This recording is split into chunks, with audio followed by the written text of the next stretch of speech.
best stars collide. New faces here in the Overwatch League. Here we go, the moment you have been waiting for. This point, presented by State Farm.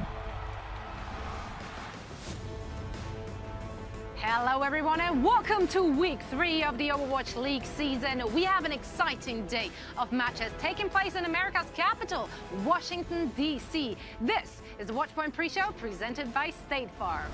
I'm your host Zoe, joined as always by my best buddies, Costa as well as Reinforced. And today I know, got promoted. It only took 2 weeks. Congratulations. Wow. And we're also joined by our guest analyst. Of course, I'm talking about CP. Thank you so much for joining us. Great to be here. Definitely excited to be on the pre-show, and going to be interesting games today.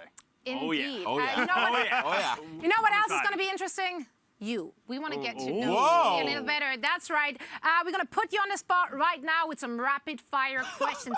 Are you ready for this? I'm not ready for this. I'm Run it back. Let's go. Run it back. 30 seconds on the clock and we just get it over with. CP, be quick with your answers. Okay. But also be thoughtful with your answers. Ready? Here we 25 go. seconds. Favorite 25. team to cast. Favorite team to cast? Yes. All right, let's go with New York. All right. Best rap song ever made. I have no idea. Right. What does CP stand for? What does ZP stand for? That's a secret. What? Okay. What has been your hottest take this season? Hottest take the season, my predictions on Fusion. Okay. Who's this year's Rookie of the Year? Rookie of the Year. I'm going to say a lot. And Overwatch League, favorite Overwatch League moment of all time? Favorite Overwatch League moment of all time, the Surefour Widow. Like King's Row. classic. Well, your time is already Classic. up. I didn't even get to ask a question. I'm so sorry. No one wanted to Can I hear your ask one questions question? anyway. Okay, ask one Can I question. ask Yeah, one a question. slow fire question? Slow fire. Okay, Let's okay. go. What's your favorite fruit? Favorite food, pizza. What? No!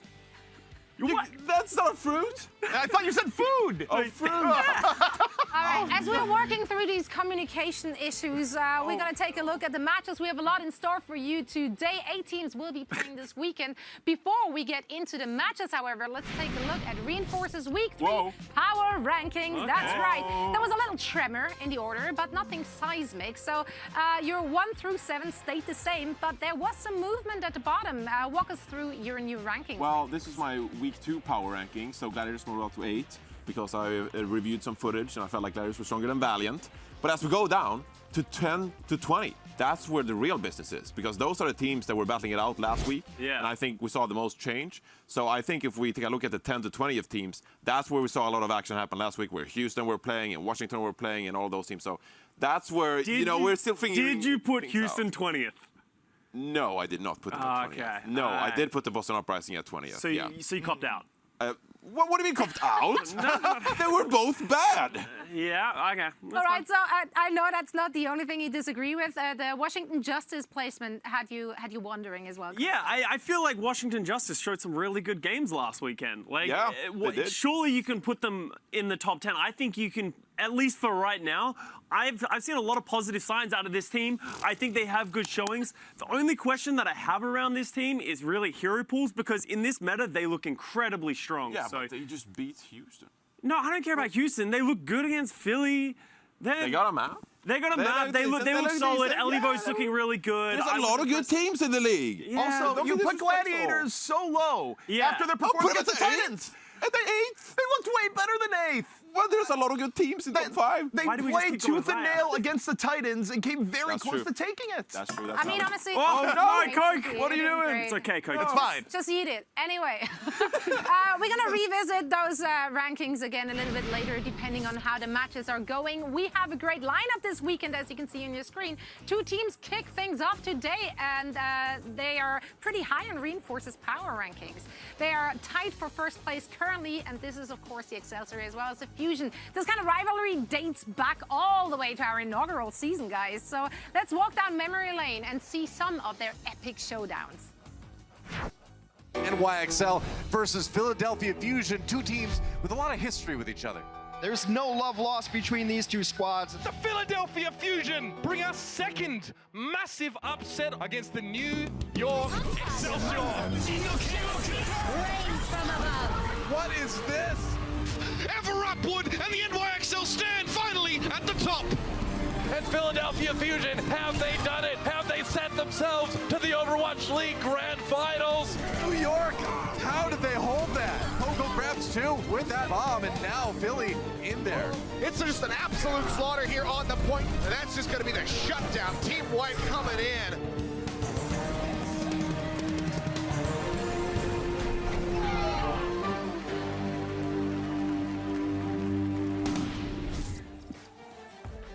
Hotba, former Philly tank, has made quite an impact on his new team this season. Taking a look at his Diva stats for New York, he ranks first in self-destruct kills, second in final bows, and third in deaths. So Reinforce, why is he having so much success on the NYXL? Well, it's pretty easy because, first of all, they played pretty bad teams. So, I mean, that helps. That does help, Then you're right. Then you That look does pretty help, good. yeah. But I was really impressed by Hotba because I think he was one of the main components of New York Excelsior as they took down those teams in week 1. So I was really impressed with Hotba, and he was a big question mark for this team. We know he's good, right? But could he live up to the expectations of Meko? That was the real big question. So I was pretty happy to see that he actually performed up to par. And I think now with Hotba, this New York Excelsior team is the best New York team there's ever been in the league. So I am so excited, and I think Season they have 1. a chance for the championship. Look, they got better than Season 1. So did other teams. I mean, San Francisco Shock are better than they were in Season 1. But New York Excelsior, they have also kept up to date, and they've also adapted. So I think this New York Excelsior squad is really good. The other player you have to look at for New York, Who Are You? Who Are You has been absolutely fantastic, and it's a player that I feel like didn't even get the proper hype coming into the league, where you look at what he did pre-Overwatch League. This is a player that's one of the most mechanically gifted players to play the game. You look back to his time in Apex. Contenders. Yep, there you go. Apex. We do need an Apex button, guys. Yeah, we really do. We've referenced it, but also in Contenders. He was one of the players that made Fusion University look as good as they did in 2018, and people wondered, well, what is he going to do when he gets up to the Overwatch League? And the answer is he's going to be as good as he has ever been, arguably better. Yeah, I mean, keep in mind that this guy just turned 18, but he's already been a Finals MVP from Apex Season 3, and he also won Apex Season 2 with Lunatic Kai. I had to bring up the Apex. I had to bring it up. I'm sorry. I had to bring it up. It's Overwatch history. That's just how it works. On Apex, I remember going there and scrimming against him, and he is the most terrifying Genji I've ever played against in my life. I remember in one scrim block, him crouching behind our entire team and one-tapping a support just over and over and over again. And he's been styling on teams and professional players for forever. And as you said, people just sort of forgot about him coming into this season, getting overhyped by these Alarms, Glisters, all these other big players coming in.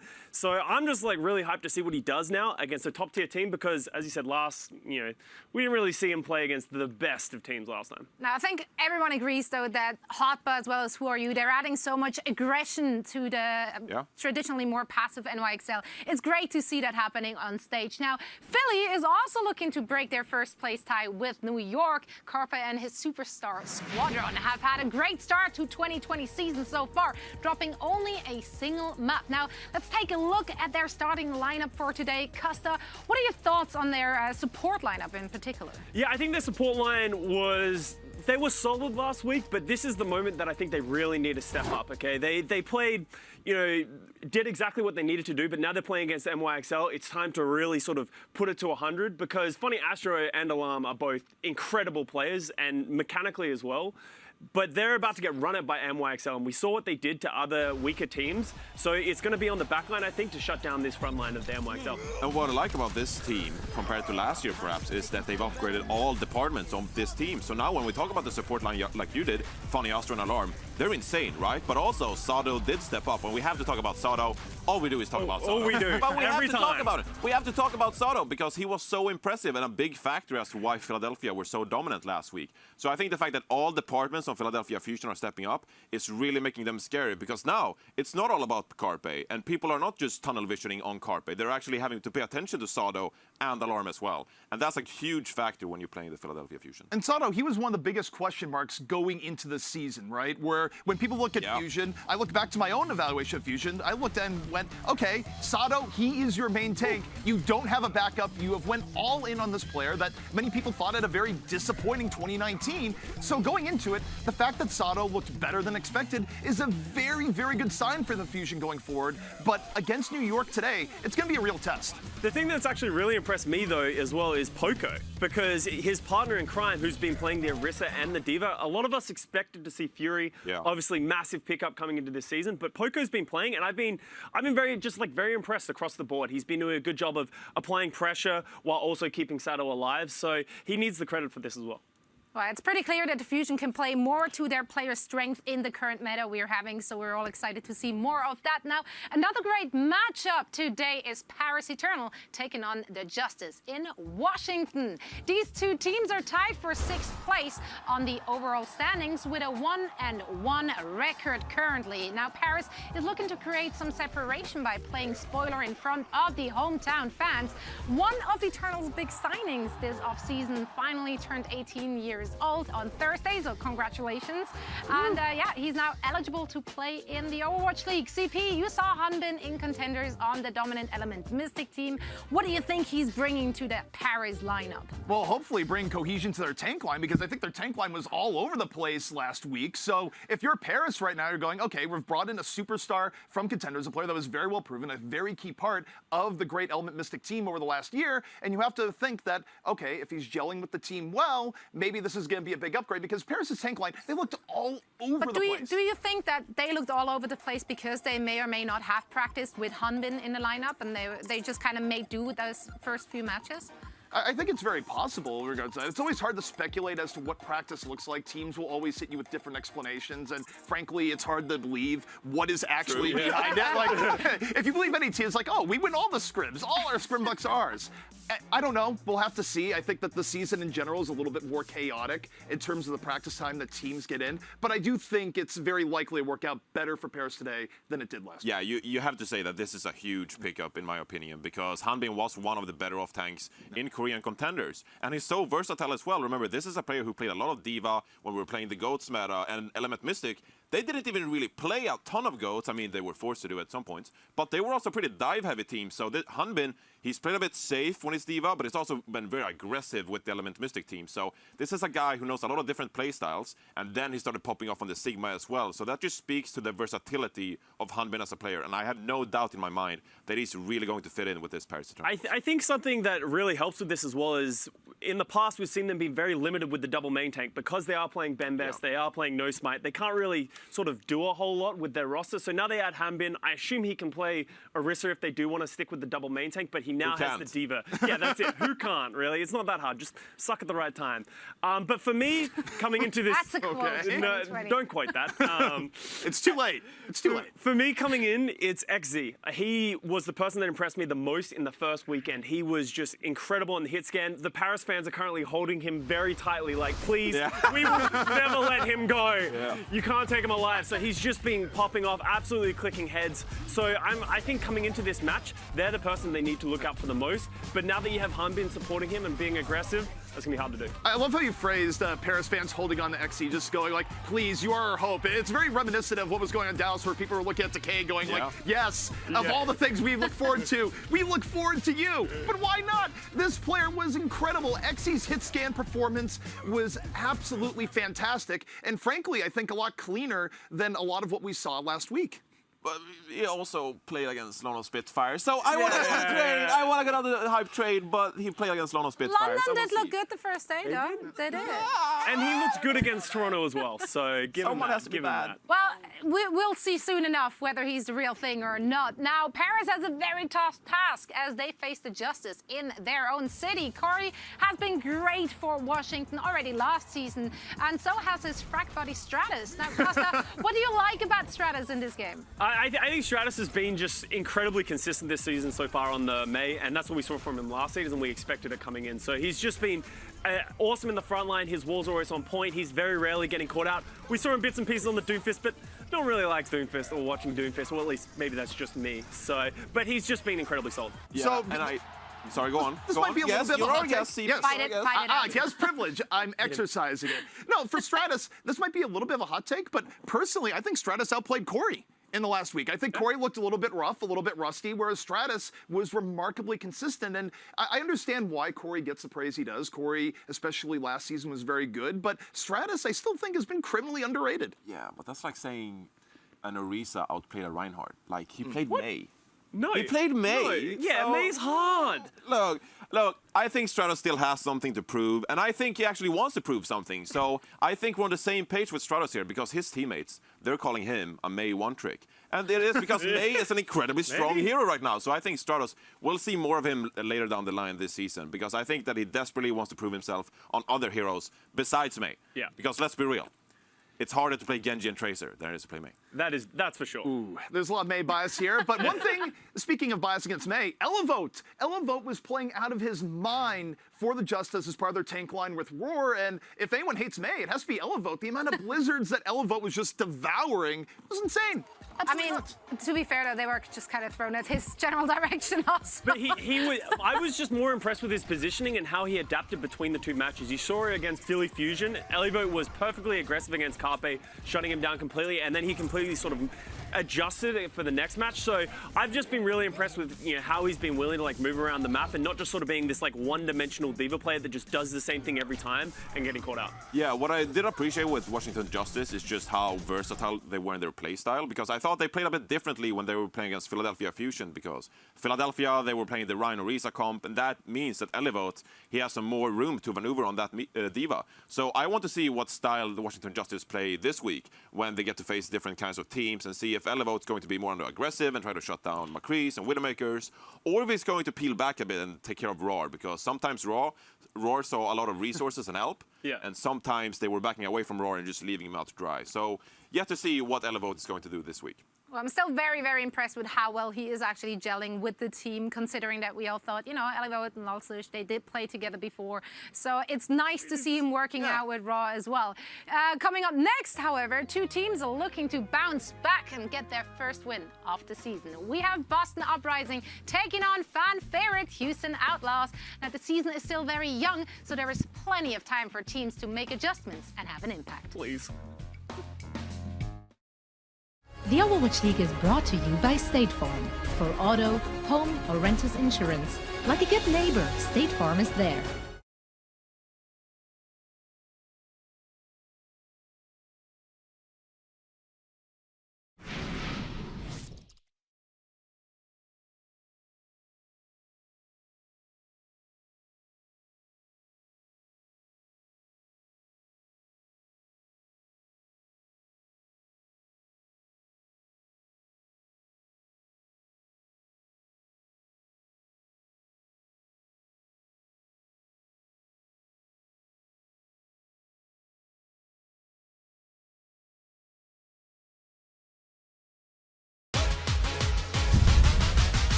Boston and Houston are both looking to rebound this week. However, only one team is guaranteed the first victory of the 2020 season. CP, what adjustments do you feel the Outlaws have to make in order to secure a win today?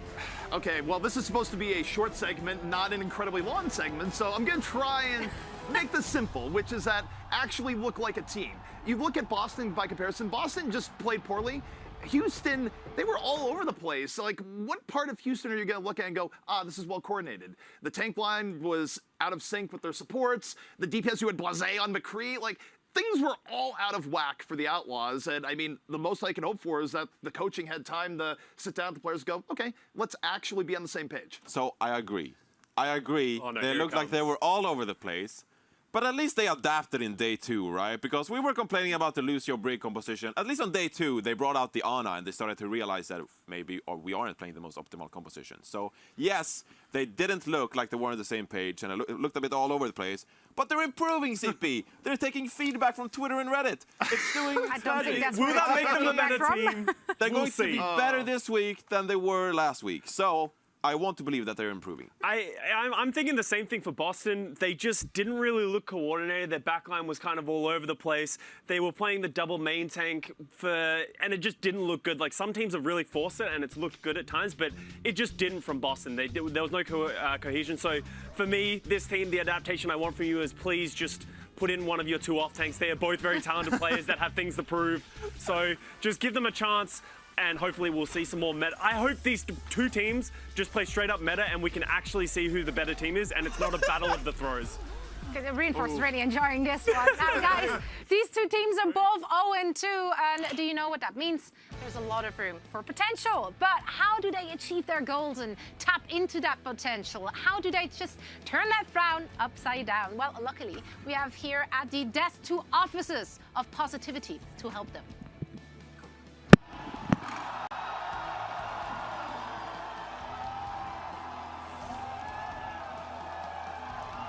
Alright, we are here. We are the PMA police. The PMA police has Okay, arrived. Houston and Boston, I know you guys have had a rough couple of weeks, okay? But we're here to be positive, okay? You guys got this, okay? Me and Johnny, Officer Johnny, we got believe this. in you guys, okay? Boston, believe. I know it's been hard, but you guys have 2 good off tanks. So let's say just bring him in, throw him in. They're him gonna in. do good things, okay? And this time, Swimmer's gonna win his 1v1 against the flex support, so I'm sure it's gonna Doesn't go matter great. who it is. Doesn't matter who it is. Doesn't matter who it is. You're gonna do Confidence it. is what you need, Swimmer, okay?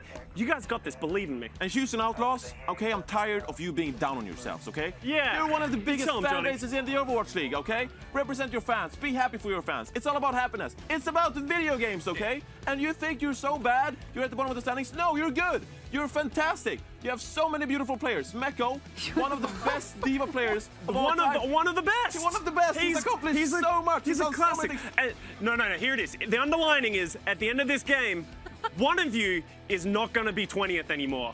One of you is not going to be 20th. Positives. And for the other team, we still love you. You're still in the top division of Overwatch. You could be an open division, but you're in the Overwatch League. You're doing living great. your dream. You're getting paid to play video games. Great. Be happy. Be happy. I thought Show a officers of the smile. law were supposed to be truthful. Where was the truth in all this? There is nothing but truth coming out of these people. We are citizens of the law. We can't lie. It is impossible for us to lie. My badge would instantly fall down if I did that. I mean, it has fallen down a little bit It's relative doing- to where it's it doing was. fine. You can have mine, Kat. Self-admitted. Nice. You can have mine. Okay, that's where we have to cut away from this segment. No, I feel pumped up, very positive. Are you feeling the You PMA? should be. Is the PMA spirit back for you? I think right now one team will feel very positive at the end of this, going, Sure. hey, we didn't lose to this team. The other team, meanwhile, and their entire fan base has to live with the fact that they lost to either Boston or Boston lost to either Houston. We're going to fix this attitude. Yeah, we do not accept this on this. Okay, yeah. You are the guest. Yeah, You okay. are the guest. We're going to fix this attitude. All Right, right, guys, we'll come back. they're gonna continue pep talking CP until he believes in all the rainbows and magic going to happen. But it is factually correct. One of the teams will walk away as the victor today. And when we come back, it's time for predictions right after this. Do we give participation?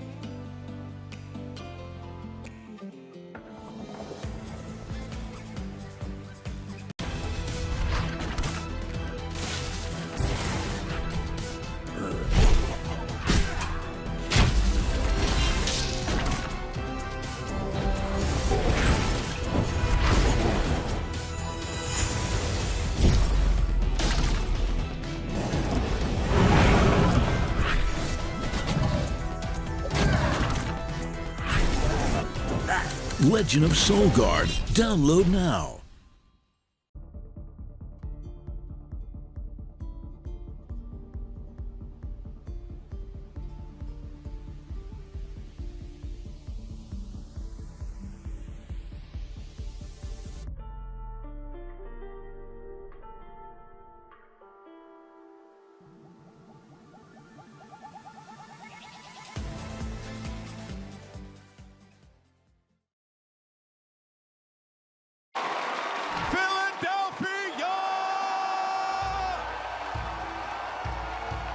Here we go.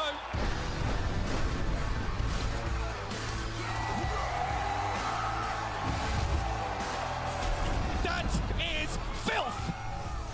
Corey versus Carpe, the matchup we've been waiting for. And he gets him while he's in the Baby Diva. Ark's on the point.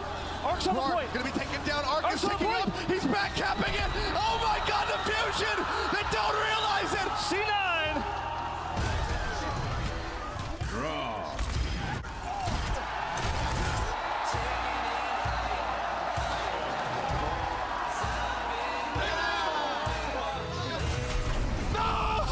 Carpe with the flash and the headshot. No, this is not Sparta at all.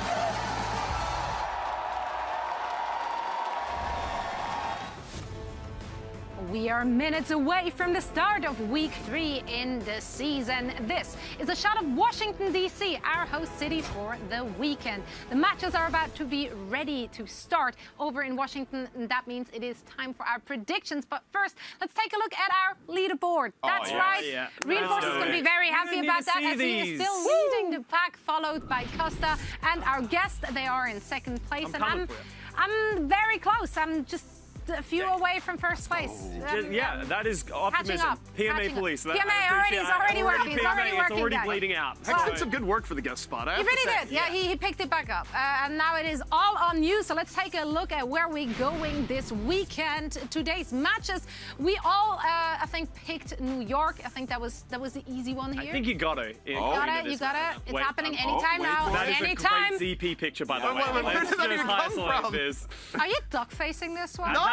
That looks like he's like lying in bed, like duck facing, like, hey. This came from the Outlaws social Well, I'm media. going to spoiler this one. I think we all went with New York, Boston, as well as Houston. I think we were a little bit split on. Wait, who did you go for? I went for Houston. I went with Houston as well. Houston. Boston. Oh, You're ruining the guest spot. You guys are just I'm saving the guest spot. I'm with you on this one. We're getting a fill lead. Let's go, hope baby. we got it right. Let's hope we got it right. You know, Houston, they have a there we knack go. for there we go. disappointing you, but then also bringing it back. I love the split. Also, this looks really good. This is aesthetically pleasing. That is very aesthetically pleasing. Good job, team. All right. Well, a quick thought. Any last thoughts before we are heading straight into the action? Don't 10 sleep on seconds. Paris. Go. Don't sleep on Paris. Hanbin, XC, they're great players, and FD God's gonna frag out. Believe it. This is when I catch up to Johnny. This is the day. Today's the day. Today is the day for Costa, maybe also for one of the teams. Now, that is it from us here at the Watchpoint pre-show, presented by State Farm. We're going to head on over to Washington, D.C. to start our day as a battle for first place wages on between the Excelsior as well as the Philadelphia Fusion.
Washington, D.C.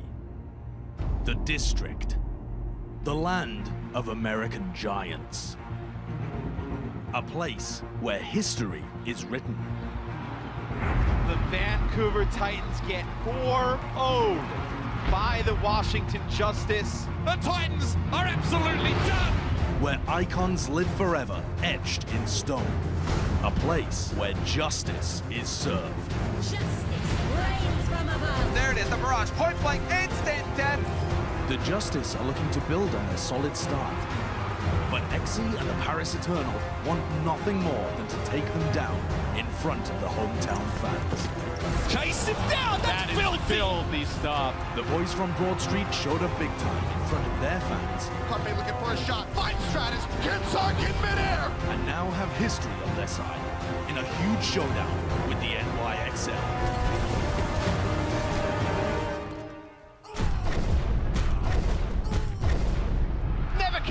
NYXL to come up with something big. After a rough weekend in Philadelphia, the Houston Outlaws are hoping their new look roster can rally together. The biggest stars in the nation's capital. It's all going down. Let's go! Right now. What up, DC? How's it going, everyone, and welcome to the Washington Justice homestand here for the Overwatch League. I am your host, Golden Boy. Couldn't be more pumped to be here in Washington, D.C. Ladies and gentlemen, let me hear you. Oh, man. People are bringing the energy. That's right. This is going to be an awesome, awesome day of matches, and I couldn't be more pumped because, well, one, I get to spend it with all of you. We're going to have a good time. And then, of course, later on, you're going to see your Washington Justice take the stage for their history-making first match here in D.C. But first, we have a few more matches we have to get to, and I'm really pumped for this one because it's a rivalry that has existed in the Overwatch League for such a long time. A good old-fashioned East Coast throwdown. You guys know what I'm talking about. It's New York Excelsior versus the Philadelphia Fusion. So, I think let's go ahead and get this thing hyped, get this thing ready to go. Ladies and gentlemen, here in the anthem, are you ready? Let's try that one more time. I said, are you ready? There you go. Let's bring out your first team to the stage. Ladies and gentlemen, the New York Excelsior.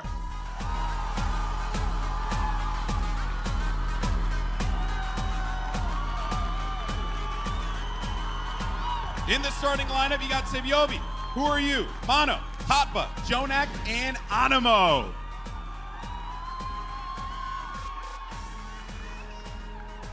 All right, and their opponents, they had a successful homestand just last weekend. Let's give a warm DC welcome to the Philadelphia Fusion.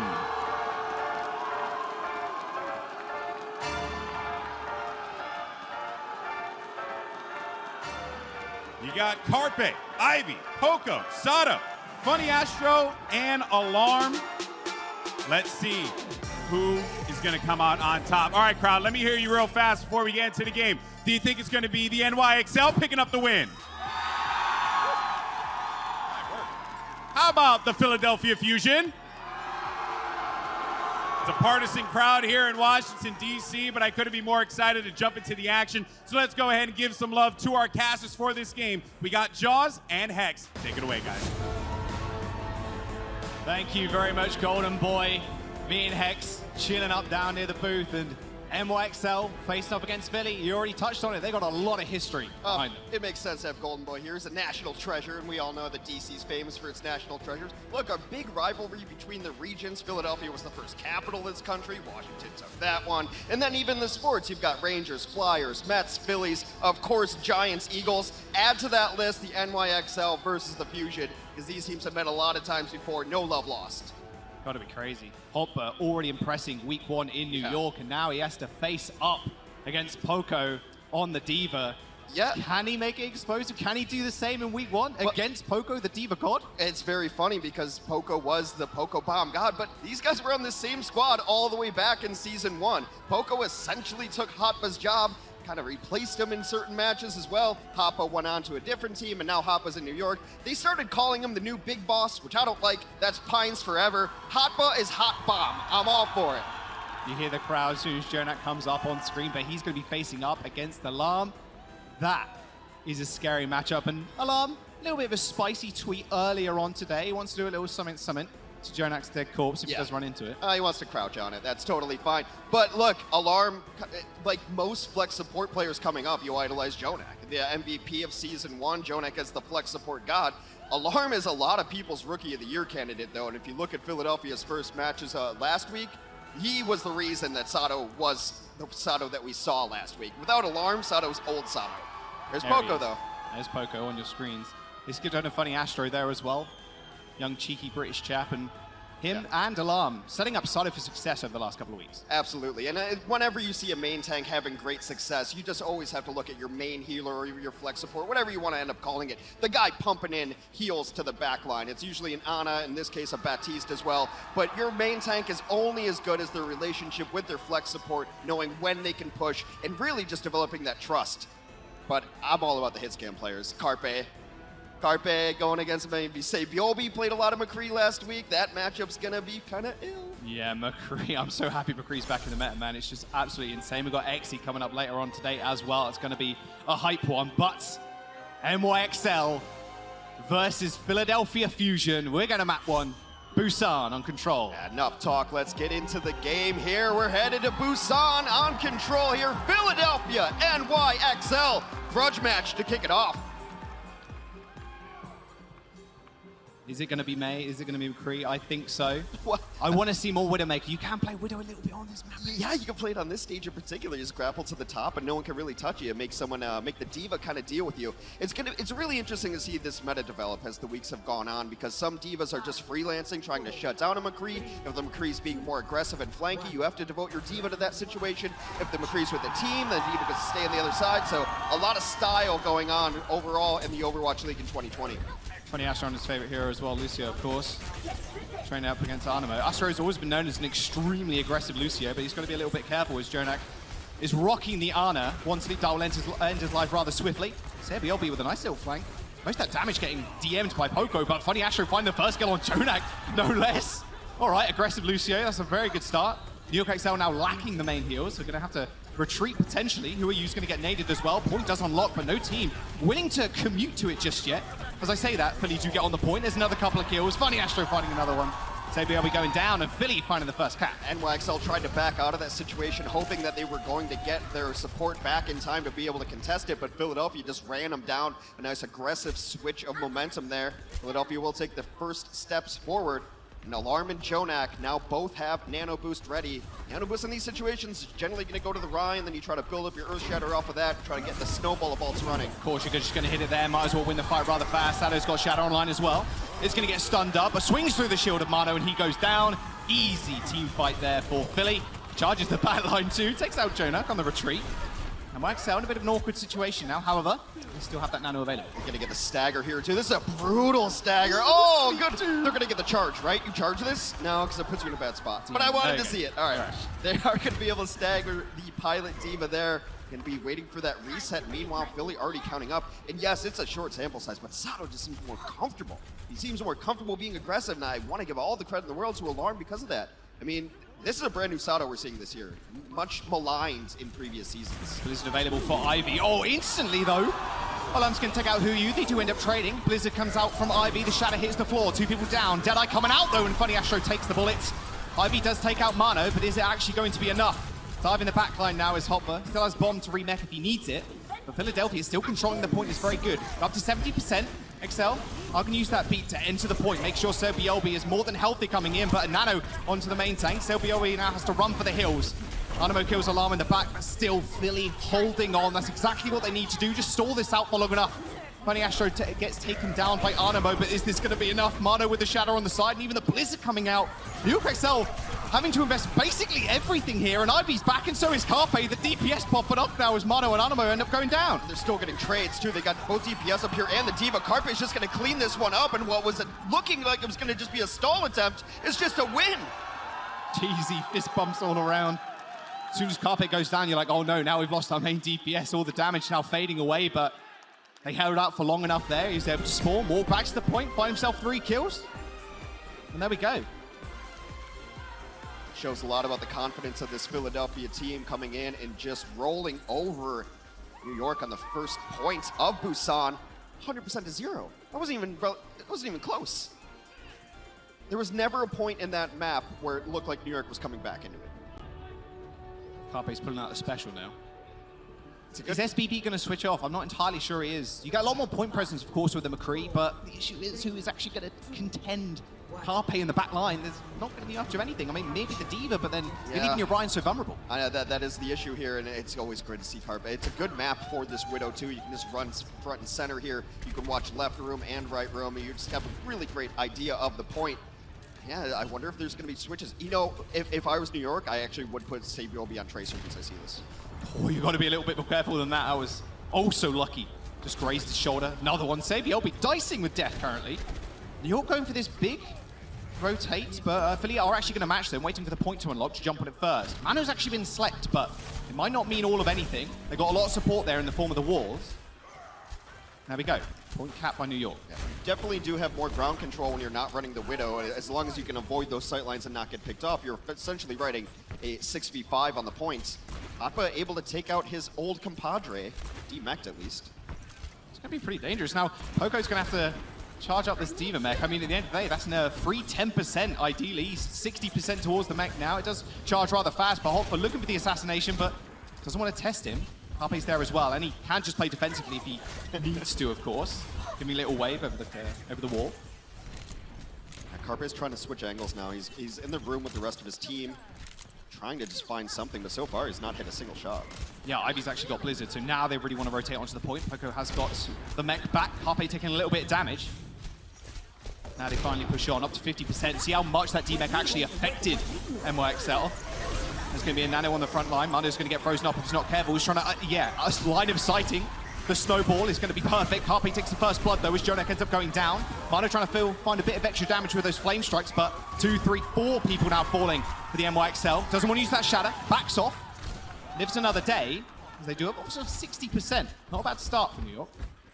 Yeah, it's only been 2 team fights and already 60% for New York. It is troubling, though, and maybe this is Philadelphia's strategy, where they're going after Jonek first. He's been the first death a couple of times so far on this map. And New York's style used to be, let's wait around for Jonek to do something. It was more so when he was on Zenyatta, but taking out the Ana first and Jonek, especially for the NYXL, has won Philadelphia several fights thus far. I wonder if that's a specific strategy to try to target Jonek, but when you're Widow, you just shoot whatever head's available. Oh yeah, there you go.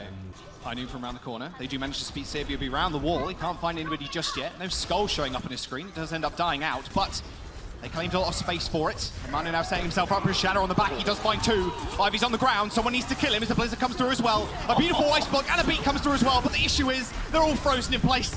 Carpe ends up falling to a U, and Sado left out in no man's land ends up going down as well. Philadelphia looking at 50% now as they do get booped off the point, actually.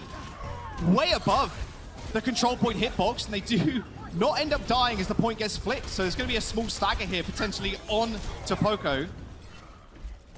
Very good situation now NYXL found themselves in.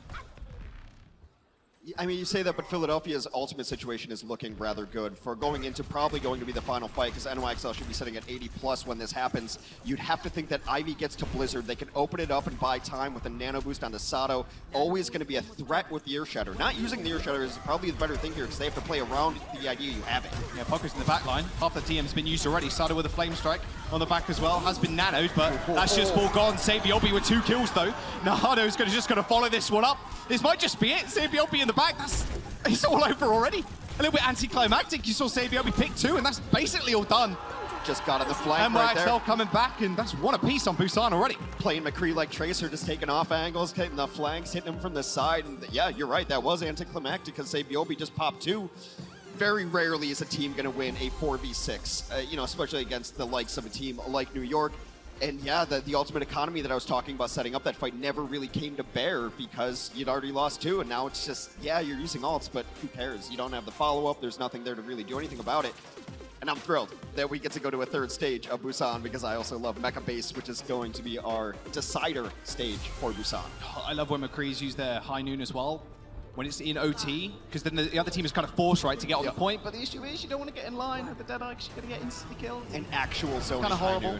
Exactly, an actual one. Not the ones you do in Seliki. Or I do in Seliki. McCree's not great. Let's not lie to ourselves here. Ano is first. What? Carpe already taking out Animo, potentially going for a boop or something. I don't know. Maybe a little bit too aggressive from the Lucio. That hurts. Poker's going to take out SBB in a very quick team fight.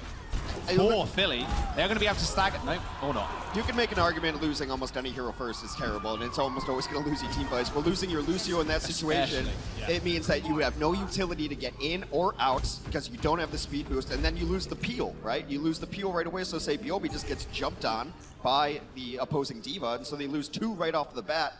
That was a very quick early death. Philadelphia taking first control. Well, sometimes a little bit of a win if you can reset really fast, but they get DB max. Oh. Poco does manage to narrowly avoid the sleep dart. That is the wrong side of the wall, Jonak. He's going to be able to get out somehow, though. Beautiful Matrix and Mano helping as well with the shielding. Poco is so low, narrowly escaping with his life. And now Hopper trying to go deep into the enemy backline as well, but Ivy and Sado just march on forward, wall them all up. And Who Are You and Mano are going to go down. Nice little sleep, but it's not going to matter in the end. Hopper going for the resets. That will be, once again, Philly holding the point now with ults coming online as well. I mean, we mentioned it as an overarching theme on control maps of gaining first control is really important because it gives you all the positioning in the world. You think of even Control Center like it, but Mecha Base, there's only 2 doors, and they're pretty small, and you can spot out where the teams are coming from. And when you're running a Mei 100% of the time, it's just so hard to even get into position to fight. Wow, force the icebox so early. Carpe activating the high noon, doesn't find anybody, but does find them a little bit of space and time. Ivy's close to this Blizzard. Who Are You has always been lacking, ever so slightly behind. Now, the Deadeye coming out from SPB. Can he find a pick? He's getting DM'd. He shouldn't find anything. Not, well, a little bit of damage on Poco, but that's going to be it. There's the Blizzard. Both balls go up as well. SPB's going to escape with his life for the time being, but the nade is going to land straight on Mano's head. And he gets taken out. This might just be it if they're not careful. Beautiful Pyronade in the front, but SPB actually getting blocked by the ice block, in fact. Hopper finally taking out Ivy, but they got one more fight to do it. 20%, and Philly just take the map. It's just bouncing Philly's way right now. I think Poco was going for a reset on that bomb earlier just to get a new mech back, and he ends up taking out Jonak with it. And YXL has ultimates to use. You don't want to take them home. You can't use them for the next map. They want to eat this snowball. That's all they need to do. That is Poco's job right now. Just deny Who Are You all the space and the time he needs. There's the Nano. On to Sado. He's going to march on forward. Carpe finds the first kill. Beautiful sleep. He's still got the Deadeye going as well. That's a dead Rhine. Mano's going to fall. Nano or no Nano, that Deadeye's still going to kill you instantly. Parko is going to find Jonak, and that should be it. Arnemo's the only person that can heal them out on the point and stall for additional time as well. OT now ticking down. Hopper using the self-destruct. It finds one in Alarm somehow, and actually SPV's now back now as well. Does use the high noon, but gets blocked out by the wall. It's all about a stalling game. One pick will do it, and they might have just found it. Poco's mech gets destroyed. This was 200% over until they were able to take him out. The funny Astro boost Mano off the edge. That should just be done and dusted. Alarm's coming back on the Moira as well. It's just the stalling game. SPB on the sides, and now they have to contend with the Blizzards. Who Are You finding out Poco in the back line, but it shouldn't matter whatsoever. OT ticking through, and there it is. Philadelphia find the first map in the series. So much of Overwatch right now is who gets the first kill in team fights. Those are generally the fights that you win, and for so far, it's just been Philadelphia getting more shots, getting better support, in Alarmist every way, step to step with Jonak. You're powered up. Get in there.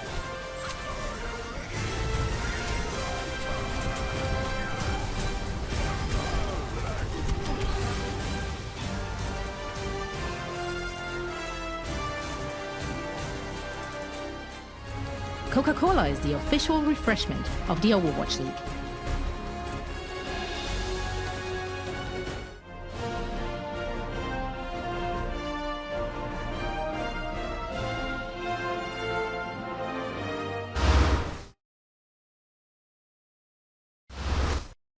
Chroma manages to get out of it here. Ikiwo just braving it.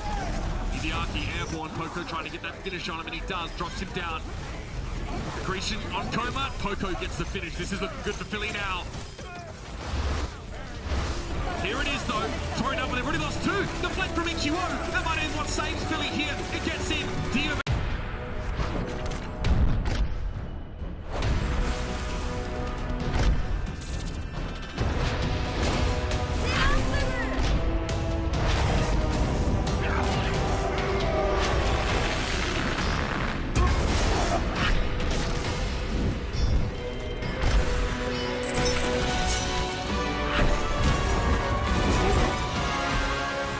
Legend of Soul Guard. Download now. From Hot, but does get a couple onto the point, and that might just save it for Guangzhou. Unreal, and of course it's Hot Hex. Of course it's Hot. Jack of all trades. Exactly. He's Master of most. Hello. Back safely. The Jester is under pressure now. Finished off. Profit takes the out of the sky. It drops down. He nearly finds Coma. He's still chasing. He's in the back line. Profit's on a Tracer, and he is wrecking your team.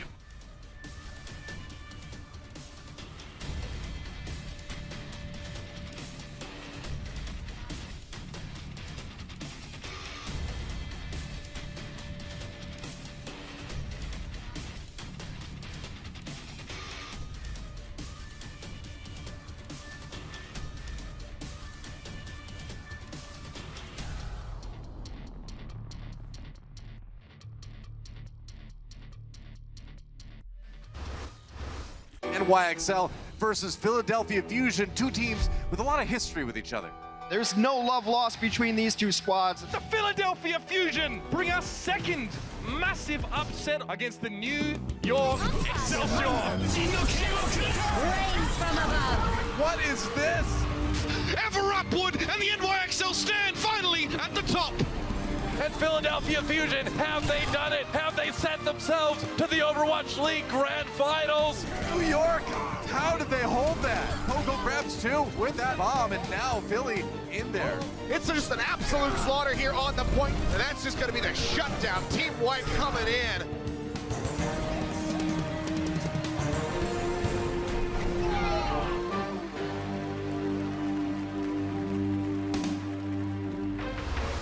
And we are back, Washington. NYXL facing up against the Philadelphia Fusion. A lot of history, like we've already spoken to, and you saw in the video, of course, Hex. Will it go to another map 5? Of course, we'll have to wait and see. We can only hope. I mean, we went the distance there, and yeah, there's only a couple wins for the Philadelphia Fusion here, but they were enormous. They were able to knock New York out of the playoffs, and they always play each other close. You can always expect a banger of a match, whether one team is up, one team is down. New York's consistently been regular season champs, but who cares? It's the regular season. And, you know, Fusion were able to knock them out on their way to getting to the finals in year one. So it's really when you get your wins. I think they beat New York's undefeated streak in season 2. I think New York was like a 7-match streak, and Philadelphia comes in. So yeah, there's a lot of W's on the side of the NYXL there, but they've all been really close, and Philadelphia kind of beats New York when it matters most. Yeah, new players here and there as well, you cannot forget. Now, jumping over to Horizon, the second map.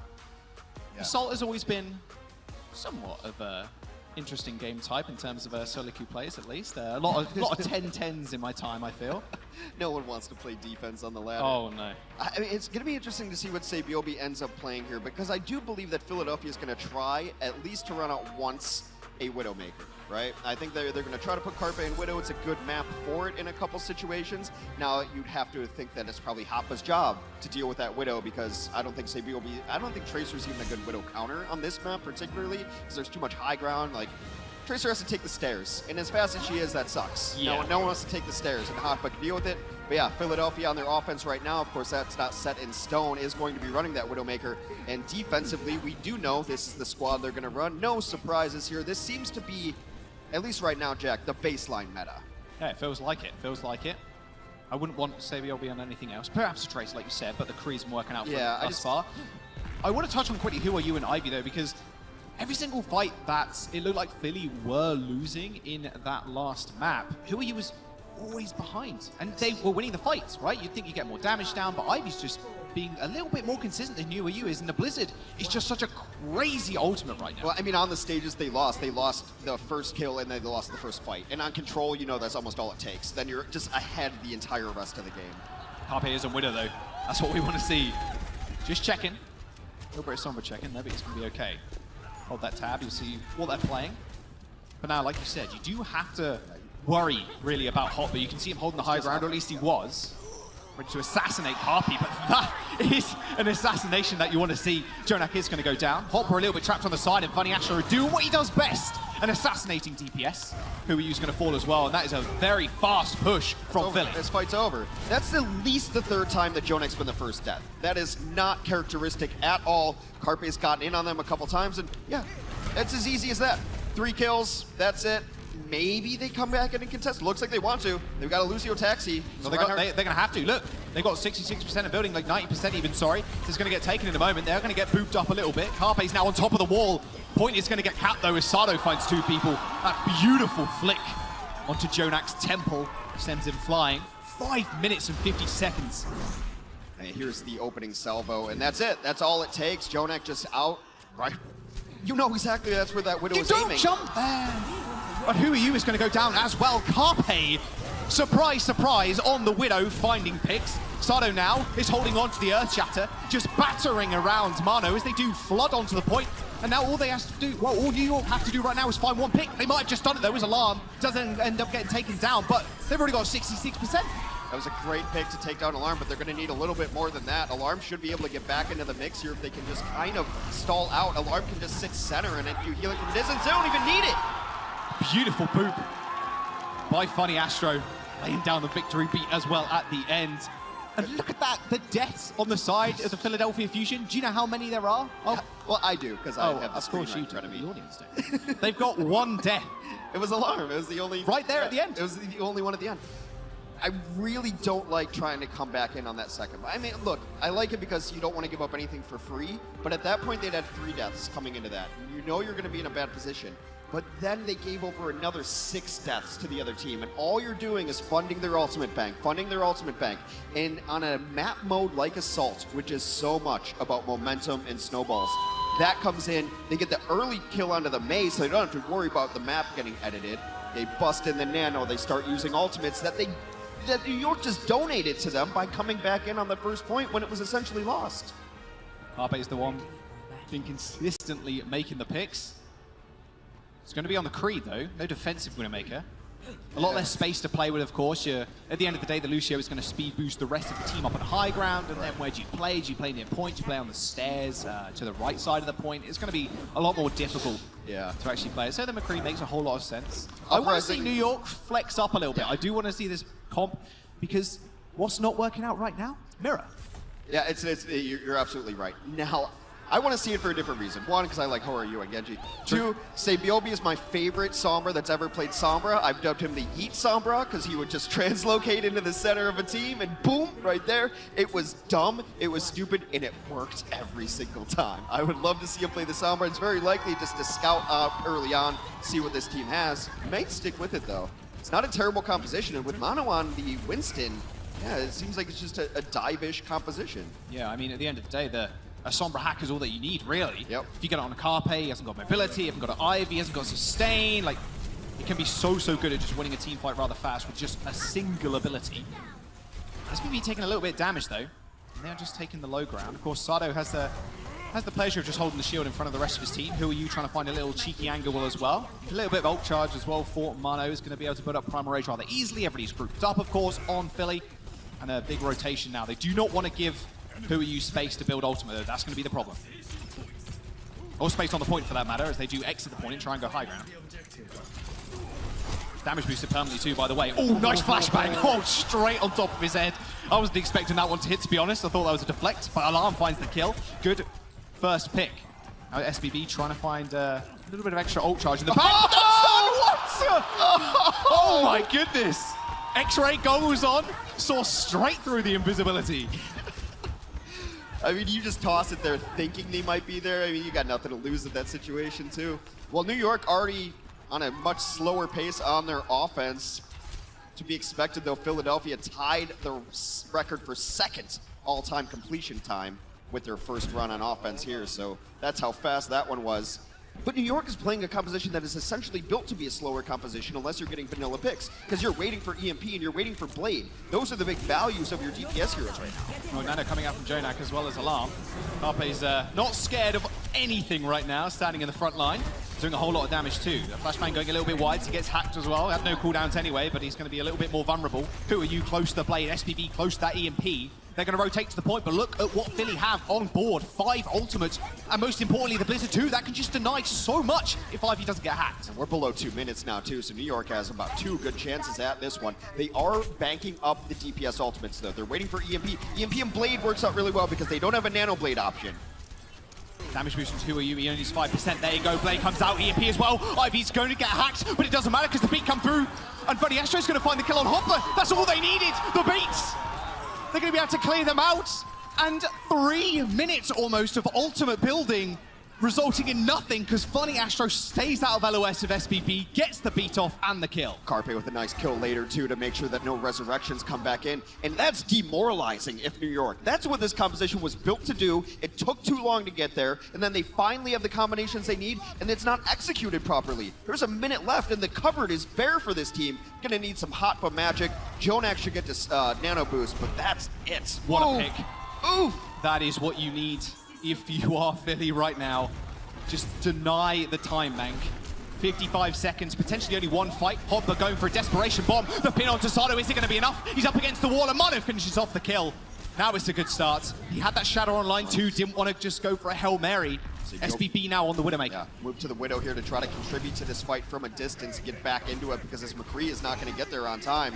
Beautiful nade, Carpe, Ivy, and Alarm glow bright purple, but 30 seconds still remains, and Sado is going to be able to get back, in fact. Poco finds a self-destruct D-suit onto Hopper.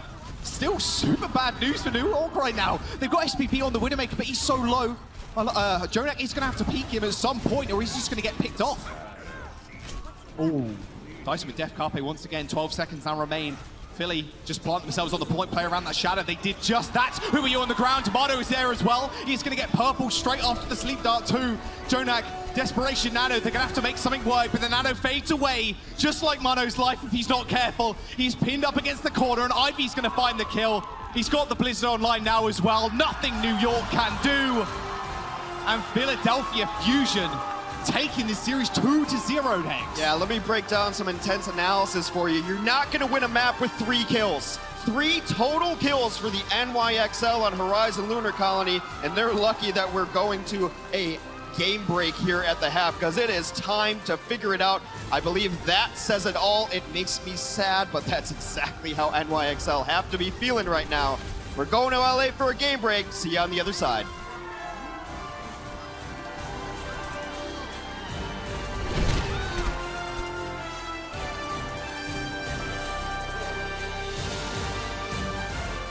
The Overwatch League is brought to you by T-Mobile.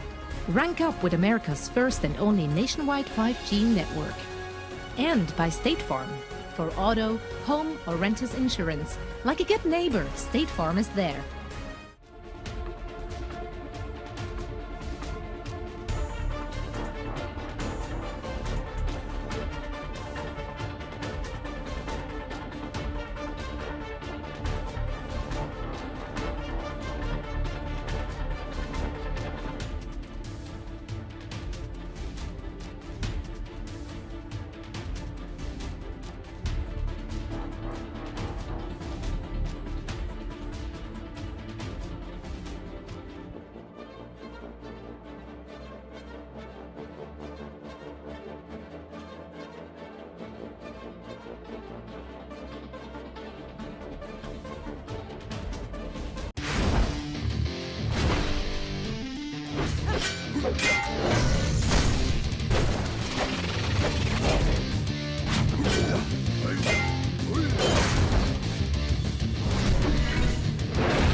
It is a battle of the undefeated, and the NYXL are trying to keep the 0 in the loss column, but it hasn't looked too hot for them in that first 2 maps, or rather on those first 2 maps.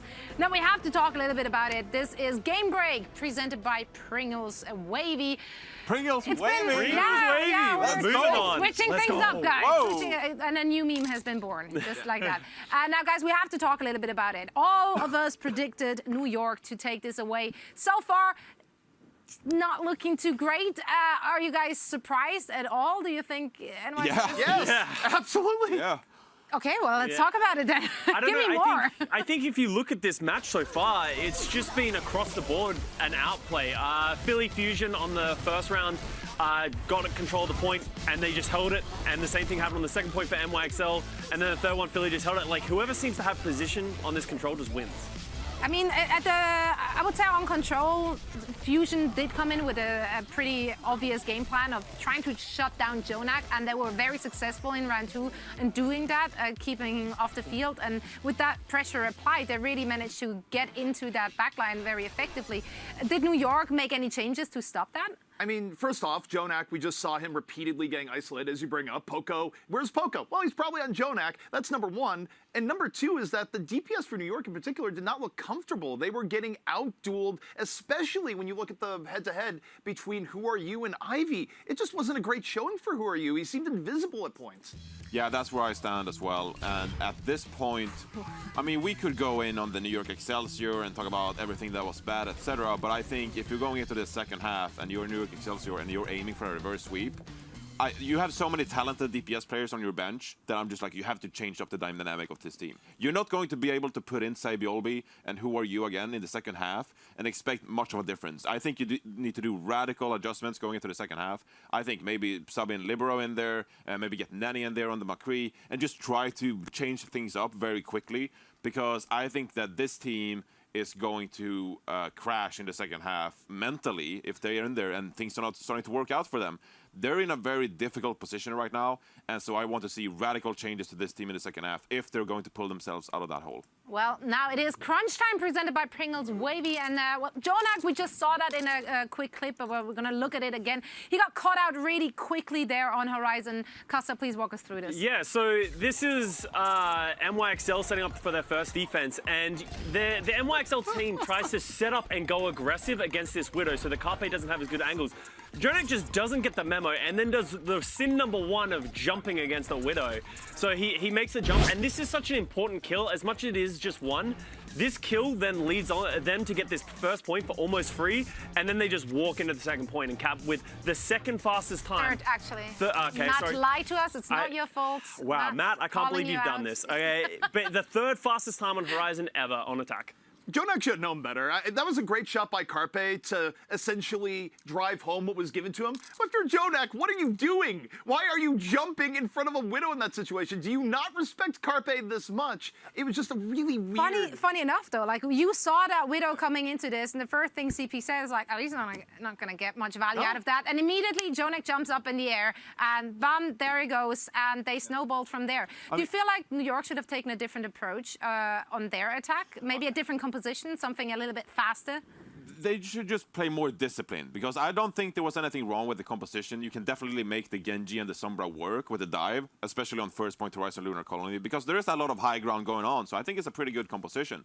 I just think they executed pretty poorly, and they showed lack of discipline, and that's not typically what we see from the New York Excelsior. We saw Mono and Hotpot dive in, and then they didn't go with the EMP, and then we saw the Dragon Blade come out, but then the tanks were jumping out. It's just poor discipline, honestly, and it honestly looks a bit like London Spitfire from previous seasons, where sometimes they're on fire, they're playing really well, and sometimes they're all a bit over the place. So I was not impressed by the New York Excelsior. I think they should be more disciplined moving forward and just show that they're really skilled players. You do have to give props to Philly, though. I think Poco and their team just completely shut them down, did the flashbang onto the invisible Sabiolbi. Oh, yeah. It was awesome. So you've got to give them the props. Well, we'll see if New York can stop the bleeding in our second half. And for that, we're going to return, head on straight back into the action over in DC. We'll be back after the match for Watch Point Reset.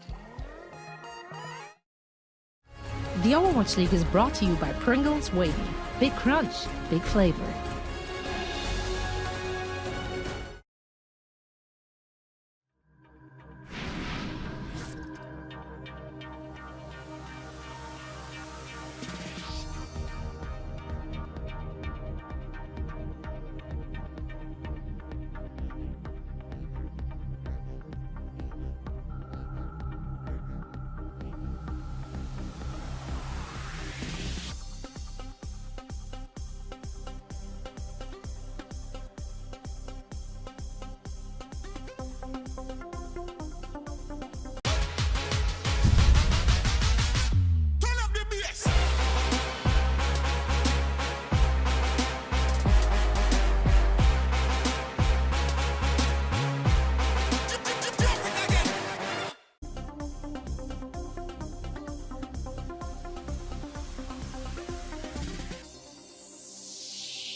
They're gonna have to rush back in. Carpe's trying to stick with his McCree here. Might be better fit. Widowmaker. Yeah, I don't know about that one. I think he needs to go on Doom. Desperate times calls for desperate measures.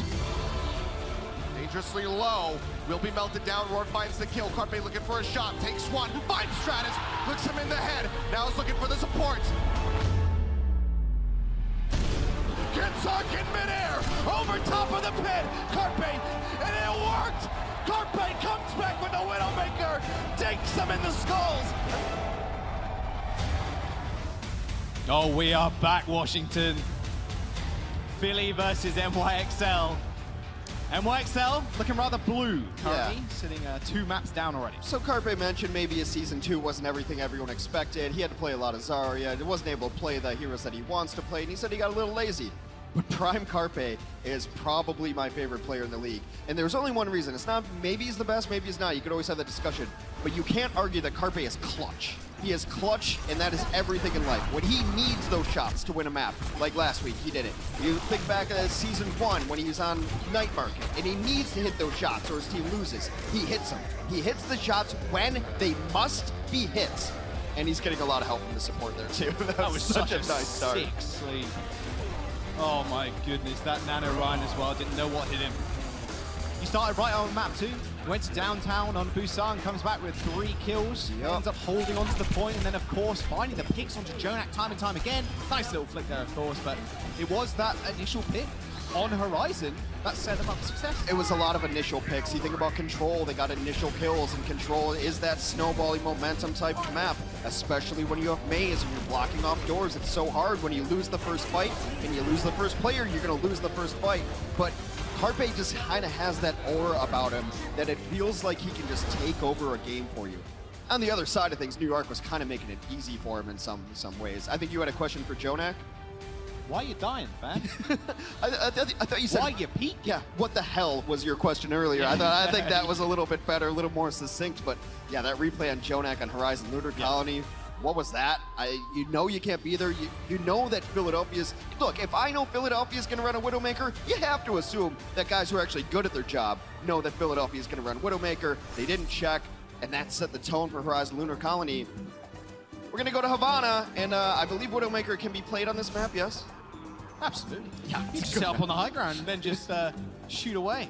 I mean, the problem is, like you said, if Jonak's peeking like that, you're like, oh, why are you doing that? At the end of the day, if you're a very aggro player like Jonak tends to be, and you know, you're feeling yourself a little bit, it's like, I can actually dart that far away, I can get some extra damage down, but you've got to make sure you know if Carpe's a winner. You got to account for him at this moment in time, too. And I think actually on Busan, there was a moment where Mono fire striked, and that's when Jonak died. So maybe now there's some trust issues of, is his shield going to be up? Is it not? You got to tell me if you're going to fire strike, bro. I'm expecting that shield up, and I got picked off that. So, okay, so here's the silver lining for New York. Let's sell it for him. They came out really sloppy against London in their homestand as well. They lost control against London, and they could have lost the second map in Kings Row against London as well. So this is a team that can wake up and turn things around. But Philadelphia, probably a better team than London. Okay, Philly starting out on the McCree, expecting the full hold. That's exactly what NYXL are doing. It's how they play around the walls here. Of course, that cart can lead you to be rather exposed. Exactly like that. Straight on the backboard with that nade. Instantly purpled, instantly killed. Nice little start for New York. So we see the very aggressive forward holds on Havana, and I think this is going to be the style of a lot of teams going forward, because otherwise you're holding back at first corner, maybe even second corner, you get pushed out of it. And if you die right now as New York, you can just come back and hold those corners anyway. So you're not really losing much by trying to spawn camp at this point. Huh. Okay, they did sleep you, but it shouldn't actually matter at all. They were purpled once again. You can see how much damage Jonak is doing with those nades and how much healing he's getting out as well. He's got Nano online, or at least in a couple of %. Alarm's there too, though. That's true. He just got his too.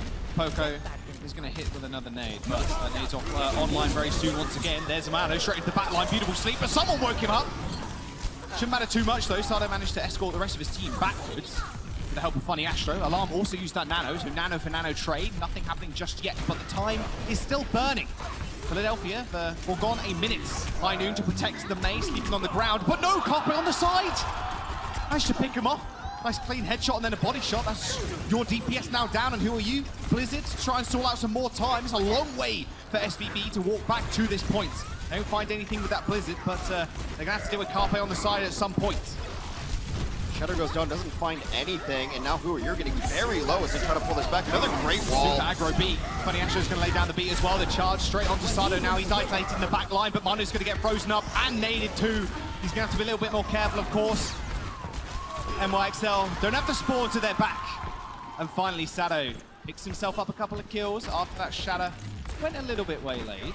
And they finally get that payload going. New York is going to continue to lose this match if they keep running mirror, because right now Philadelphia's executing all parts of the mirror better. Their walls are better, their sleeps are better, and they're actually just getting better shots from Carpe over, say, Biobi. And if you're going to run a mirror and the other team's simply executing those heroes to a higher degree, you're straight up going to lose. Oh, absolutely. And I've now got, once again, a Blizzard over Who You. Poco's got the bomb as well. He's setting himself up the back line. You can see it incoming. Carpe's going to get walled off. No wall available now to stop that bomb. Manu's going to go down. Carpe picks up a clean kill on a flanking free.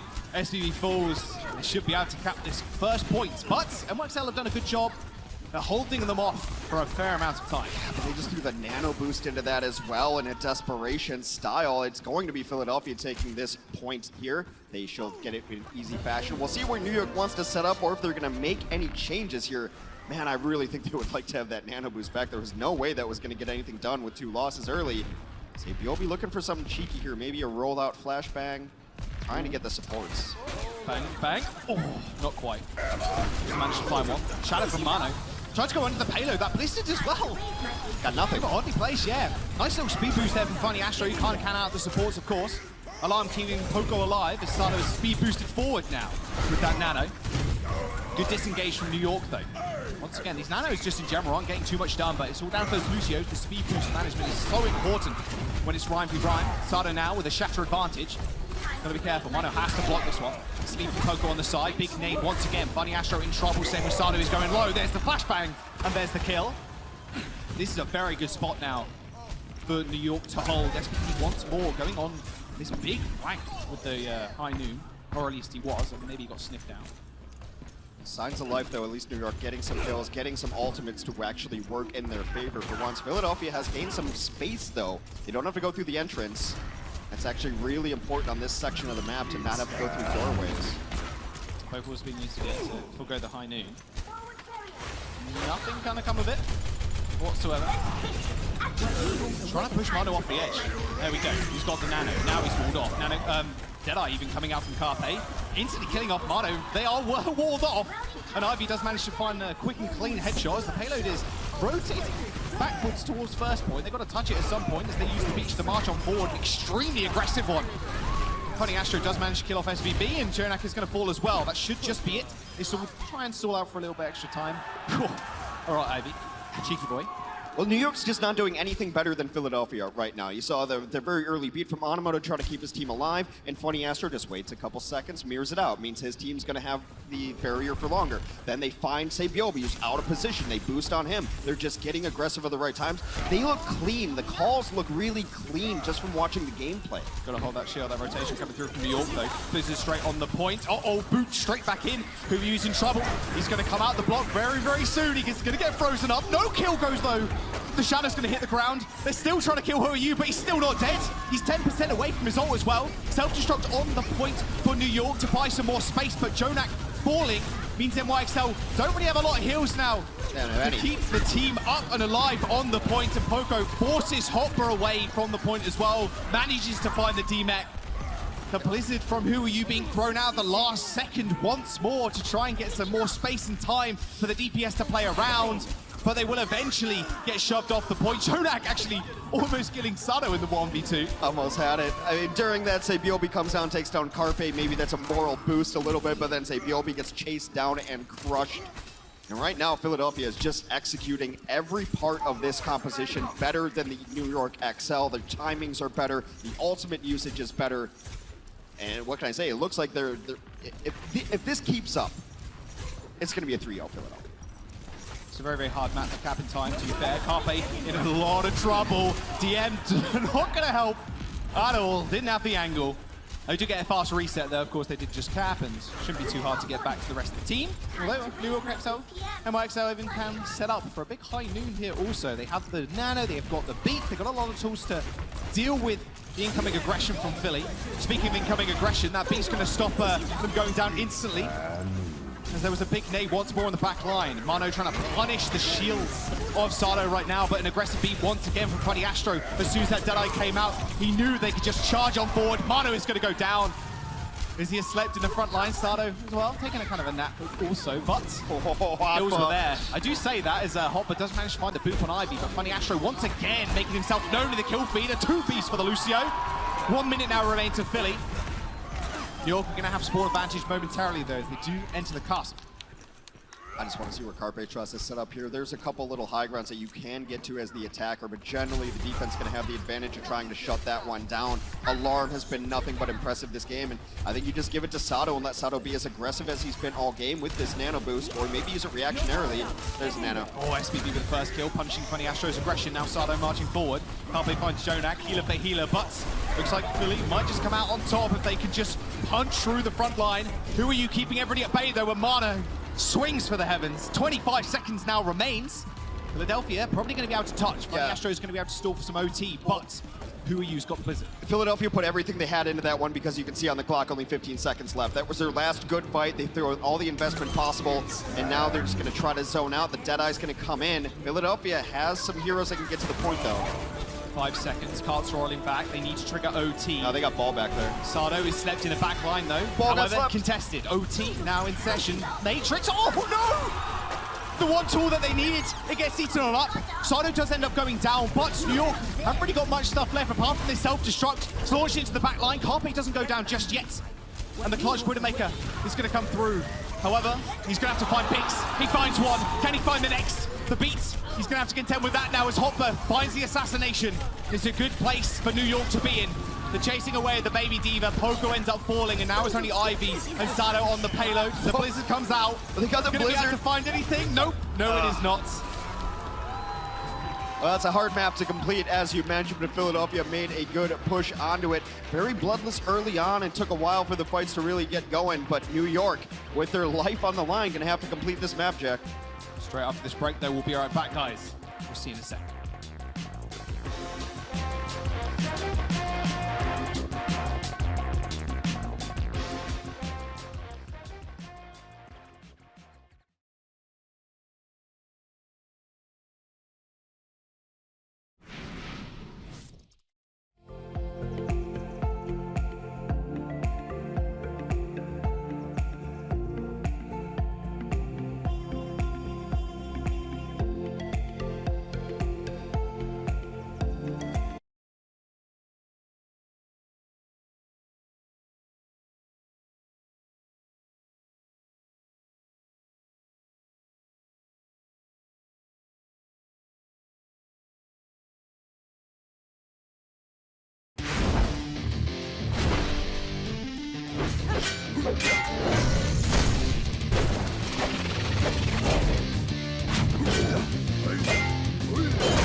Make sure you come find us in Houston. We are heading there next week. Y'all want to be there. We want to be there. Look, I want to watch the Outlaws if they're good or if they're bad. I just find them extremely entertaining to watch. So far, it's skewing one way or another. Leave that poor man alone. He had the bravery to show up to the arena in an Outlaws jersey. He's rooting for his team. Everyone is welcome at the Overwatch League. But if you can't make it to Houston, go to youtube.com/Overwatch League. That is where all our broadcasts are. This one is shaping up to be a quick one, as you can see a couple zeros on the board for the NYXL. If they don't complete Havana, well, or get damn close to it, you're going home 0-3 to Philadelphia. Kind of crazy. I did say Carpe might play a bit of Widowmaker. He's only been on the McCree, unfortunately, but it's been working out for them thus far. Yeah, played a little towards the end. His main matchup's been the thing to watch for me, at least. Ivy versus Who Are You? Ivy always having that Blizzard just before Who Are You is. Who Are You getting his Blizzard eaten as well by Poco. The one tool that they really needed, of course. We'll have to wait and see how they do end up doing on their attack. And generally just more freezes. The walls have been better. I mean, like, look, on the first point here, we saw Who Are You go for a Blizzard on the card. He got no one. Right? And then, but Ivy's actually connecting with it. His walls have just been better. Overall, it's just a more sound May game. And we haven't really said Who Are You's name at all. No? It has been living up to his name. Who are you? Oh, unlucky. They came out the other door. Alarm. Unfortunate, but you good. Now, not playing as close. Oh, not at all. As they did. You see, the problem is, you're giving up so much space here. This is one-fight territory now, basically. Yeah. If you do end up losing, you're going to be able to store the payload, of course. Which is why I was saying why I like spawn camps, because I think you still get a second fight here, even if you've blown up a spawn. But Philadelphia opting for the, I guess, more traditional saber path. Very, very early wall by Who Are You, though. Carpe on the sidelines once again, no surprise. He's going to get checked by Who Are You. The Icicle's flying on in. He's going to get naded as well. Everything just flying towards Carpe at this point. You've got to keep him in check, of course. Poco with a beautiful first blood throw straight onto Jonak. Once again, being picked off first. It's been a troubling theme for the NYXL that your MVP support player is getting picked off a lot and early in these fights. Oh, this is so bad. Yeah, they got Hoppa dead to rights there too. He went after Carpe. Look, that's how you beat Philadelphia, right? Or at least put up a fight against him. We saw the Washington Justice do it very well, where Ellie was just on Carpe duty, right? And they gave up all they had. Right now, Philadelphia knows where their bread is buttered, as does New York, and it's Carpe. It's the fish in the back lines. You got to deal with him somehow, but he's making their lives miserable. He's getting so much support as well, not only from Funny Astro, but from Alarm. You can use that Nano if you really need to, if you really think Carpe is just going to pop off. There's the high noon from SBB. Ivy has been slept, but does end up waking up from his slumber. Blizzard from Who Are You now on the point. That's what you want to see, just freeze up the front line. Sado's in a lot of trouble. That naded landed square on his head, but the beat comes through from Funny Astro to save him for the time being. He manages to get back up, and Funny Astro once again with these clutch beats, saving his front line. Sado comes back, pays his dues and killing off Mano. And 2 minutes now remain for New York to try and touch the payload and get it to this first point. So what's the difference between last year's Philly and this year's Philly? It's the rookie support line. You mentioned Funny Astro there too, but even Sado. Everyone who was attacking Sado, Alarm slept them, and then he anti-nated him, and then he healed up Sado. Sado's dead to rights right there. Without his rookies in the back line, the support line for Philadelphia has been crushing in the 3 weeks of L 2020. And I really did think Alarm could be, quote-unquote, new Jonak, and I think he's kind of proving himself right here on the stage. And he will continue to do so, I believe. As a high noon is going to get walled off. Speed around the corner. Can he find anything? Not entirely sure he can. A little bit of damage on the shield, but that's going to be about it. Ivy has got the Blizzard, though. They're going to have to set him up for success. That's going to be Animo's job to kind of force them all back. Blizzard comes through as well as that Nano. Mano's going to be able to get out of there, but he's nanoed up right now. And he can't really do much. He can't walk forward, but still manages to find two. But Sado, what? Flame Strike through the shield, finds two, but it's not going to be enough. That Shatter was enough to secure the kill on the back line of Philadelphia. Yeah, it's just Carpe and now SBB just cleaning it up. Pretty easy cleanup there. Philadelphia stayed in a little bit for then, but New York invested everything. Look, with that much time on the clock, it's pretty much, guys, what's the plan? Hit Q and let's go. And that's exactly what they did. New York invested everything. Philadelphia still in a very good position after a strong first hold, though. Yeah, 3 minutes now as they enter the factory phase. Again, taking a little bit more of an aggressive position here. We saw Philly a little bit more timid, a little bit more playing back. And NYXL just want to be up in your face, up close and personal. It's a factory or a distillery? I suppose a distillery is just a rum factory. Yes. One of those things. I never know what to call it, I'm going to be honest. Funny Astro nearing this beat. Historically now, we've just seen him use it aggressively. It's what Funny Astro is known for. I said before, just aggressive Lucio play. Wouldn't be too shocked at this point to just lay it down and just run towards them. Start gaining a lot of ground, though. Blizzard will come through from Who Are You? No one's going to get caught up once again. They tried to wall people off, but Funny Astro Yeah, that was a shot Sabiobi had to hit. He catches him in the rotation, able to get that there, but they're going to invest the nano here, trying to keep Sato alive as he gets aggro. That ball wasn't great. Actually, that just hinted Mano, and he gets pinned against the wall as well. Anti-naded or not, Sato's still going to be able to find the kill. Carpe finishes up Jonak as well. This one's not entirely over. Sabiobi's trying to get aggressive on it, but Philadelphia's done enough to get back in here, and they're slowing down the progress at the very least. Yeah, they're still pushing though. They're still getting a lot of ground, Hex. But now they're off the cart entirely, trying to set up this push. Yeah, we saw Justice do this last week. Cheeky wall. There's a high noon. Double high noon. What time is it? I don't even know. Self-destruct to the back line. Poco's looking for something. That landed on top of the wall. Does destroy it, but that's going to be about it for the time being. Now Hopper's got one of his own. Can he force Philadelphia Fusion into a corner? Funny Astro's going to have to save the beat. They must know that this self-destruct is coming up. Nano boost on the sidelines. Beautiful flashbang actually there from Carpe to stop himself going down. Aggressive beats away from the self-destruct. Hopper finds one though in Ivy. A beautiful start for the NYXL. They haven't really got many ults, but Mano has to hit this shadow. That's all he needs. It hits the back. Sato's going to fall. Carpe to follow as well. They're contesting the payload still, but NYXL shaping up on Havana. Finally, a torrent of white in the left side of the kill feed is the first time we've seen New York win a fight cleanly today. Yet again, they had to invest a lot going into that one. We'll get an extension on the clock as they grab this second point. Little yellow marker up top is where they need to go. But as you get on these payload maps, and even hybrid maps, defender's advantage gets stronger and stronger as you go, so it's going to be a monumental task to ask for this push. A little over 2 minutes left here for New York to stay alive in this series. This point is notoriously hard to actually take. Good start. Carpe down. Deadeye out, straight on top of the boxes. Funny Astro takes a little bit too much damage from the Deadeye, finished off by Hopper, and now they can just charge on forward with speed boost in tow. Nice flashbang, missing the shot. SBB in trouble. Ivy, all right. The assassination squad in the back. Alar manages to help him find the kill, but the payload is still going to move.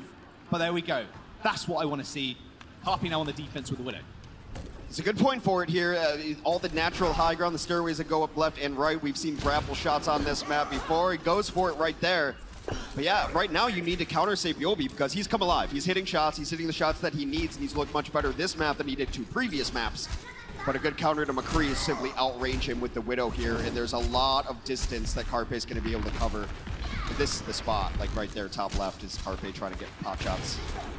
Gotta be careful, Jonak. You've got to be so careful right now. You've been picked off a couple of times before. Animo is going to be able to check him ever so slightly with those sound blastings. There's it coming now. Poco Pop straight on top. Who are you in trouble? But Funny Astro, a little bit of dire straits, end up getting picked off by SBB. Good start for New York once again. Mono taking a lot of damage. Nano onto the Rhine. Sato's going to have to try and save this one. He's frozen up. He's taken down. NYXL coming alive. There's the beat. Time to spare as well. Booped off the point is the Lucio. NYXL. Hex, they're not out of this just yet. Wow, well, this is a matchup we rarely get sweeps in, and I'm super excited the NYXL started just playing better. You saw it from their May there, you saw it from their McCree there. They were kind of non-existent on the defense. Offensively, they put it together. I thought, who are you actually showed up? And more importantly, Sabiobi hit his shots. We've got more for this set when we return. New York XL, Philadelphia Fusion, map 4, coming right up.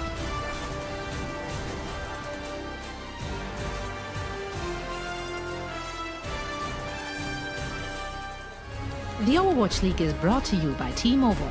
Rank up with America's first and only nationwide 5G network.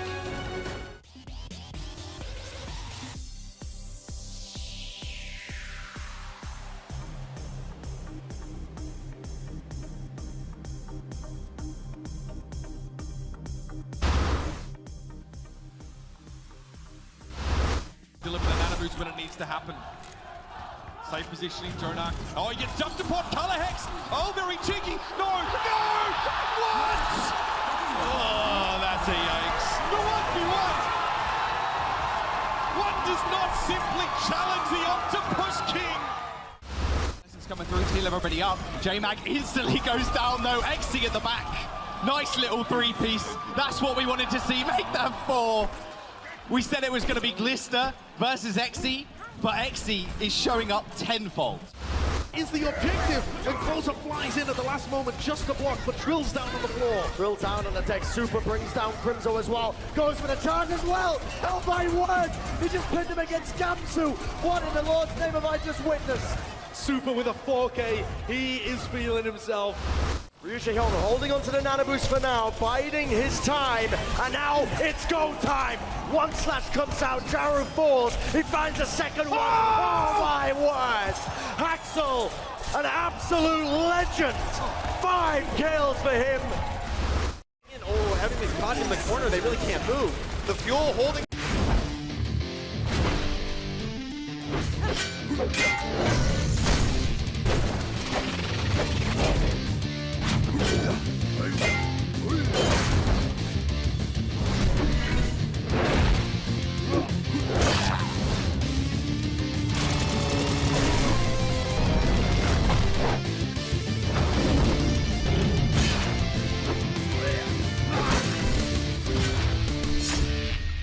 Give it up for Hammer! He clicks Q and people die.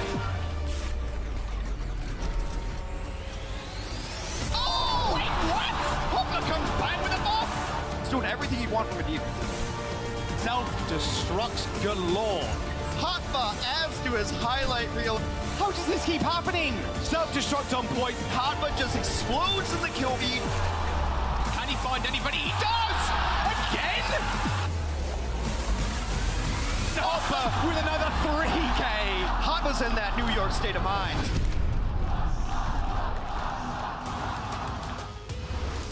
Oh, we are back in NYXL. Aren't out of it just yet. Nice little W on Havana. Will set them up to what? Well, down. Sorry. 1-2 in the series right now. Philly still feeling themselves though. It's been a pretty good round. However, Who Are You has come back just a little bit there, Hex. I just love the meta where it does come down to simply execution and hitting shots, you know, as opposed to some metas we've had in the past. It's like, oh man, the bubble timing was half a second too late, and that's why they lost the fight. It's like, no, they lost the fight because they got shot in the dome. I can live with that a lot more. Hotba is a guy who can maybe bring this team back into it. We've seen his solo diva plays go nuts, and you got to think he wants some revenge on his old team. His Philadelphia team let him go. He played about half of Season 1. Hotba and Sato came in and were the new revamped tank line, and they look good, but got pulled out of the grand finals after one map. That never feels good, so you got to think Hotba wants this for his squad. And it's Philadelphia, New York, as much as it looked like it was going to be a 3-0, and trust me, it did. New York came back at the end of the map. We're able to pull it off, and I'm excited for more Overwatch, and we're going to go to, let me try to make Zoe proud, Eichenwalde. Eichenwalde. I probably butchered it, but it's all right. Oh, boss Dennis, I hope he's proud of me too. While the German man is. I can never pronounce German words correctly. I can barely pronounce English words correctly. You're doing okay, but German is a language that takes a lot of intensity and difficulty. It's not as fluid as maybe French. All right, NYXL, Philadelphia Fusion. Philly is going to be on the defense, so that is the composition they're running, and I feel very safe to say that that is just the meta. We're in week 3. That's the meta. You see a shift from that, then it's something doing weird, but it seems like this is the thing that you should be running for the most part, unless you throw some curveballs. We're back to mirror matches here. NYXL has a chance to get back into this. They're down 2-1 in the set. First to 3 wins it, by the way. We're not just doing 4 maps this year. Mirror matchups, like you said. Jonak going for an alarm, in fact, going for a little sneaky nade. Didn't quite find anybody, but you might as well, especially on these maps. You get a lot of ult charge, of course, and it just sets you up a very nice first fight. In fact, that's what I'm trying to say. First fight. At the end of the day, the nanos that do come out first, you can't just run over them if the other Arna doesn't have it. The damage is just crazy, especially when it's sped boosts Orion straight into your face. Oh, Carpe. Nice flashbang. But Ivy's actually going to go down to a pin on the side. That's not good at all for Philly. They lost a lot of control in this fight now, as Sato does make his way onto the point, or at least trying to. Yeah, he's going to get kind of phased out here. In fact, they're just not going to touch. Okay, 99.9. That was a little bit too close. Nice little sleep on the side. Carpe finds a double headshot on SBB, but it doesn't matter at all. NYXL are going to be able to cap the points right under their noses. Yeah, you mentioned they lost a lot of control, they lost a lot of space, and that's because they lost Ivy. Once you lose your Mei, who's just putting up walls and really controlling the space. If you think about Overwatch at its core, it's, I want to be here, can your team stop me from going there? And losing May is brutal in that situation. Losing a Lucio where you get the speed boost in. But yeah, that very early pin onto Astro as well. And they just cleaned that one up. New York looking good on their first map. 5 kills to 1, so just this single fight, New York won, and now they're getting a lot of free push here. A lot of times you want to hold a team at those choke points where the walls are coming up and coming down, but Philadelphia's giving up a ton of spots. Got a lot of walls to work with. That was very dangerous, Jonak. Just runs straight into Pogo. He's trying to find the sleep. You could see it in his eyes. He wanted to go for the sleep on the side of the wall, but the wall was up and kind of blocking off the McCree. Pin or attempted one by Mano, but nice counter shatter by Sado, slammed in straight into the wall. They're going to be able to find Who Are You as well. Alarm in trouble, but somehow kept alive. Sub 20 HP by Funny Astro. Shonak finished him off with the nade. It's all good though. Philadelphia, I think, has got enough kills to at least stabilize here. They're going to give up some ground because they simply don't have the heals. They don't want to lose anybody on the exit. But should be in good position to fight on the cross of the bridge. They also don't want Alarm to just have to come out alone because they know that New York's capable of sending someone over towards the spawn and deal with him as he spawns. Poco's got bomb. Oh, but nowhere near, unfortunately. Ivy does have Blizzard mashing Who Are You right now, so how are they going to play this? It doesn't like Philadelphia not really willing to actually take this fight up here. They're playing rather timid, waiting for the wall, in fact. Exactly what they are doing. Poco with a beautiful eat, though. That's 2 this series already. The Blizzard comes through from Philly. It's going to be an easy cleanup. Carpe clicking a couple of heads. And actually a nice little flashbang from SPB to send Astro down to the pits. It doesn't matter at the end of it all. Philly do win the fight. Trying to get some cleanup now, nice too. stagger, actually, as well. Yeah. This is going to be pretty big. Hopper's going to get staggered, or at least freeze him on the edge. No. There you go. Lucky for Diva, there's an environmental death right into the pit of despair. So we'll see how this one ends up getting eaten. This is Poco, like you mentioned, the second ultimate negated. Up and over, just pops it right there. So clean. You think that wall's going to stop me? I've jets on 3-second cooldowns, bro. Yeah. Diva's, that buff is just insane. It's fun to watch, though. It's so mobile. Speaking of mobility, Mano just running straight into Carpe. Stringing it down. There's Who Are You picking up a kill as well. Cart is moving back, by the way, so they do need to touch that at some point. But Mano with the shadow set up almost perfectly, but a beautiful wall and ice block. In fact, right, Ivy to keep himself alive, but the rest of the team not quite so lucky. And now NYXL can set up pretty cleanly, in fact. They did catch these up two. against the entrance of the castle, but yeah, Alarm is going to get staggered out just a little bit. Yeah, the ice block's down. Goodbye. You saw them jump off the edge up top while Poco was trying to distract, but New York caught it as well. They're able to get them on the late cleanup. So the next fight's going to be a 6v4 best case scenario for At that point, if you're Ivy, you don't even ice block. You're 1v5. What are you actually expecting to do there? Beautiful shadow on the side. I'll interrupt myself. Sado is going to get slammed, though. You've got to be careful. That flashbang almost ending his life as Carpe gets dove on. A beautiful high noon, though, will signal the end of Popper's mech and his life. Funny Astro finding an extra kill, a booth on the bridge as well.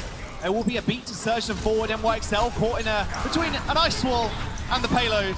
No way Mano's going to escape that one, unfortunately. Who You goes down at the end just before the Blizzard, but at least they have that for the next fight. New York needs to find a mix of styles that work against different teams, because I praised them in week 1 for being more aggressive and for taking off fights when it's 5v6, when it's 4v6. That's a New York in Season 1 wouldn't have ever taken that fight, but now they're trying to go for it. But at some point, you can't throw a barrier into that fight when you're already cut off. There has to be a middle ground for New York to be aggressive at the right times and be your old passive wait for the other team to make a mistake at the right times as well. And I think they're still figuring it out. Yeah, they want to be aggressive here. They've got Nano and Blizzard. Nano onto Mano. Might just end it. Nice little fire strike. It's 2 people. They've only got 90 seconds left. With Who Are You going down, you might just want to call it a day and back out. Not just because now it's 5v6, but because you really wanted to get that Blizzard in, and Who Are You's worked really hard to have the Blizzard advantage over Ivy in this situation. If they spot them here, they do. But Mano actually tagging the payload here, so then forced to kind of retreat. Nice flame strike onto Funny Astro. That nade almost ends his life. However, the shield was there from Sado. Good little start. High Nude on the bridge, on the payload, is going to get walled off eventually. Don't find too much, but one fight now remains realistically for NYXL. Flashbang attempting to go over the shield of Mano. Solo was asleep too. They're going to have to kill Carpe, at least try and do something. Funny Astro has got the beat, a beautiful wall straight on top of it though. The beat does land. A boob's going to get foregone for the time being, but look at the damage Funny Astro is doing in the back. They're going to have to pay attention to him at some point. Blizzard comes through from NYXL though. Mano straight into Sado, ends his life so swiftly. They eventually get in the payload moving once again. but time bank has been burnt. A fresh team kill. NYXL. 1 minute and 40. Such a cool back and forth positioning on the bridge, because the bridge is so brutal to fight on, but right now they were trying to bait Philadelphia in with the solo mono out there, and the moment they overextended, they were going to come back on the flank. Philadelphia didn't fall for that bait, so New York had to go as a unit, eventually get in. Nice Blizzard gets them that team fight, and they're going aggro again. High Noon, straight on top of the wall. SB says thank you very much. Instantly kills Carpe. Poco not finding anybody with that bomb, however, self-destruct coming up big. He's going to buy them a lot of space. Are they going to be able to do anything with it though? Salah lays down the Shatter, tried to lay down the Law, but it didn't quite happen. Mano absorbing the entirety of that into a shield. Carpe back on the winner once again. The clutch is coming through. It kills off SBB. 1 minute remains for New York. Issue I see right now. Mano's got the Shatter. Philadelphia going to have to block it, or they could just take it. They're going to have to play so defensively. Ivy goes down as well. Sado falls. They've still got the Shatter. It's on the back line. The healers are on the floor. Carpe on the Doomfist trying to find something. A nice little block from Who Are You, and Carpe assassinated by Animo. They're trying to stall. Blizzard on point. It should seal the deal. A couple of meters away. The ball gets pushed off. Self-destruct to end it all. And they manage to cap with time in the back. I really like the new New York where they go ultra aggressive. It seems like it's the style of play that has always worked in the Overwatch League. And I mentioned this in week 1 when we were seeing this new style of New York to be less passing. The teams that have been super successful in the last 18 months have been aggressive teams. Your San Francisco Shocks, your Vancouver Titans. They don't have a key that lets them walk backwards. They go, and they go forward, and you saw it from halfway through the second point to the last point. New York never took a step backwards. They went on single ults. They weren't trying to combo. They were getting it done with ultra aggressive play. Maybe that's just the only way to win in Overwatch. Well, running into Philly, who also like to play fairly aggressive, to be fair, especially with their beat usage. Funny Animo almost said there. Well, sure, why not? Sure, he's pretty funny. But Funny Astro just kind of running headfirst into them with that with the beat. You know, sometimes just not even useful against the Blizzard, because if you do get frozen, everybody's just going to focus you down. There's not really much point in trying to use the beat for that. You might as well just run into them like they have been doing and just send Ivy into the front line, trying to wall off Mano, and then you just kind of snowball out of control from there. I really like New York's attack on the bridge point, though, as well. They had Jonak just up top on the Ana, and he was playing super defensively because Carpo was trying to hit shots on him, and he got one. And then Jonak just kind of slayed back and found the angle to only heal his team, and he wasn't going for that, like, oh, I'll do a little bit of damage here. He stopped peeking. He stayed alive that whole fight in an untouchable spot and kept his team alive through that bridge push. All right, same old comps. New York playing the way Philly did, playing back onto the point. Alarm trying to set up for the perfect nade on the corner. Should be quite easy to forego, though. I'm just trying to look at the purple. There you go. Does find Who Are You, but he's going to be fine. They're not going to rush into him, or at least they aren't hinting at it, at least. Yeah, they're going to wait for the wars, or at least they're going to have to. Alarm on the back line, though. Another beautiful nade, but Jonak ends up going down first. The Carpe's flash. Now, problem is, you've only got Animo to really back you up. You got that speed boost, and they're going to be able to try and escort themselves onto the back line of Philly, but Burly Astro is going to make himself known to Mono. They're still doing just an absurd amount of damage. A beautiful couple of headshots from Carpe, and Easy does it. Philly are going to take first point. Yeah, Carpe saw Sapiobi coming in a mile away on that flank, and that was just an easy flash and headshot there. This has to be a record for Jonak first deaths in team fights. I just can't ever remember a game where Jonak died first this amount of times. I don't know if he's pressing the issue, playing too aggressive, trying to do too much for his team, but have some faith in your team to get their jobs done. Stop trying to do everybody's job. He wants to be the flashy, the star player that he truly is. Alarm's got Nano as well now. Jonak died so early, so he doesn't get ult. Carpe looking for a cheeky flank, a little bit of extra damage, and he will have a high noon also. Nano boost from Alarm, straight in the front line. Sado, oh boy, you don't want to get in front of him. SBB taking out Carpe, but the damage has really already been done with Mano going down. Look how aggressive SBB is playing in the backline as well. That's how Alarm we got does Carpe. get assassinated, however, but we still have bodies on the point. And that's what's important at the end of the day. Plus, they have a nice little spawn advantage too. Looking very nice for them. They're going to be able to use the aggressive beat if they want to do so as they re-engage. They're going to back up, make sure that Poco does not get D-Max, and they're going to get Carpe back into the mix. Look, if you're Philadelphia, why do you ever fight without Carpe if you have a choice? He's half HP. Should be fine. Funny Astro building his ulti rather fast. High Noon once again sped around the wall. They do find a nice boot to Poco, but oh, the Shadow's going to hit him through the shield. It looked like almost, but he just forewent it. Blizzard comes through and does a kill off SBB, and this is what I was talking about. The Blizzard just does so much. There's no point using the beats. You're just going to get focused down over and over and over. Ivy's May has just looked so crispy clean. Especially if you can't take down Carpe too. The damage throughput is just way too high to try to live through that. On the other side, when New York loses Save Yobi, they don't really have enough to kill people. What New York does have, though, are 4 very good ultimates to be able to defend this choke point, this bridge here, where you're just going to have to hit this. But Poco, can he come up big again against third heat? You have to go right now. Bunny Astro still has beats. The beat's going to come through from York Excel. Self-destruct on top as well. That's a beautiful Blizzard from Who Are You. Focus straight onto Alarm, take out the main healer, and now they're just relying on Bunny Astro. They got the cleanup though, and that's what matters. Self-destruct on the point, not fighting too much, but Sado is still swinging on the back line, refusing to hold shield. Mano ends up going down. They are 3 meters away from capping this point. Jonak eventually falls, and this is record time here for Philly. 4 minutes and 45 seconds as they go into the castle. As much as I've talked about how Philly being aggressive is what's worked out for them, their disengages have been equally as impressive. To roll as a unit and go back and get Carpe for the next fight. Because they could have stayed and waited for Carpe to come in, but maybe he takes a shot on the way in, and maybe you have to turn your attention there. Or maybe the entire New York just drops on you. Deadeye coming in. Oh, she's on the high ground though. That was so close. SBB almost going down instantly there. He is in a little bit of trouble, but the rest of the team, you see that everybody bundling on to him to make sure he stays alive. Walled off now is Sado, tried to go for the aggressive jump and Shatter, didn't quite work out. No eye of the Kaiser today, as Mano now surges on forward. They do end up winning the fight just around this corner. Now, they do have spawn advantage, and they've got ults to bear as well. Yeah. And that's the nice thing that you really want to see out of an ult economy, though, is to have 4 and then start the next fight with 2. You know, just be pacing them out in the correct way. And that's why I think Nano into Ryan is always such an interesting combination, because, yeah, I'm going to Nano Ryan, and then he's going to build up his own ultimate, and we're just going to cycle these. In a perfect world, you're cycling ults, you have ults every fight.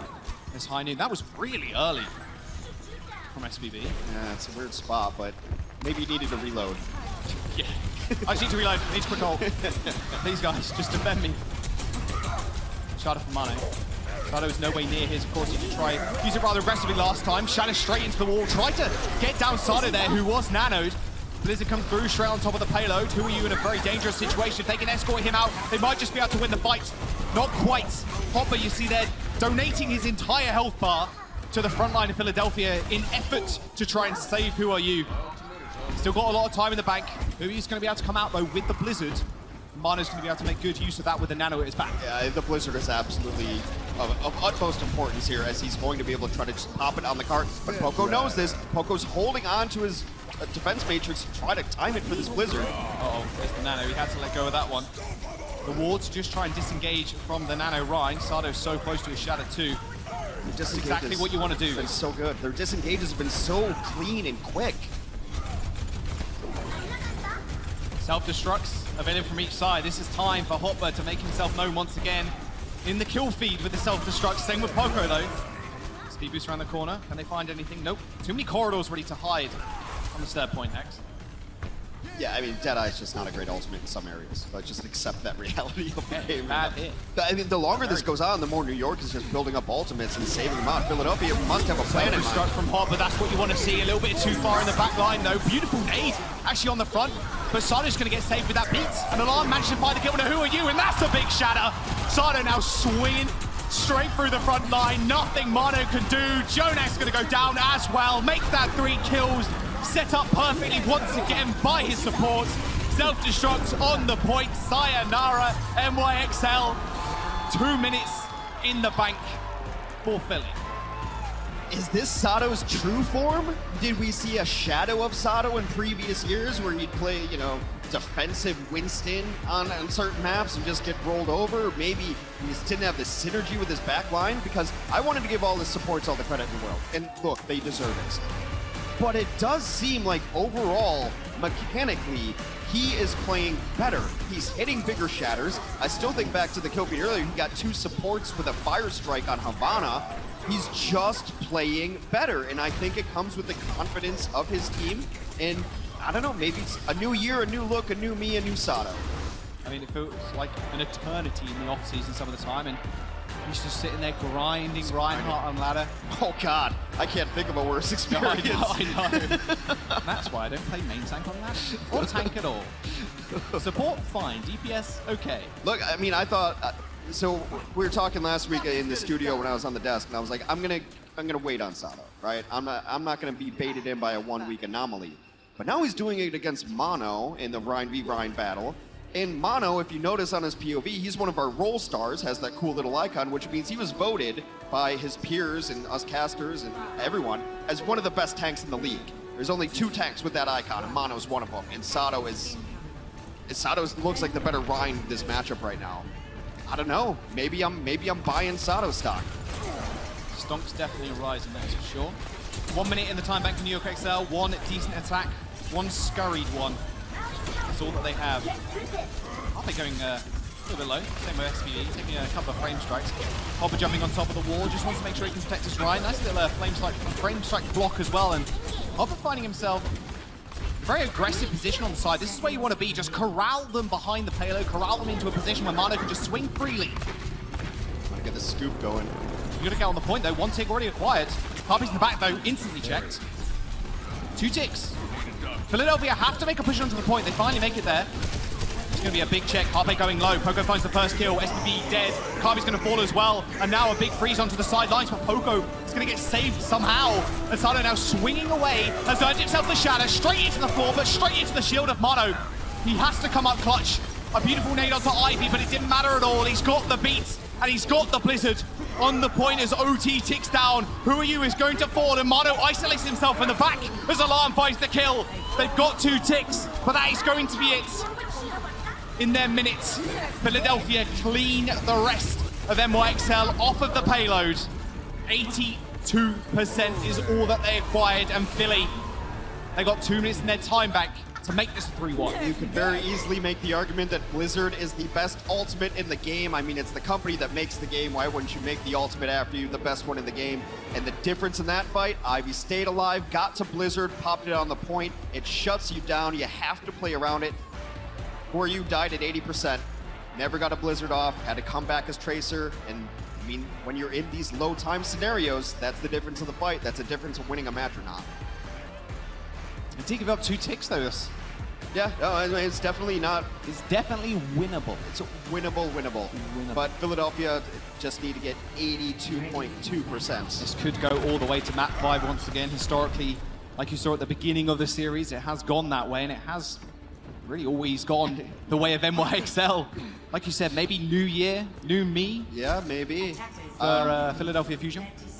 They look like a confident team this year. They really do, and it's just their gameplay style. And I don't know. I'm starting to really like this Philly squad right now. It's hard to find a weakness in it, and like Ivy's just this silent killer. You're gonna give all the attention and love to Carpe, and the other team's gonna try to shut down Carpe. So someone else has to step up. They have to open up their spot. Like Carpe's gonna make space just by existing.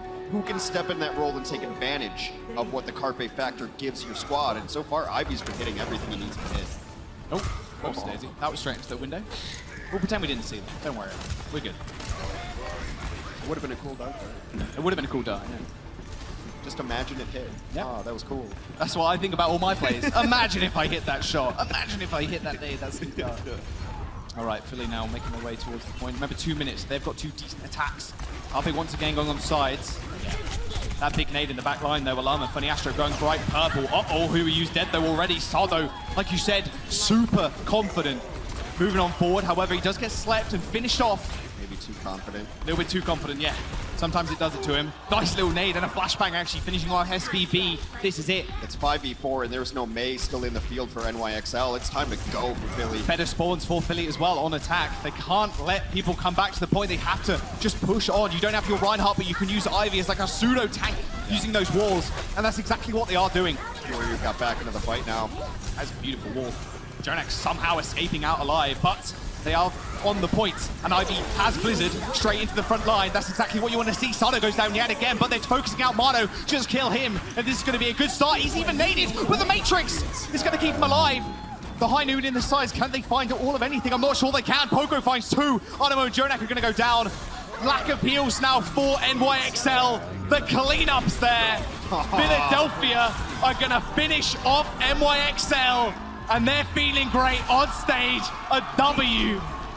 Not something historically known. They've been reverse swept by them so many times, and they finally find their revenge. Now, Philadelphia locks the door, and you got to give a ton of credit to just forcing out these first kills. It seemed like the first kill of the match and the map went to Philly out of nowhere, and NYXL never broke that trend. They're dying first in every fight. They're losing a May early in fights. They're losing Jonak on Ana early in fights. Those are hard fights to bring back because of where the meta is right now. That you're just going to isolate the opposing Ryan because they don't have a May to block you off, or they don't have an Ana to keep them alive, and now it just snowballs into it. And if Philadelphia can continue this of getting first picks on the teams, they're going to win a lot of team fights, a lot of maps, and a lot of matches. Like you said, there's those small picks. Carpe picking up Jonak time and time again. Jonak dying.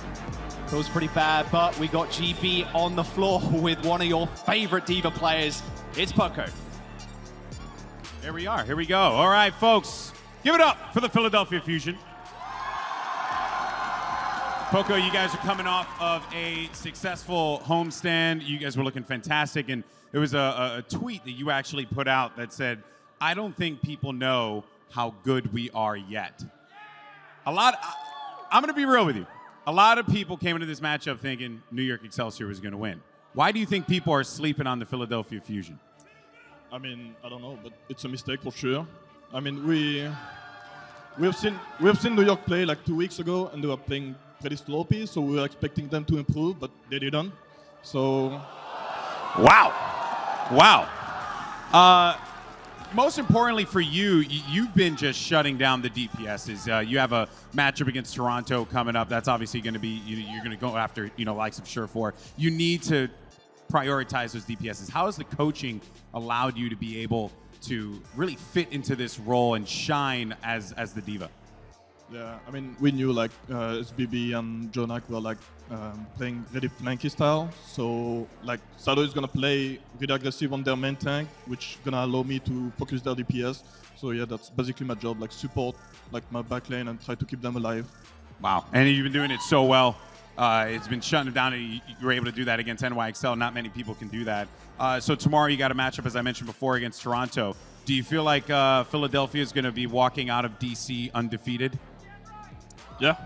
Easy. All right, well, that's going to do it for Poco here. Always a pleasure to talk to you, my man. Let's send it back over to the casters. Cheers, lads, on the stage. That was the Coke victory moments, and hey, a little bit of trash talk goes a long way, especially from a very tall, handsome Frenchman. I'm a big fan of French people. They just let it all fly out right there. That is just beautiful. And look, they open up that interview of a lot of people don't really know how good we are. No, we don't. I mean, it's early in the league, and I don't really like to make preseason power rankings or power rankings in general because I need to see you play a little bit before I can figure out if you're good. Right now, Philly has to be at the top of the food chain, though, because they're undefeated. They just took down a New York team that, he's right. They have looked a little sloppy. They came out sloppy against London. They kind of were a little sloppy today. You watch some of these replays, and you're just like, what? Why? Can you guess who player of the match is, though? Is it a fish? Maybe it is. Of course it's going to be Carpe with his unreal Widowmaker. McCree as well, also just stellar. The amount of times he was finding picks, especially on this Horizon, picks Jonak straight out the skies. I'm not entirely sure. Maybe Jonak was going for the cheeky sleep, and then he picks May off the back of that as well on second. Well, I mean, if Jonak was going for the cheeky sleep, but imagine if I hit that sleep, though. Well, you got headshot instead, so it doesn't really matter. Look, I love Carpe for a million reasons. I've already talked about it, but it's this clutch factor, but also what he brings to the team is the other team knows if we don't shut down Carpe, we lose. So they have to dedicate resources to it, and the rest of this Philadelphia squad has taken all the advantage of that moment. And it's like when you have a Widow on the field. You don't have to hit shots, but you have to play around it. When you have a Carpe on the field, he doesn't have to really do anything, but the other team has to respect it. They have to play around it. Oh, Poco said it on stage as well. I'm playing a little bit more of a supportive style, just facilitate my supports, my other tank, and of course, my Carpe. They're going to be able to take it. We got a banger of a match coming up soon, though. We have Boston facing up against the Outlaws. The classic. El Clasico. It's going to be a good one, Hex. I cannot wait.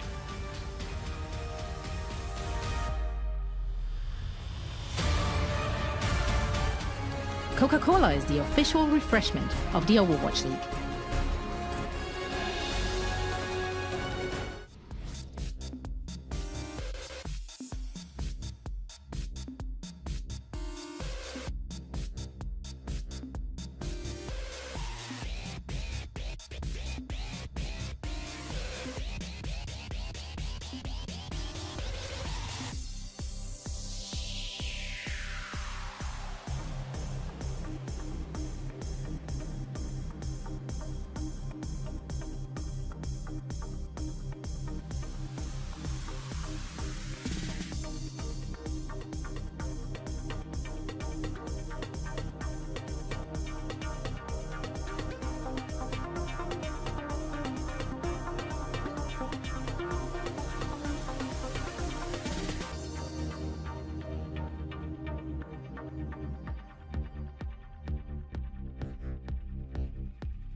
Legend of Soul Guard. Download now.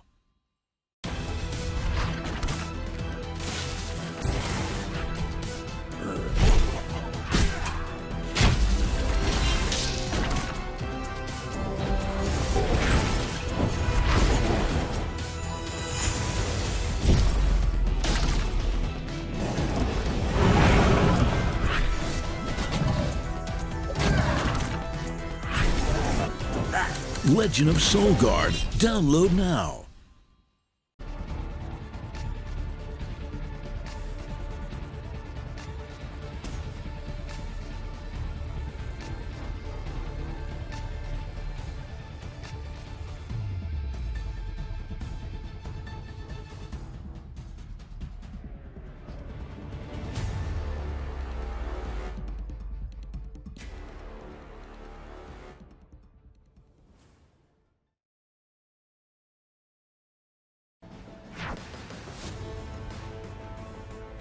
Welcome into our Overwatch League studio here in Los Angeles, your only destination in between matches. My name is Zoe Schwind, and joining me here on the desk is still CP Costa and Reinforce. We still got the whole crew, and we're already done with our first match of the day. Now, yeah, early in the season we thought these are the two best teams, therefore it was hard to pick, but everyone here on the desk did go with New York. How are we feeling now after this first one is over? Well, I brought no shame to the guest spot because it is still in the relative same position. Yeah, I mean, nothing changed for any of us, so that's good. I don't think you can really blame a lot of us. NYXL, a lot of people had them at the top of the standings, but you know, it is the start of the season. We want to see these top teams go against each other so we know where everyone stands, and now we know. Philly stands incredibly high this season. They've been playing very well. Carpe and Ivy just popped off today. They were just insane across the board.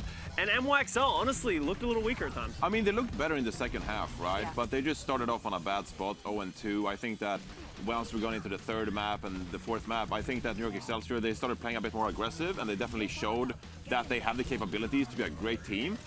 But they were a bit too overeager sometimes on Eichenwalde, and their executions weren't on point. Philadelphia Fusion definitely were the better team, and I think Philadelphia Fusion rightfully should be rated above New York after Absolutely. this. Now, when we were watching the game backstage, Costa, you mentioned that the, let's say, more liberal approach to New York, yeeting their ults into fights fairly early, was maybe not working in that favor. Was that something that stood out to all of you guys? Yeah, I think it's just, you saw it here and there. I don't know how many Who Are You ults actually ended up getting eaten, but it was a lot. And you got to give credit to Poco, but just across the board, their ult usage was kind of lackluster. Well, also, for Who Are You, I look at Who Are You and you look at his history, I don't think this is a player that enjoys playing Mei. I'm not even sure it's a player that's put a whole lot of play time on the Mei overall, because there were just times where you go, okay, this does not look like a good engage. Oh, wait, he's actually out there.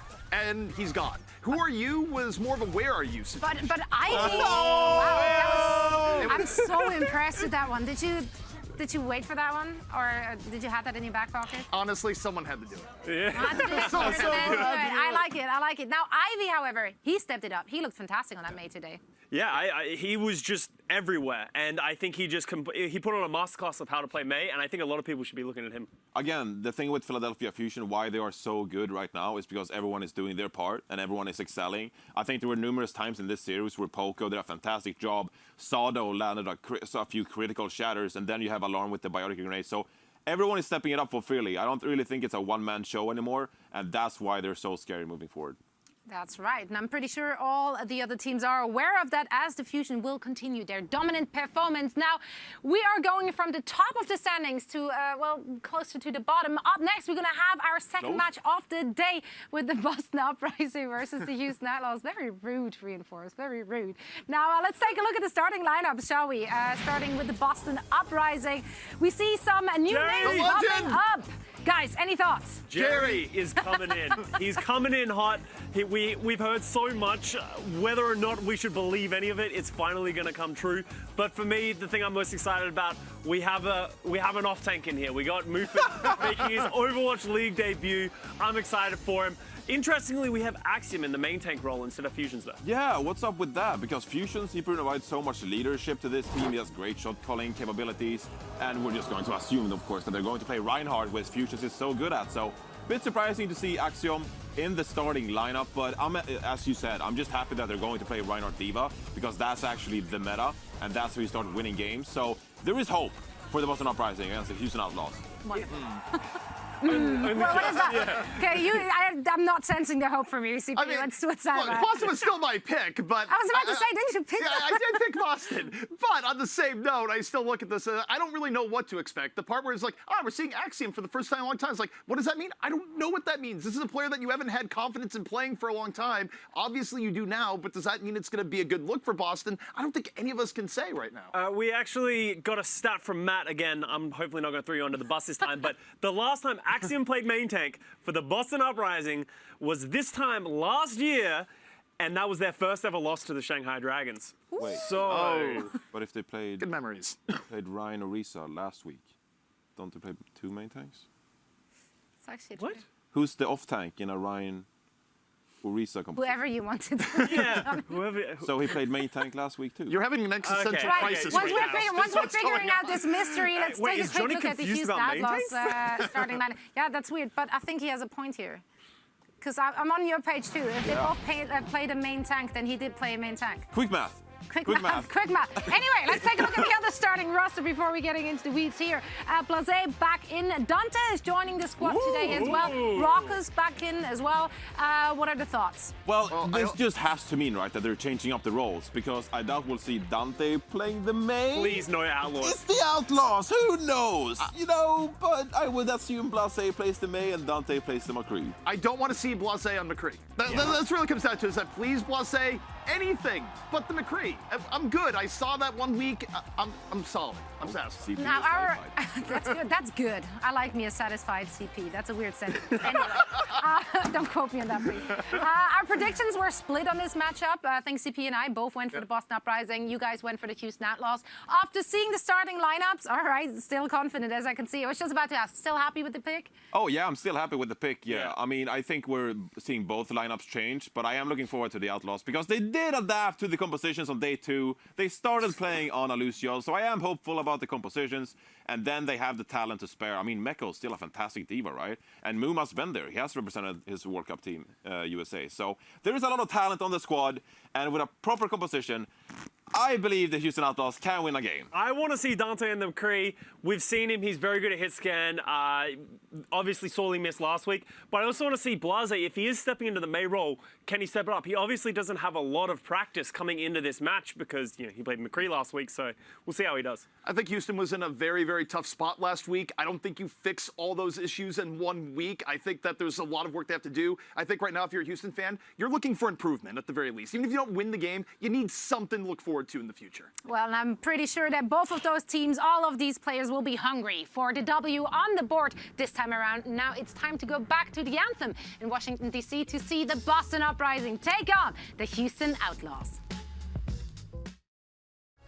The Overwatch League is brought to you by ZipChair Gaming, the official chair supplier of the Overwatch League, and by TeamSpeak, the official voice supplier of the Overwatch League.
Welcome back, everybody, to the Overwatch League 2020 season here live at the Anthem in Washington, D.C. And we have got an absolute banger of a match. El Clasico, as it's been described throughout the ages. The Boston Uprising versus the Houston Outlaws. Oh, it's going to be an absolute cracker. You know it's going to be entertaining.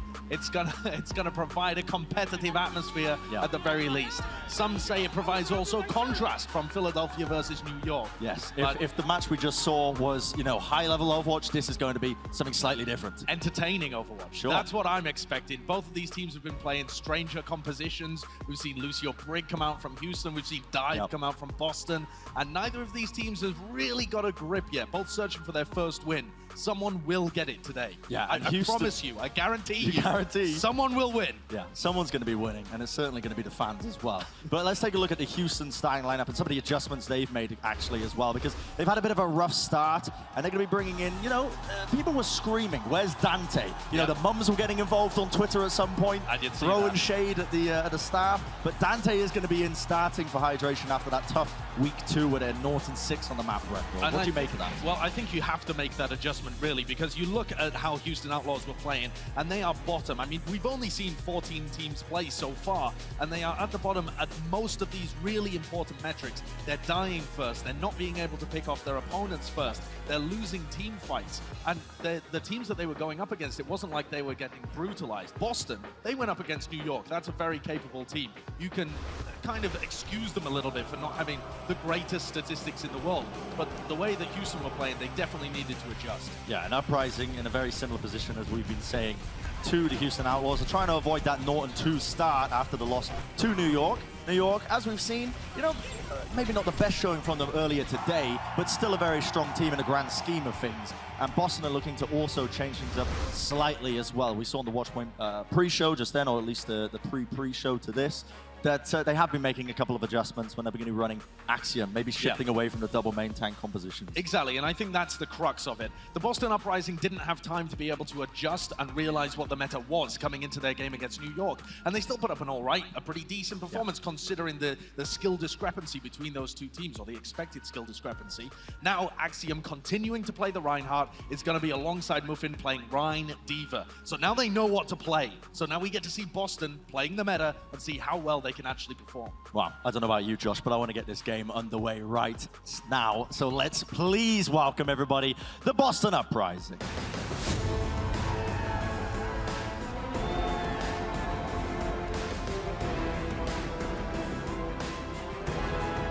They're currently on a 9-loss streak in terms of matches. This is where they want to turn it around. A fresh start for 2020 and a very winnable match ahead of them. Yeah, I've seen the support staff in the back. They were feeling very confident. They were nicking a couple of brownies from the catering.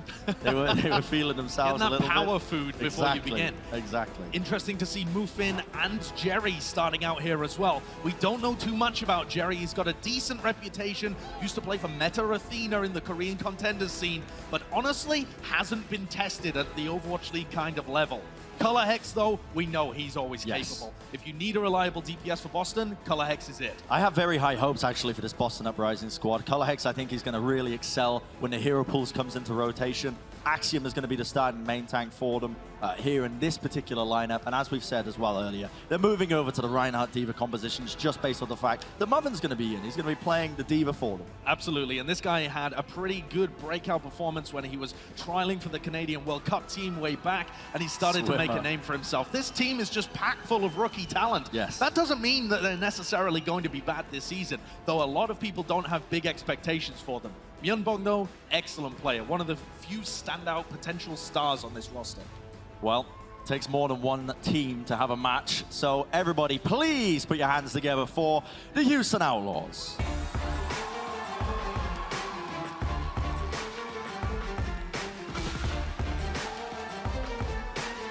I mentioned that Boston were on a 9-match loss streak. Houston are on a 7-match loss streak. So both of these teams are desperate to turn their fortunes around.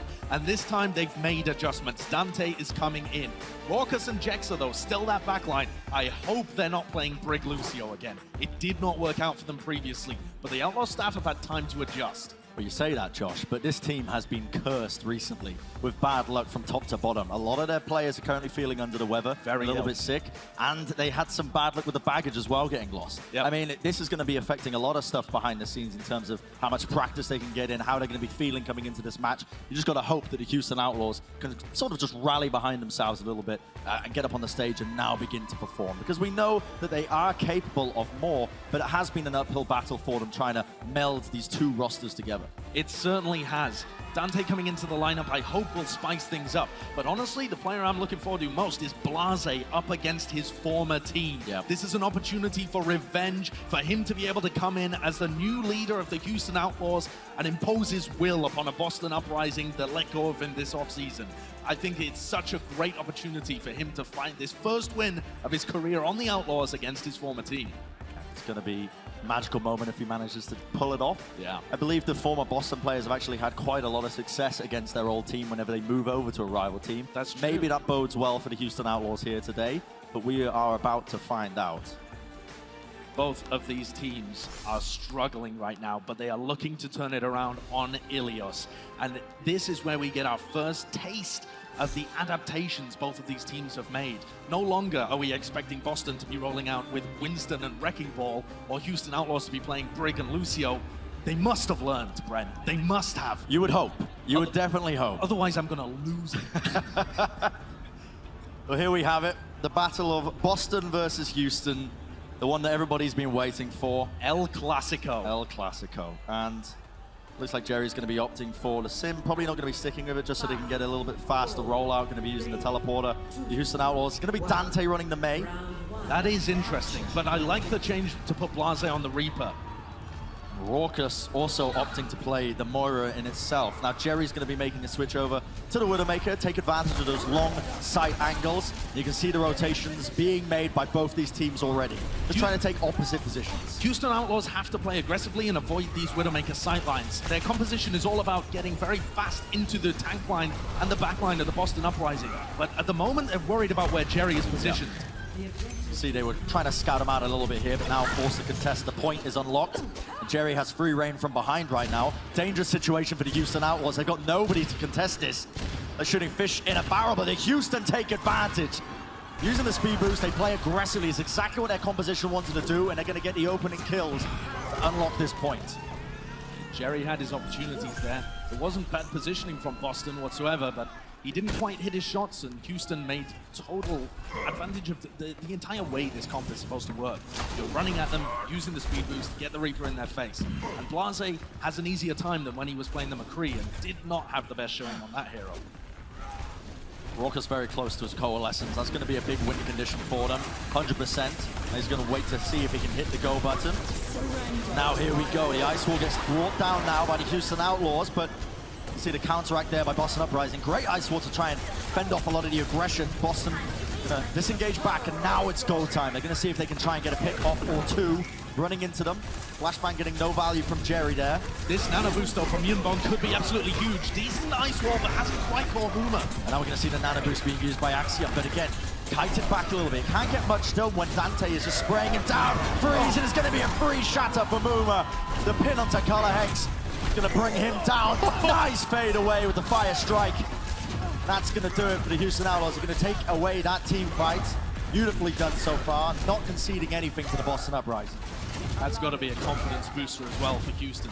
Like you said, Brand, they've been so unlucky recently in terms of their baggage just going missing when they were on their way to DC as well. Their mental state can't have been in a good place. They needed this fast, aggressive start. Get some points on the board early. Just forget about the previous weeks. But now Boston have got a lot of ultimates to use here. The Blizzards are going to be very impactful for both sides. We'll see how they decide to use them. Axiom is hunting for a good Earth Shadow right now. The wall comes up. Muma caught against it. A rock in a hard place. Instantly brought down. A soundbite does not connect. Boston getting the better of this fight. Nice engage, using the Ice Wall to its fullest advantage there. They should be able to clean this one up. Axiom getting frozen up a little bit. It's going to be the slow siege right now from Boston to slowly trickle over this point, but they do eventually take it away. And good patience, not using too many ultimates towards the end. Save the nano boost, save the Blizzard as well. So this can definitely develop into a snowball for Boston Uprising. They have to use their ults correctly though. They'd really like to find a good main wall from Color Hex and win the next fight just with the nano. Go. I'll give you new. Nano boost ready and waiting. The Ice Wall doesn't get what they were looking for. Oh, Blase gets caught out of position. The flashbang from Jerry takes him out. Now Houston are a little bit split here. One half of their team's on one side, the other on caught out of position. The Ice Wall now going to be used by Houston to try and at least peel for them a little bit, take up a bit of this damage. But now the Nano Boost comes out onto Axiom. Huge fire strike, lays it into him, not 8 up. And Houston Outlaws are going to have to try and reset this one somehow. And that's the perfect situation for Boston. They only used one ultimate, but by picking off Blase early and then not allowing Houston to disengage, they've managed to pick up 50% before the Houston Outlaws have even had an opportunity to take a decent team fight. Well, now we see that the Blizzard is online for Color Hex. It's going to be a major win condition. A lot of eyes are going to be on Meko to see if he can eat this one. Ice Wall goes up again and has caught a couple of the members split. Boston don't want to take advantage of it. They don't want to try and engage this one. Houston are going to recollect themselves. The team regroups. Be looking to see if they can take any sort of engagement here. Meko just teasing us right now with a self-destruct. Big Bionade onto the tank line of Houston. It's going to force them back. Boston still playing passive, just trying to get this free capture point percentage. Not really opting to take any fights just yet. And now we start to see the ultimates coming online. Starting to be used here. Muffin forced to use the self-destruct into the back. Earthshadow by Muma. Doesn't get too much done here. Now it's Boston's turn to try and strike back, but the ultimates are really not getting that much value, but Jerry's the one who comes out on top. Takes out Raucus. Going to be a lack of healing now for the Houston Outlaws, and the sound barriers are exchanged as well on top of that. But it looks like Boston are the ones coming out on top. They've got the Blizzard as well, and they've managed to catch a couple of people in it. Color X taking down Dante, and with only the backline alive for the Houston Outlaws, what started out so strong, looked so good, Boston have taken all the way back. Over's going to try and stall this one out, tick the overtime over a little bit, but this map is so long, it's very difficult to even try and get onto the point, and that will be the Boston Uprising taking the first round in map number 1. Marvin's happy, you can see him flexing a little bit, blowing a kiss to the crowd. Yeah, this crowd so far has not been particularly kind to other East Coast teams. The DC blood runs deep. But Boston Uprising are 1-0 up at the moment, and the confidence has got to be flowing for these guys. Yeah. For some of them, it's their first time on stage. For Muffin, for Jerry, for Axiom as the sole main tank as well. Well, now, another opportunity to see if Houston Outlaws can bring this one back. See them opting for mirror compositions across the board. Gonna be running the same comps, the main McCree that we've seen so often. And Jerry so far has been playing very well on the McCree. He has. He's found decent sightlines and been able to get away with it. Whereas Blase's statistics last time he played were not all that great. A lot of pressure on him to be able to deliver in this match. Rumor gets slept up early here. See, both teams don't want to sacrifice the high ground just yet. Just taking pot shots to spam. Waiting for that point to unlock, seeing if they can get enough spam damage to get an early pick, which will set them off right. Or just collect damage on their tanks so that they can start to build up towards the nano boost. Here we have it. Bionade onto Dante, force him back. The Ice Wall is defensively used here. Patching a couple of mana position. Axiom actually falls here. Raucus getting pressured heavily. But luckily his team is there to peel from 39 HP in a dream. He does survive here, but Houston are in a bit of trouble. They have to be healed back up. Luckily, Raucus is still alive. He's back there to be healing them up. Nano boost used by Myungbong here. Raucus going to be using one of his own now. Meko trying to get the value in with the damage. Oh, he gets moved out, he gets moved out, frozen, but luckily, defrost just in the nick of time, but it matters not. Boston have slowly taken this fight away. They had a superior heal angle. That early damage onto Raucus really was the winning moment there. Yeah, they managed to get the additional heals, force Houston Outlaws out away from the point, and also build their nano boost up really quickly. We've seen teams more and more start to favor nano boosting the Diva, because with those 3-second boosters, you can get into the backline and trade your Diva mech for 1, potentially 2 kills on the backline. Potential for an enormous Bionade. A risky play by Myungbong, and he absolutely pays off. 3 players going to be anti-naded. Muma slept in the backline, caught out of position. Houston going to be capitalizing with their own, though. They're going to be trading 1-for-1. Actually, forced to use his Shatter, but again, not really devalued. I think that the Boston Uprising were looking quite sloppy gameplay from both these teams. Very sloppy, and now with only a Lucio and a May on the point, Color Hex falls. He got Bionaded there as well, so his Ice Block would have done nothing. They want to take up as much time as they possibly can, keep this stalling out, but this fight has been lost. Houston Outlaws with 6 ults are going to be able to retake. Yeah, this is a great position right now for Houston Outlaws. Raucus can start to get in a nice line-of-sight position. As you said, Josh, the 6 ultimates online now for the Houston Outlaws is going to be critical, but another big Bionade here from Myungbong. He hits it onto 3 players. Jerry playing very far forward. Luckily, Meko was there with the defense matrix. Now we see the Ice. Blizzard coming out for the Boston Uprising, trying to freeze them up. Sound barrier to counteract this. Outlaws want to try and take this fight, but again, no one has fallen just yet. Both these teams playing quite passive, probably getting too much value out of their ultimates. But Dante's still holding on to his own. Now we see the speedy cowboy around the corner. The main tank gone. Axiom falls. Bit of a mistimed charge there by Muma, and he's going to get punished for it as well. And Blase playing way too aggressive, trying to get value out of the flashbang, but just throws it straight into the defense matrix. Oh, it's shambles. Boston are taking this so easily. The Houston Outlaws had every opportunity to be able to work their ults, stay in control of this point, and draw the map up 1-to-1. But they've gifted it over to the Boston Uprising. Not a scenario you want to see if you're a Houston fan. Now we're going to start to see the support ults coming online for Boston. Very close to the sound barrier, whereas Jax is just trying to build his currently. But the real win condition right now for Houston is going to be Dante's Blizzard. He gets a good run off. Another huge Bionade! Myungbong! He's been huge with them. Catches on to 4. Houston forced to back off. Play a little bit more patiently. Again, Raucus very close to his nano, though. It's go time for Houston. Deadeye from Jerry. Gets no value. He's going to try and take an off angle. A little bit of a flank. Moomer getting pressured heavily now. Sound barrier from Boston.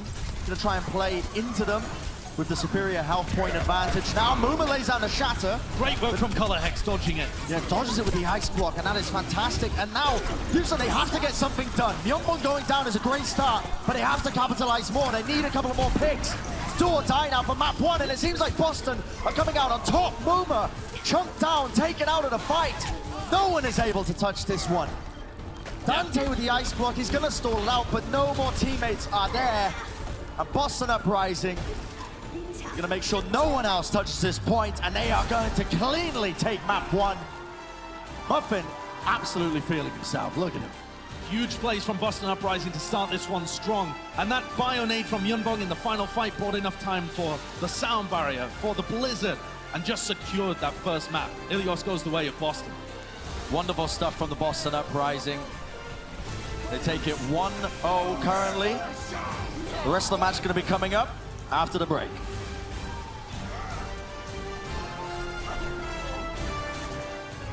Coca-Cola is the official refreshment of the Overwatch League.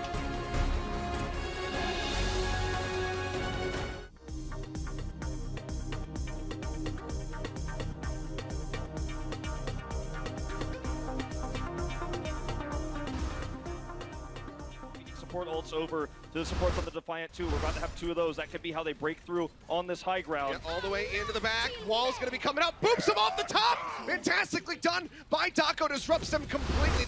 Find a way in through these choke points, dodging the shots. Good job there, but that's not going to stop Happy from once again Happy.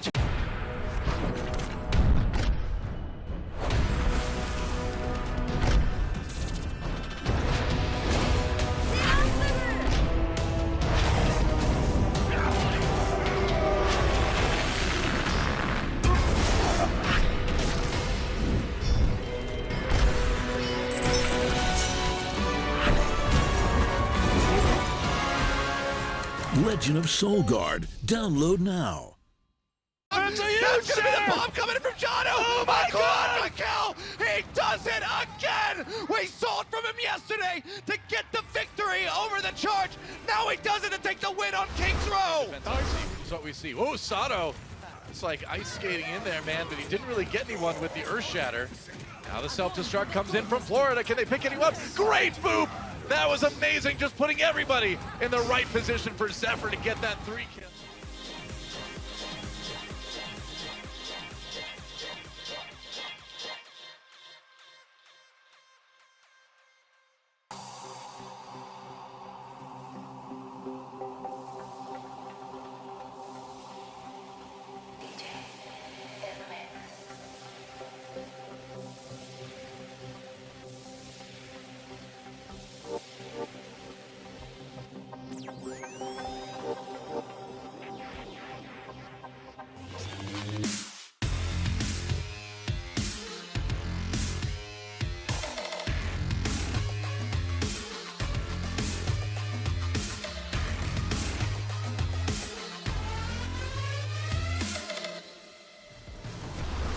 That's right, everybody. The Houston Outlaws are hosting their homestand next week, and Lord knows they need that home crowd. So go get your tickets now. Still opportunities to catch the action. You can see Moomer. He's not impressed because you're not buying your ticket. So definitely buy him now. There might be other reasons, Bren, why he doesn't look so impressed. But I wouldn't know what those reasons are. Yeah. Yeah, Blase did not have the greatest performance on that first map as well. We really need him to step up for the Houston Outlaws to flourish. He's in this head-to-head against his former team, against Jerry. Jerry's a brand new rookie, and Jerry totally outclassed him on that first map in the McCree head-to-head. Little fun fact for you. It's Blase's birthday today. Oh, even more. I'm not going to make the crowd sing him happy birthday. That's a little bit too much, but yeah, it's not the greatest showing you want on your birthday. No, absolutely not. But he still has all the opportunity in the world to turn this around. I like the main Reaper at the beginning because it means he doesn't have to go head-to-head against Jerry in that direct hit-scan matchup. Blase isn't really known as a hit-scan player. No. He's definitely on this team for his leadership qualities, for his calling. But doesn't quite work out for them there. Well, see a substitution being made here. Rapal's going to be coming in for Raucus. Swapping it out a little bit. It's a move that, you know, I feel like Houston, they need to be making these kind of adjustments on the fly. You can still see this team just trying to find their footing ever so slightly. It felt like they were a little bit behind the meta when they came into week 1 of the Overwatch League. And they have been playing a little bit of catch-up since then. I would definitely agree with you. I think we were maybe expecting to see Raucus play a little bit of Brigitte. That seems to be his hero, that he seems to play more than Repel does. Yeah. But they didn't get an opportunity or the right composition to be able to showcase it, so Repel just generally seems to be the better flex support to run for the Houston Outlaws. We have heard in the past, though, that Raucus is a very communicative player for Houston, so we'll see if that changes anything. But take a look at how Jerry was able to perform on map 1, though, on Ilios. He doubled the damage almost of Blase and was able to secure way more final blows. Blase, for comparison, was 2 for 5 with about 5,000 hero damage done. So this was almost doubling of a performance from Jerry. And these stats, very, very classic of what you would expect from the McCree in this composition that everybody is playing these days. Much more pressure on Blase to step up to meet that kind of quality that we've seen from so many of the other Overwatch League level McCrees. I love Jerry's name. It's fantastic. He joins the list of players whose also name I love. Gary. Gary is another one. It's phenomenal. It's nice, short, simple, sweet. I like to see Muffin as well, you know, enjoying his time being up there on the stage. A lot of new players can get a bit nervous, especially when they're playing in front of a crowd that may not have too many Boston Uprising fans, but it seems like the ones that are out there are pretty vocal. Yeah. There's a player, obviously, who wants to prove himself on the big stage. He's going to eye down the camera a little bit, making me feel just ever so slightly uncomfortable. And yeah, okay, all right. Yep, he sees us. I see you as well, Muffin. Houston Outlaws supporters still out here as well, and they believe. We saw and heard reinforcing Custer earlier on in the day, trying to inject belief into this Houston Outlaws roster. They're only 1-0 down. You can certainly turn it around. Temple of Anubis is going to be the next map coming up, and it's a very different map. You can play dive, you can play a bit of the Widowmaker at times as well, but a lot of people are just still sticking to the basic McCree and May compositions. It allows for some interesting comps for sure. What kind of changes, Josh, do you want to see from the Houston Outlaws? From what you've seen of this match so far from them, what do you think that they should aim to try and turn around in this map? I think the most obvious change is swapping around the roles of Blase and Dante, but it's not a realistic change that you can make halfway through the map. If Dante has been using all of his practice time on May, and Blase hasn't, Blase will look out of his depth on May anyway. Yeah. So I don't think it's reasonable to expect them to make that adaptation mid-match.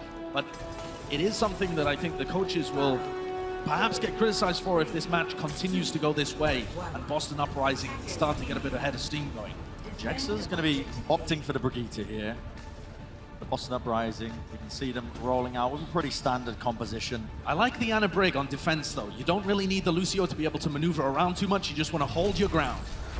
The Boston Uprising just biding their time.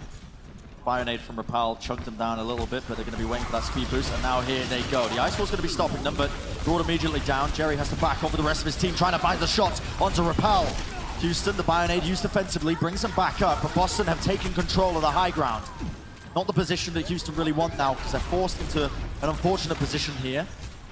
Into the little cubby holes onto the point, and now Boston want to try and take advantage of this. The Ice Wall didn't quite catch any players. Another massive Bionade from Myungbong.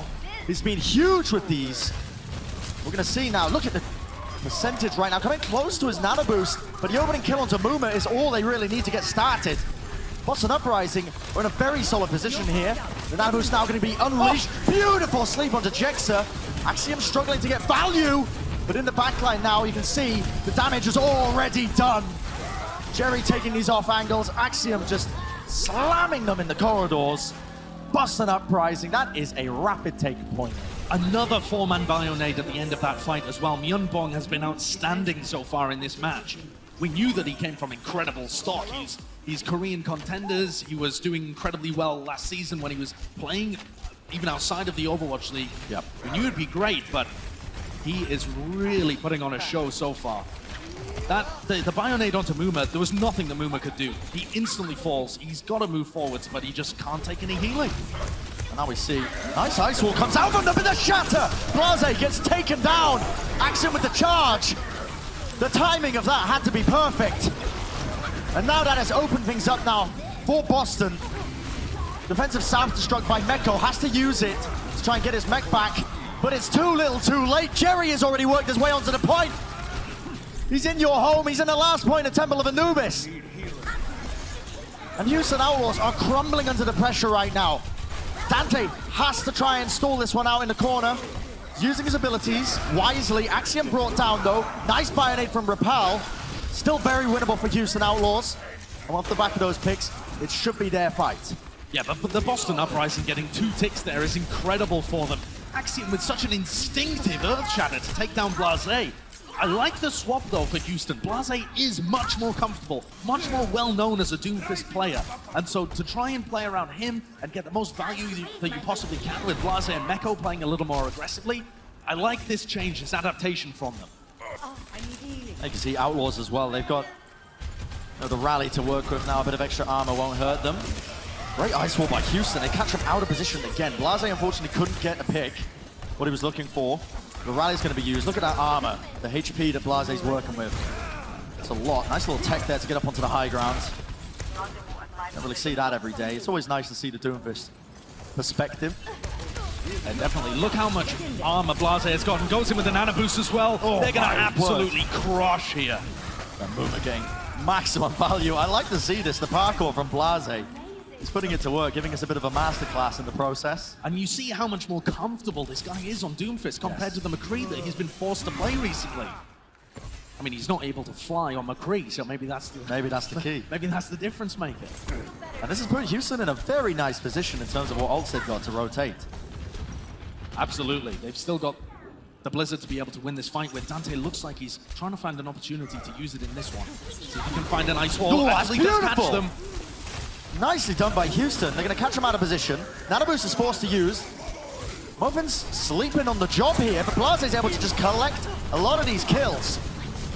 Boston's still going to try and see if they can get any value whatsoever. Blase, fortunately missing the mark of the Meteor Strike, but it doesn't matter because they've crunched the Boston Uprising against the walls of Anubis. He's a historian's worst nightmare, ruining the hieroglyphics on the walls, but I need healing. What can be done? It's a war zone, Bren. It's true.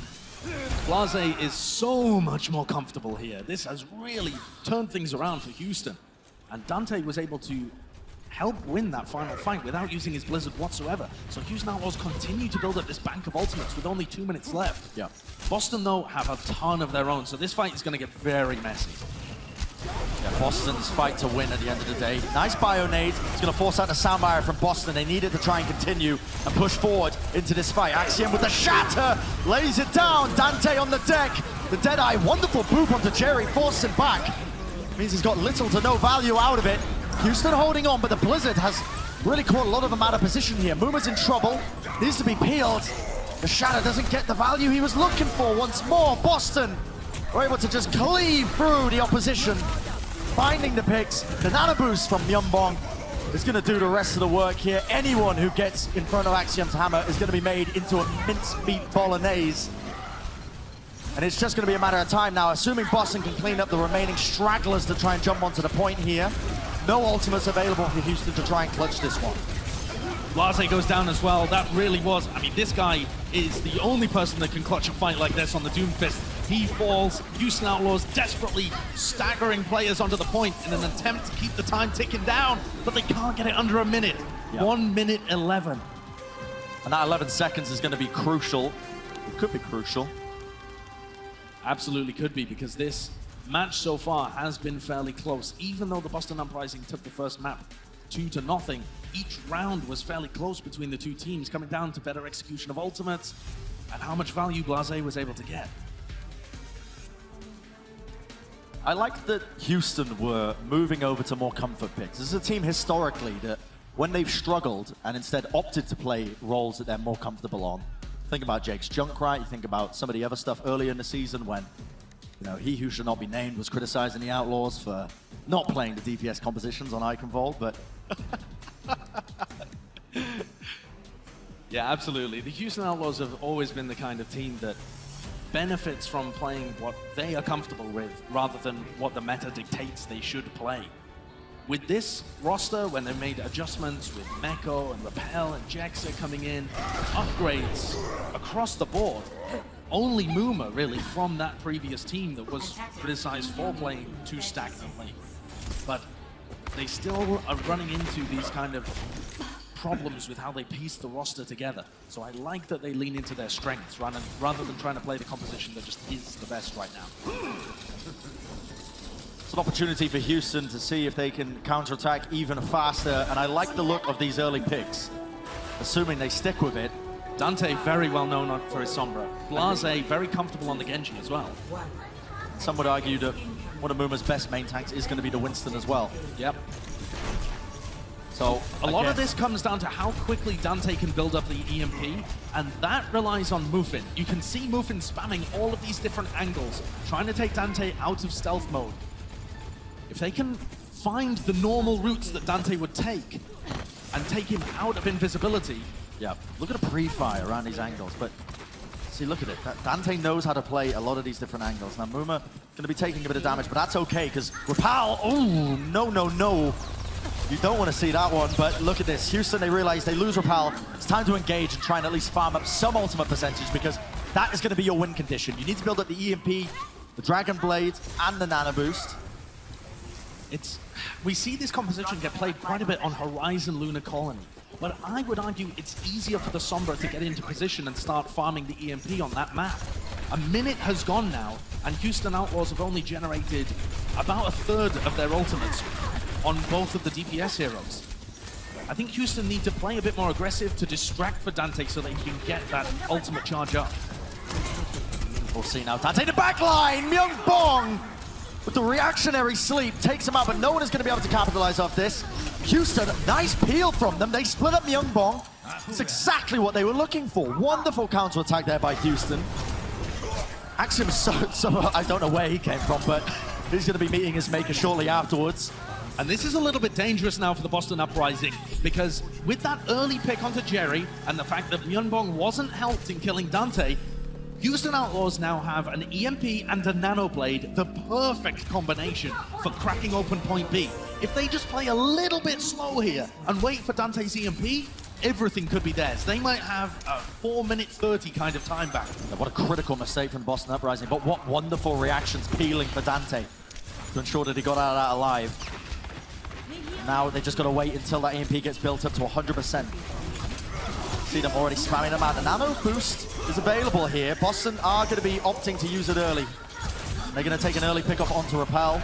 This should be Boston backing off, disengaging, just trying to farm up these ults. And now that they're online, they're okay to go with this fight. I mean, Axiom just really wants to clean up this fight, but I don't know if I agree with that one. I mean, they're just trying to buy a little bit more time, right? Maybe the Earth Shatter could have been used to counteract the Nano Blade as it comes in, but I think they would rather have just the Boston Uprising be set up in a position to deal with them. Add a little bit more time on the clock. Maybe you find Dante in a compromising position when he goes for the EMP. They do have the bash from the Brigitte, the flashbang.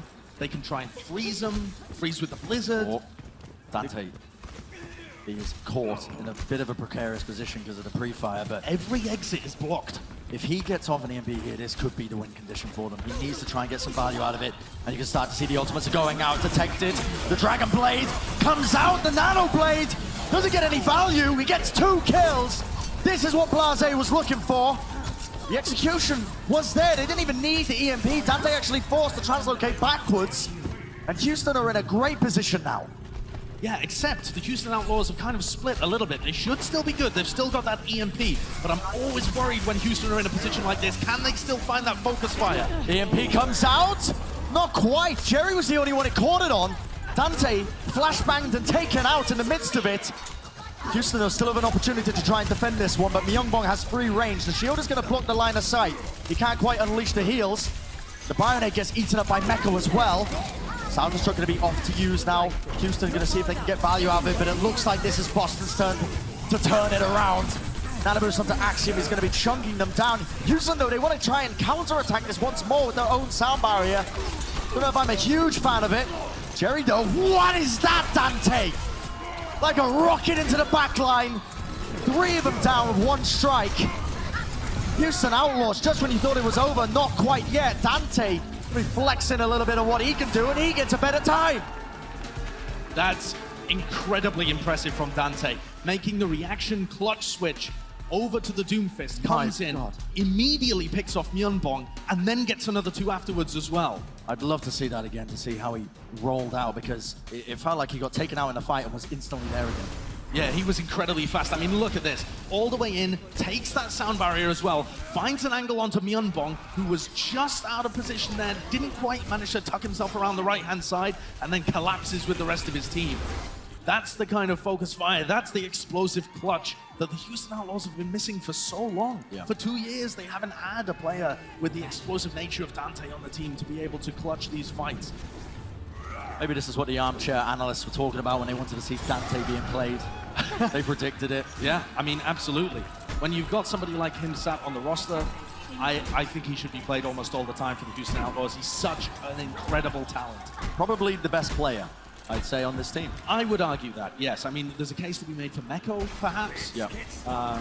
Or possibly even Repel Excelsior, though I think those are weaker cases. But Dante is very, very good on the heroes that he plays. Blase.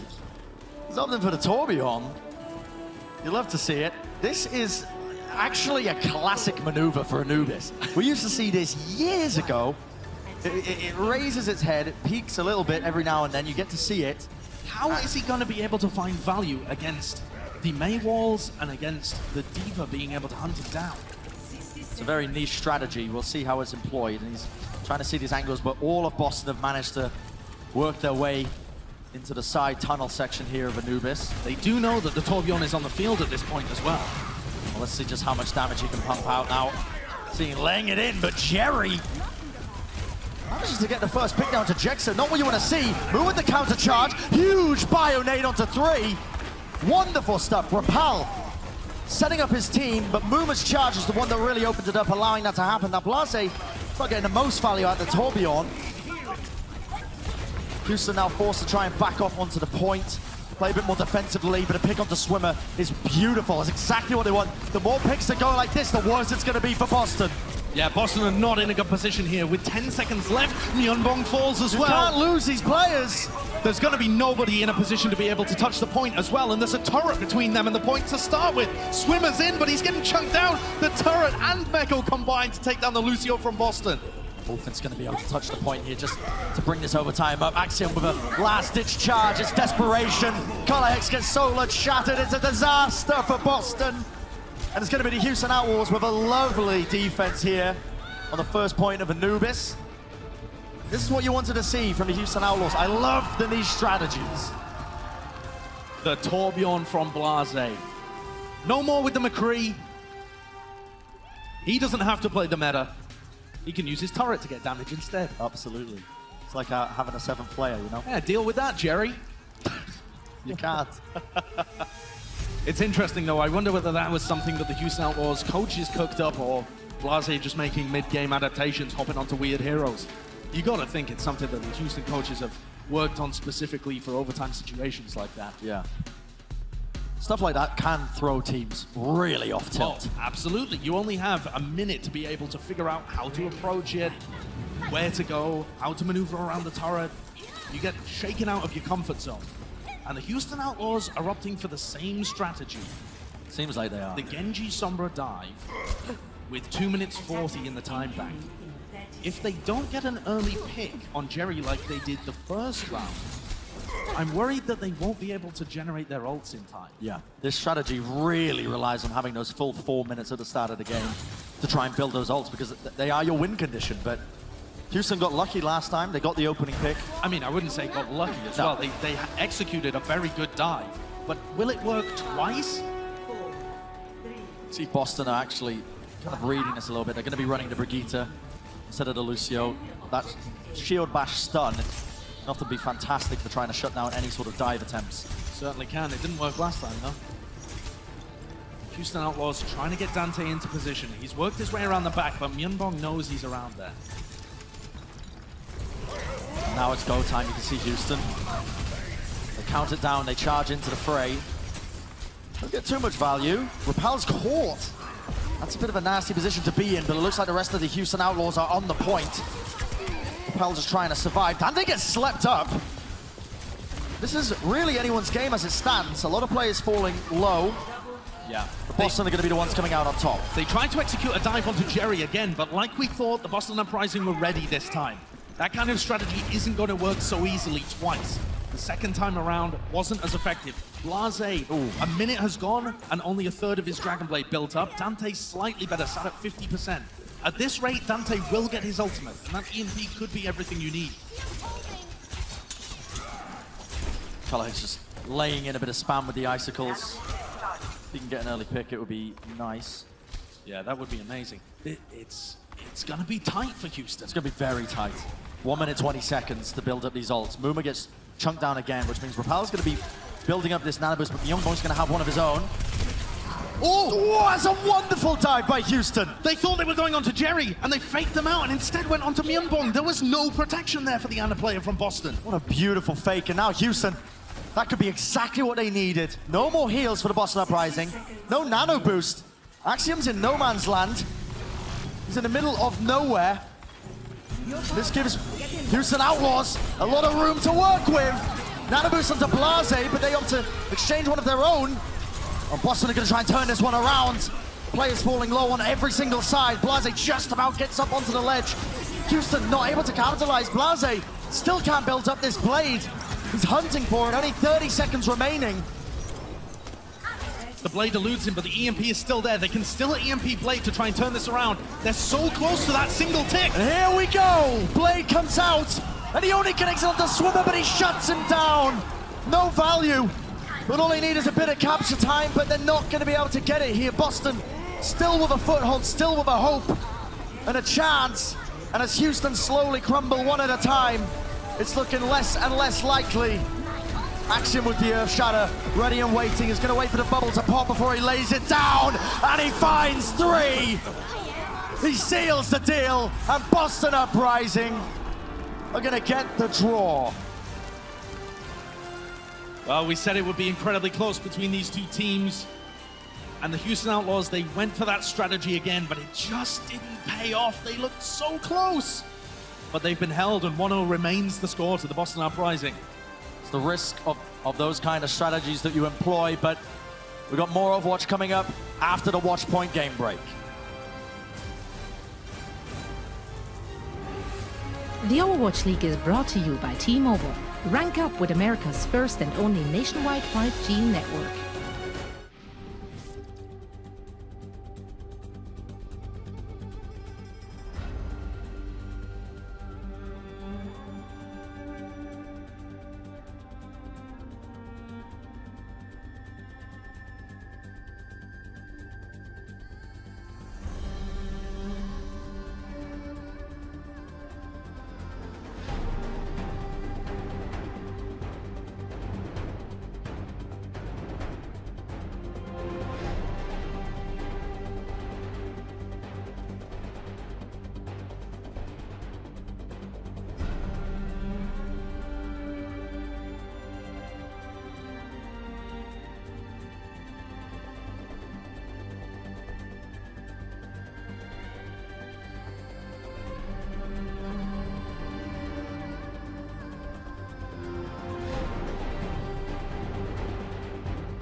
the battle of the bottom. Yeah, that sounds harsh, but it's kind of what we've been witnessing. Boston seems to be rising up, I dare say.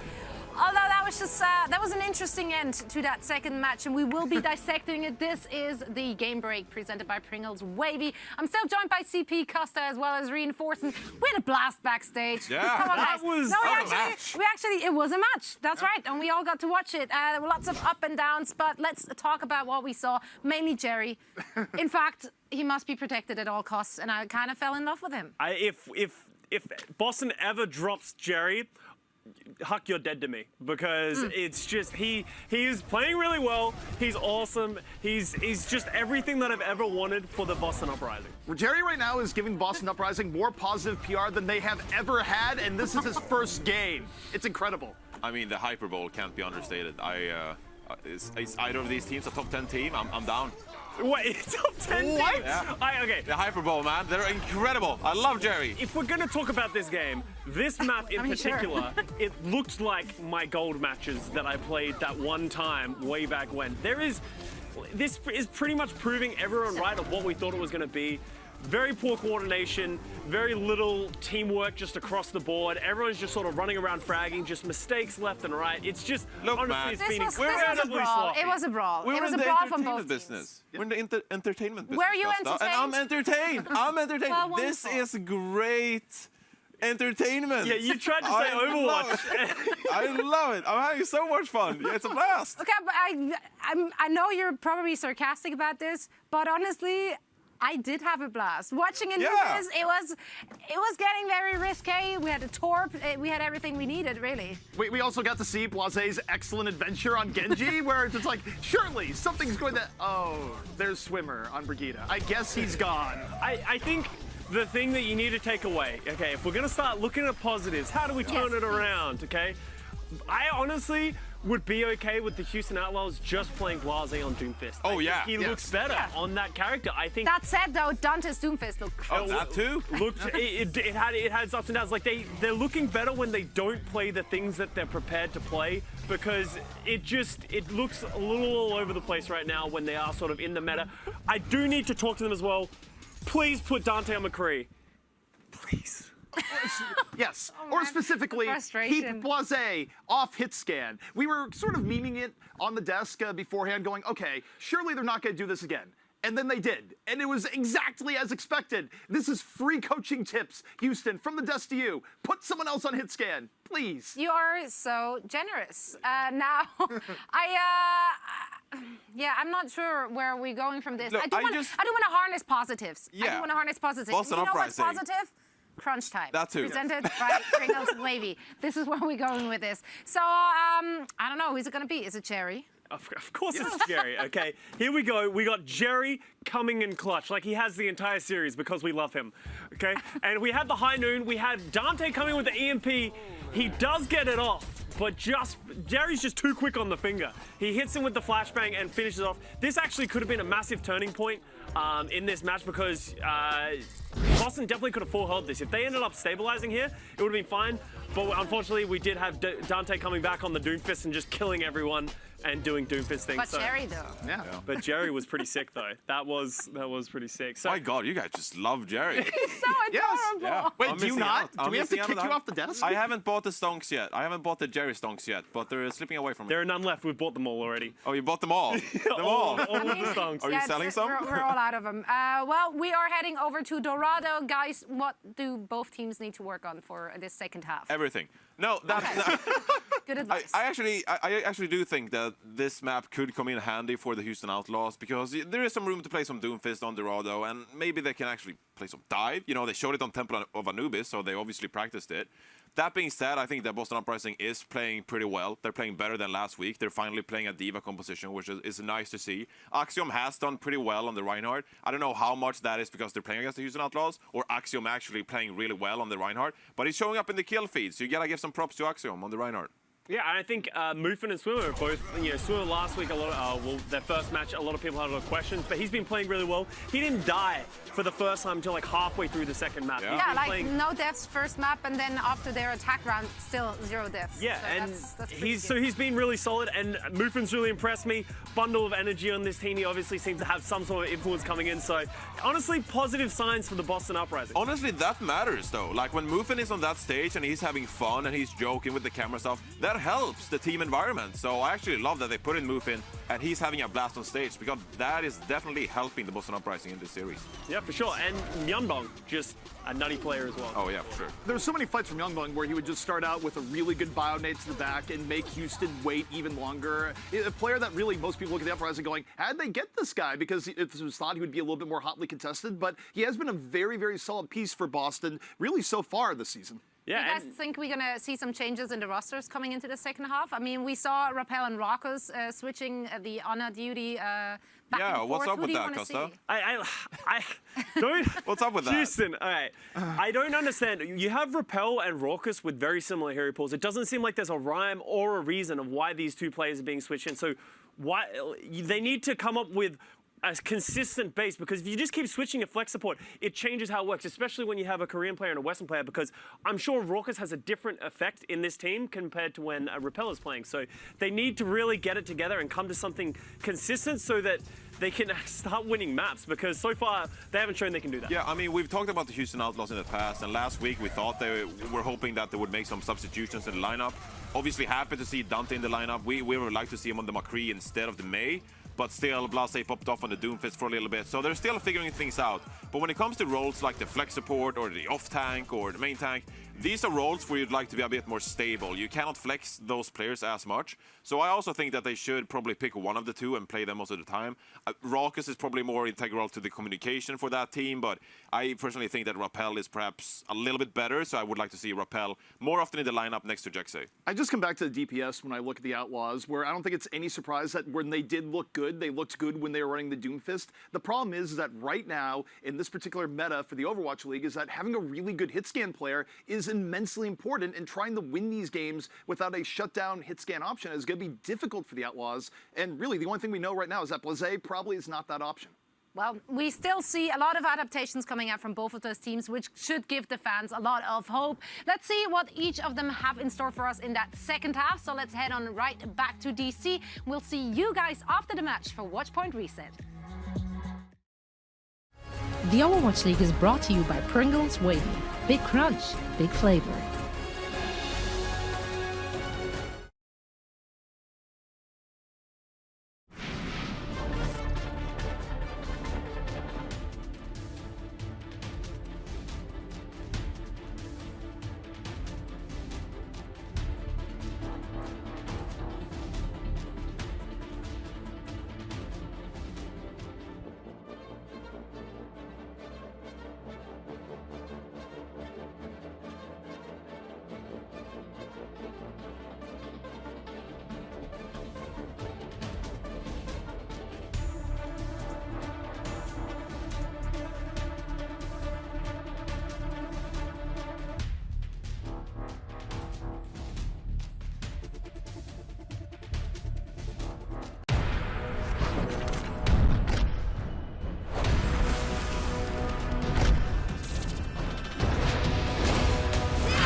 Legend of Soulguard. Download now.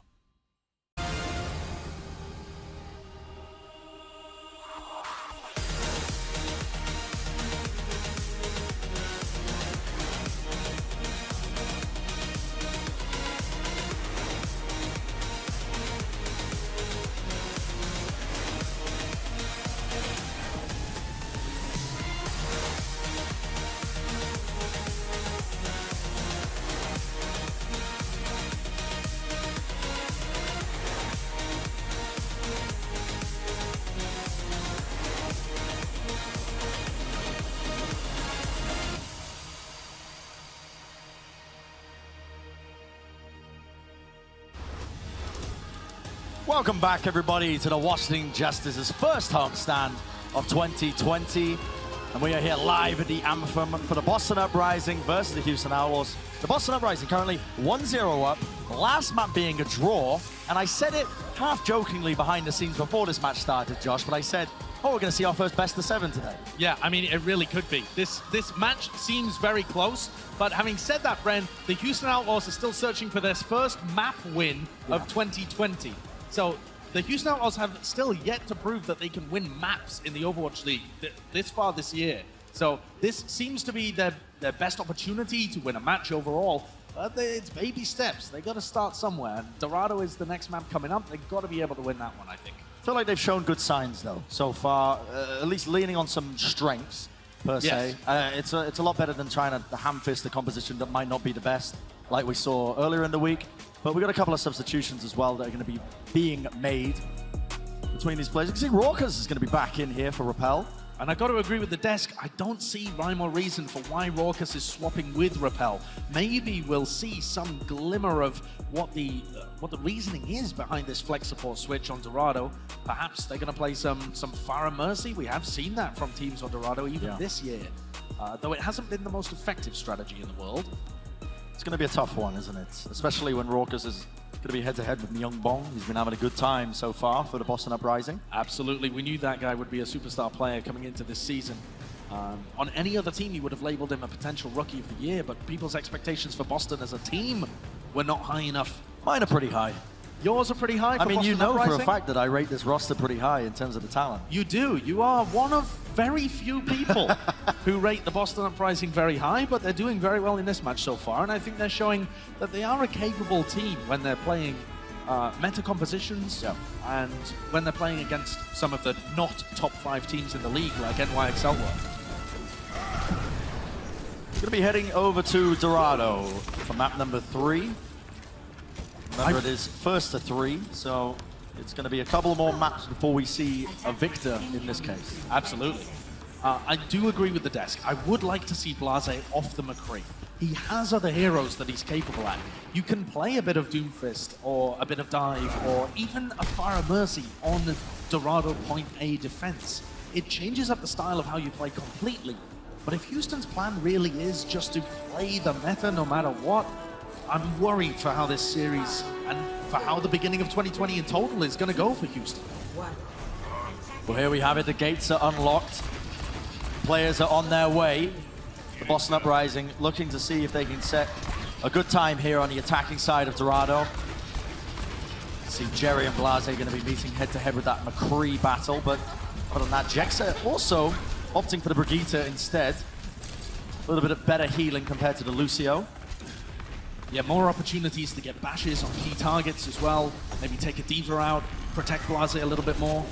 It tends to work very well when your McCree is an incredibly powerful individual aimer, but that isn't really Blase. Yeah, you need mechanical talent to sort of coincide with it, but for now it's going to be a slow attempt by both these teams. The Ice Wall used by Boston to try and catch a player or two out of position, but it's Axiom is going to be the one bit off a little bit more than he can chew.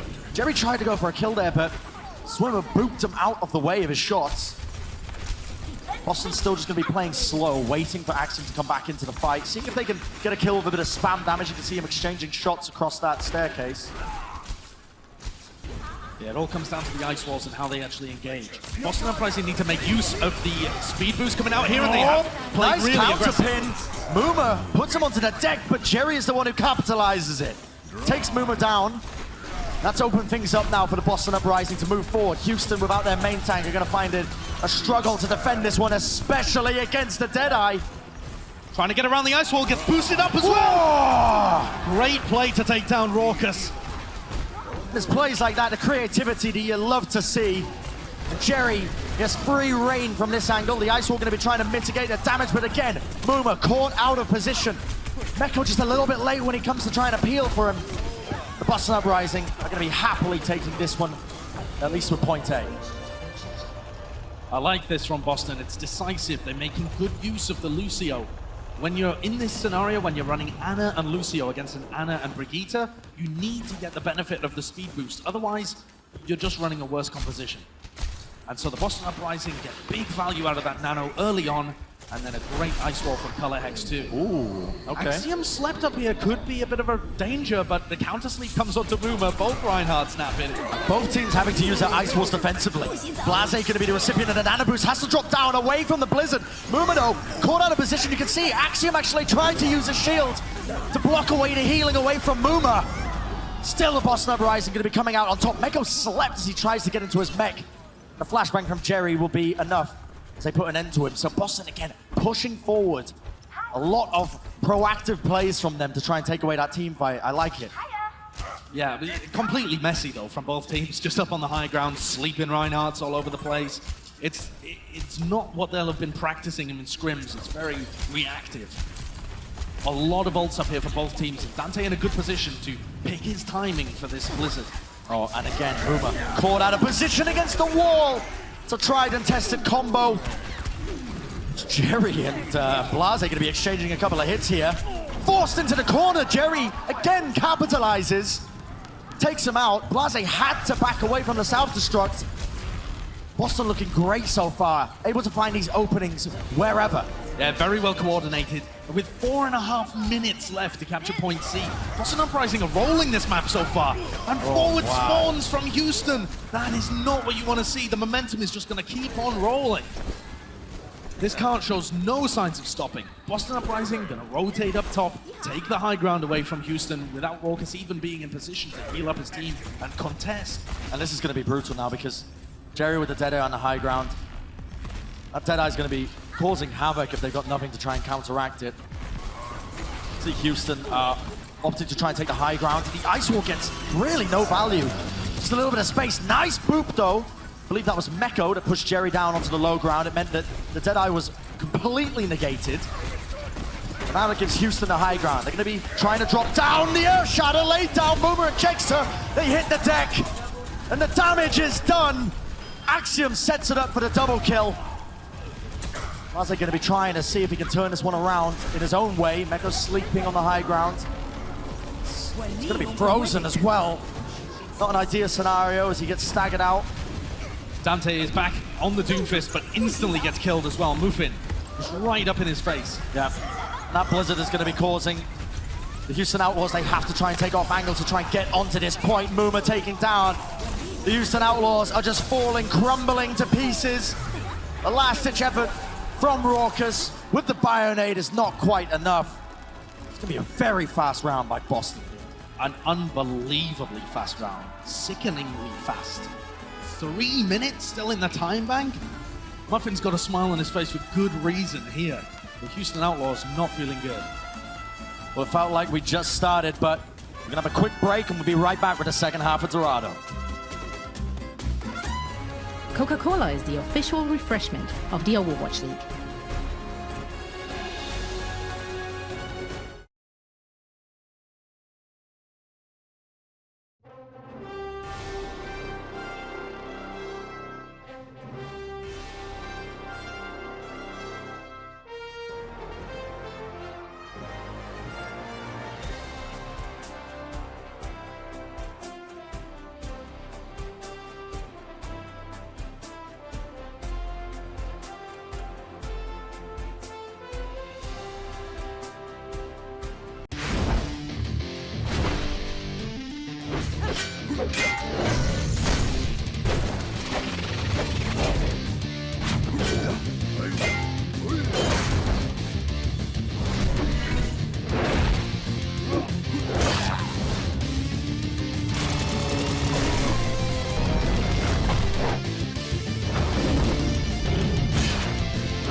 Welcome back, everybody, to the Boston Uprising versus the Houston Outlaws. We've seen one side of Dorado thus far, the Boston Uprising, with a rapid capture all the way to the end.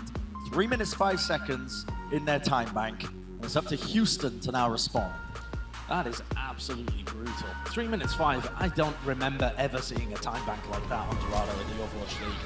I don't know whether they've hit some kind of record. I'm sure there's people scrambling in the stats room to try and figure it out, but that's nasty. The Boston Uprising have just hit them with a gut punch just when Houston Outlaws were trying to recover some kind of momentum in this series. Yeah. Coming off a draw where they would have loved for it to be 1-1 at the half. Oof. Brutal. Yeah, Jerry now moving over to the Widowmaker as well. He's been feeling good so far this series. Yeah, he's definitely had some hype coming into the league as well from at least some of the minor niche areas of the community. Picking up his mechanical prowess. He's definitely had some good on-stream performances, and it's good to see it translate over to the big screen as well. I also like how Axiom's been performing. We've seen on Herd, actually, that he has a good reputation among the other pros for being a good main tank player, but you would normally expect Fusions to be here on the Rhine. So far, though, they haven't skipped a beat, changing out who would normally be the main tank for the Boston Uprising. Axiom's looked strong so far, especially on that offense on Dorado. It's a very early rotation down to the archway from Boston. They didn't want to give too much space. Look at this, a defensive ice wall from them. Houston are trying to fake out a rotation all the way around. They're still deciding what they want to do here. Houston have to play aggressive. They've got the May Reaper. They need to get in their faces before Jerry can find pits. No, the ice wall is going to be splitting them up a little bit. Jerry, he's on your flank. He's on a mission. Seems that he succeeded with Blase going down. And that's a big chunky of damage missing if you're the Houston Outlaws. Nice fire strike from Axiom. He's getting a lot of damage in with that one. Jerry again, another nice pick off onto Jexay. Is it Houston have no choice now but to back all the way out? Yeah, Houston just can't quite find these timings and angles and ice walls to be able to engage with the May Reaper. They haven't really found a good target to sink their teeth into. They're too obvious with how they rotate around the map. 6 people moving this way, 6 people moving that way. Waiting for the cooldowns to all be back before they go. Sometimes you have to turn up the tempo and ignore your cooldowns just because you have to catch the enemy team unaware. If you make it too predictable, Boston can just out-rotate. Dante, though, is coming up to his Blizzard, so opportunities here still for Houston. Yeah, absolutely. We'll see what they can do. And look at the speed, the aggression, the moves coming out now from Houston. Meko went into the back line to try and contest with Jerry. But the front line's where the action is. And Muma going down gives him the free Earth Shatter. 3 on the deck. Luckily, Dante's Blizzard stops a lot of the damage going on to Houston. They are still in this fight. But for how much longer? They have the superior spawns. Blase getting a surprise pick up onto Jerry as well. Yeah, Meko just chased him all around the map. Blase just picks up the free kill. Thank you very kindly. But they need to wait for Muma to be back in position. This Reaper May can do nothing without a shield in front of them. And now Color Hex has his ultimate. Yeah, Color Hex waiting with the Blizzard. See, Robin opts to use the self-destruct. He's going to create some space. But Blase's already taken down Axiom. They're missing their main tank. But a nice Blizzard. Dante and Muma. You're going to get cleaned up here. Color Hex with 2 easy icicles. Straight into the cranium. He's going to opt for a 3rd as well. Houston still struggling. 1 minute left and they have yet to really pick anything up. It was a nice first kill onto Axiom there. It's the first time where they've really been able to do that. But Color Hex found 3 in the Blizzard, all frozen up. Unbelievable. Muma, Dante, and Blase. They get picked so quickly. Houston again, this 6-man band roaming around the map. Really in struggling territory for Houston because they're relying on Muma to try and clutch with the Shatters, which haven't been reliable in the past. Boston Uprising, they've got 2 support ults to work with here. That Bionade is filthy. Samba going to be used for them. Jerry trying to take a couple of off angles here. Meko, look at those boosters, taking full advantage of them. Oh my! What is that, Jerry? Gets taken out in response, but the damage is done. Rockers can't use the nano boost. Still, the kills are flowing in for the Houston Outlaws, and they're going to be happy with that. Cleaning up in the nick of time. They only had seconds to spare. But they are going to be able to cap point A. And the Houston Outlaws, Bren, they did the impossible. They did something different. They worked through the right-hand side and they demech Muffin before they attacked. It's something that's rarely been seen before. The Houston Outlaws changing things up from fight to fight. And it did everything for them. They identified where Muffin was holding and sent 2 people to demech him while the other 4 pushed aggressively. That's the kind of split play that I want to see more. Jexa is going to try and boot them up the high ground here. Gets Color Hex caught out of position. That's going to force Boston. They have to go to the low ground here. Earth Shatter from Uma. Well, actually, I believe that was Axiom who got the Earth Shatter off, but still the value and the damage is done here as Jerry's able to clean up a couple of these kills. Blase waiting for a good opportunity to use this Death Blossom. Blizzard's not going to be getting anyone because the Icebox there to block them off, but Dante taken out. And still, Boston coming out on top in these team fights. Yeah, overlapping Blizzards there, so difficult for either team to take advantage, and that favors the Boston Uprising because they can play from range. They have the McCree. The Houston Outlaws, they can't play from range. Blase gets no value if he has to sit on the outskirts of a big frozen wasteland. Look at the aggression now by Boston. They're playing right up into their spawn.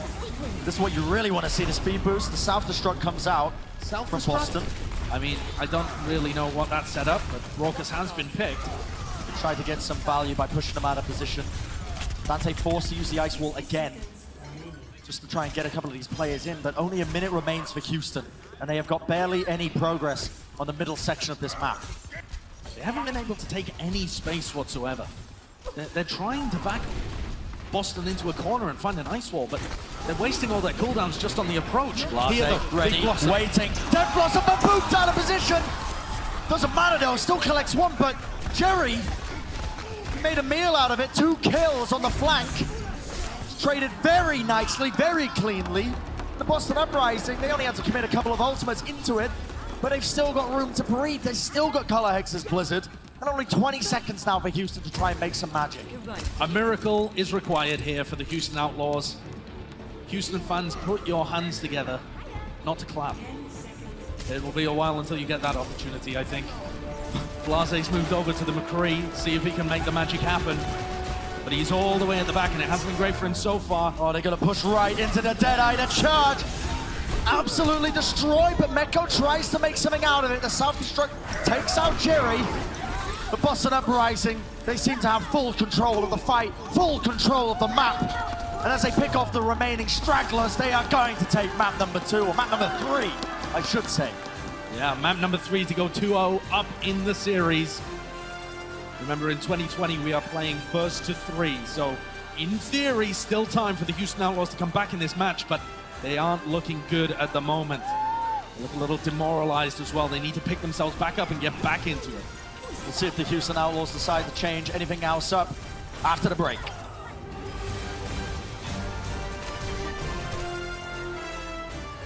The Overwatch League is brought to you by T-Mobile. Rank up with America's first and only nationwide 5G network.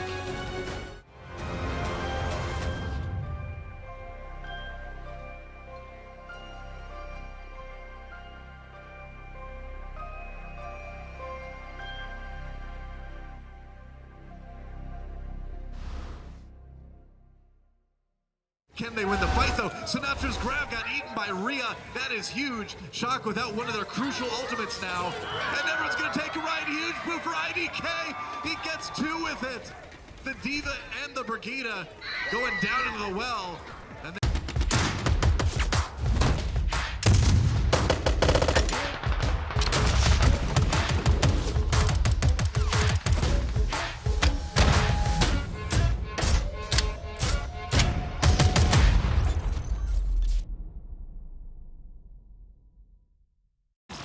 he's right behind him, Shadow! Oh, it's nasty!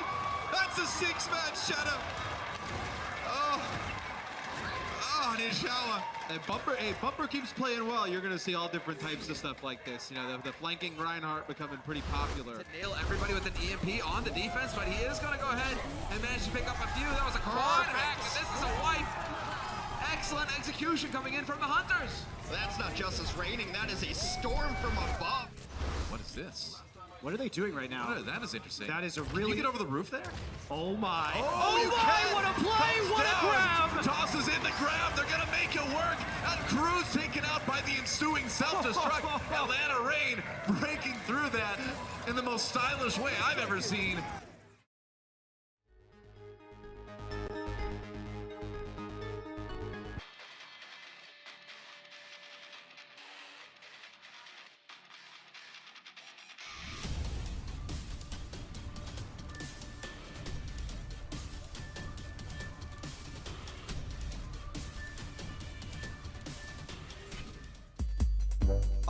Mic test 1 2, mic test 1 2. 2 1 2, testing.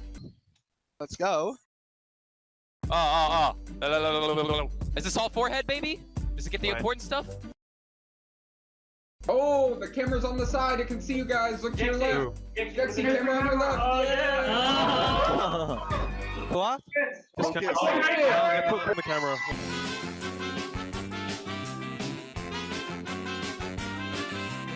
On camera. It's your camera. Yo, drink your Coke. Oh, the light. Are they gonna turn off this light? I think they're staying on. You. Meko. Yep. Hello? You're on camera. Camera. Huh?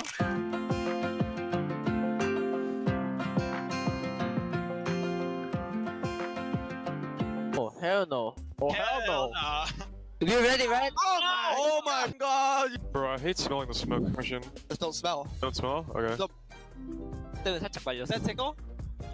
Wait, really? What? I've never been that ticklish in my Going in, guys. I got hard in footsies. I really like what's happening in chat right now. Shut your mouth.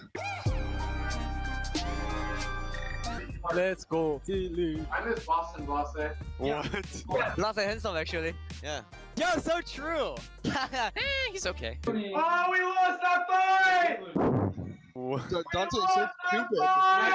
Not crazy. I can't hit this. I really need a muzzle. We lost that fight!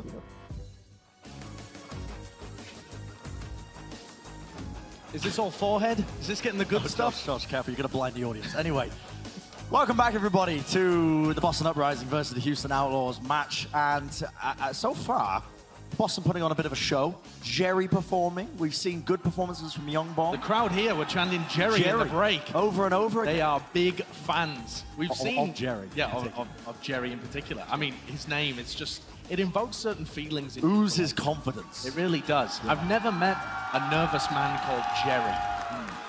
Well, there he is, getting the cheers from the crowd. I do love that. Yeah, it's a great rookie performance from this guy as well. There's a lot of people wondering how good he would actually be because he hasn't played at this kind of level before. But yeah, against the Houston Outlaws at the very least, he has had the freedom to be able to really do what he wants. We're going to see, again, more substitutions being made. Rapal back in now instead of Raucous. 3 letters, 1 word, why? Yeah, I don't get it. It's a question on everyone's mind. I mean, the thing that it screams to me, at least from when I've talked to teams in the past, I haven't talked to Houston about this, but usually it's map-specific strategies that they have in mind. Have you seen any map-specific strategies? Not as of yet, but we may do soon. Okay, you know? Map 4, the map-specific strategies are coming out for the Houston Outlaws. I mean, there must be a reason behind it, and you're probably correct. But as of yet, I haven't really seen a big difference between Raucous and Rapel, which is honestly positive for Raucous as well. Yeah. Heading into Blizzard World, Rapel will have to step up to Myunbong's kind of level. And even though Raucous and Rapel have been able to hit some good sleep darts, some good bionades, Myunbong has stolen the show. He certainly has. We are really quite spoiled in the Overwatch League when it comes to flex support players. I think it's the deepest role. It has the most talent, it's the most competitive. There are just so many incredible, mostly Korean, flex supports in this league. For some reason, the Korean contenders region just pumps them out.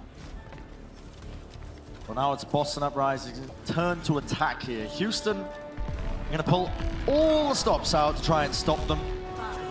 Obviously, because they're only 1 map away from taking the entire series.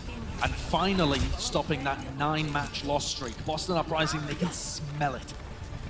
Against their former player Blase, no less. I'm sure at this point, it's not on their minds at all. They're only focused on one thing and one thing only, and it's going to be this match here as we head into potentially the last map of the series.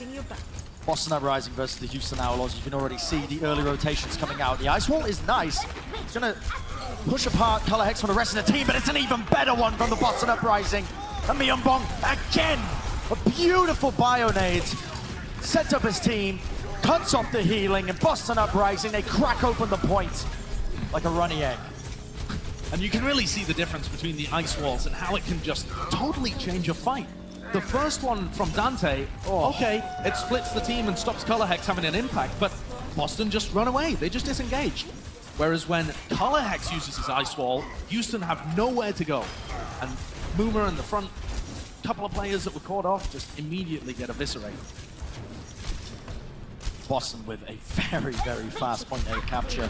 Both teams are going to have these nano boosts now to utilize if they choose to. Boston now opting to rotate onto the high ground. This is the kind of moves that you want to see. Someone's always going to be on the cart, of course, pushing you through. Yeah, they're looking for an ice wall. They're looking for an ice wall, and they're going to try and get the nano boost onto Axiom, or possibly Muffin in the backline. But I would expect Axiom. Waiting for now. They're not going to opt to use the ice wall, but look at this Axiom. It's caught between the walls, but Boston are in regardless here. The nano boost, it's not getting too much value. It forces Houston to disengage. And now Boston dragging the fight back onto the card. They have the Blizzard, so if Houston Outlaws drop, this Blizzard could be deadly from Color Hex. Well, Dante forced to use the ice block there. He got chunked down as he was dropping onto the low ground. He still has his wall. He's going to use it to split a couple of them off. Now Blase with the Deadeye. See if they can trade it out. Nice defense matrix.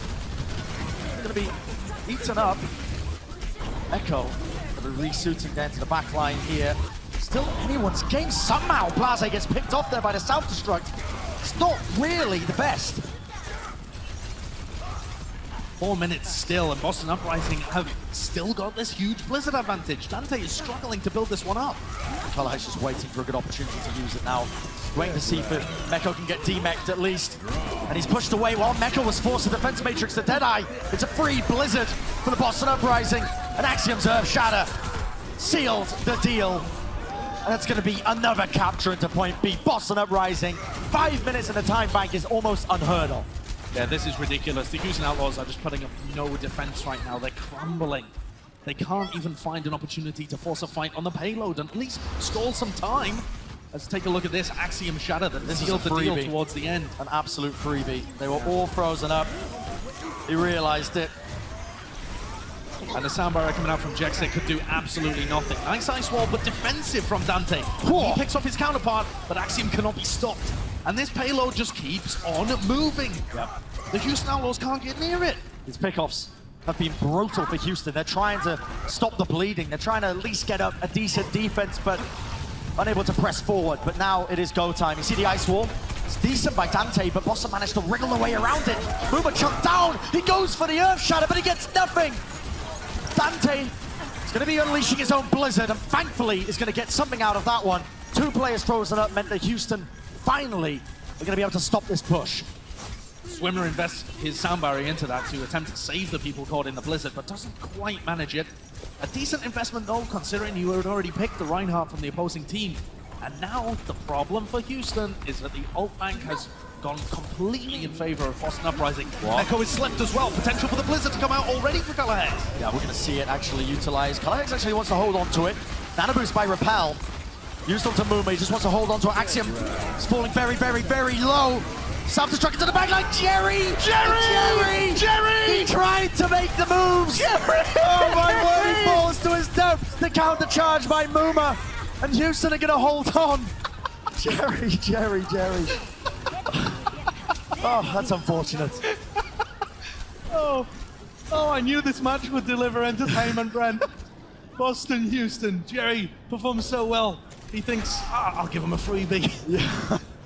I mean, still got 3 minutes left as well. With a sound or with a speed boost, it's possible to make that jump, but he just didn't have it. Swimmer wasn't there. Maybe Swimmer just thought, nah, it's not your time to shine. Switch it to healing at the last second.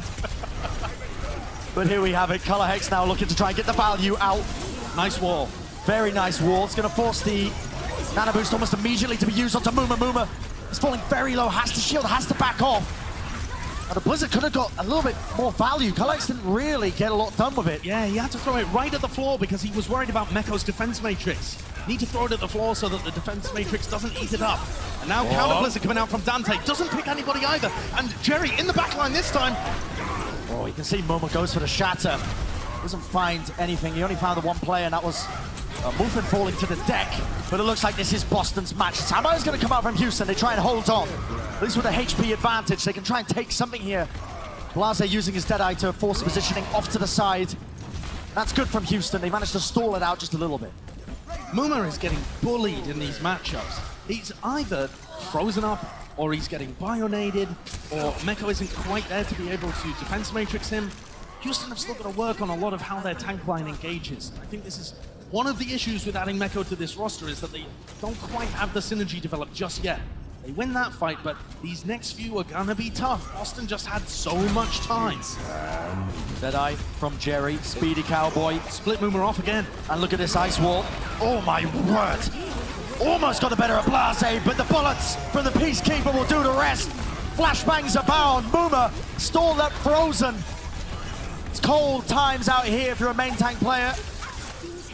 Player's going to be looking to see if he can collect any more. This is going to set the Boston Uprising on the right path. Get any more picks off.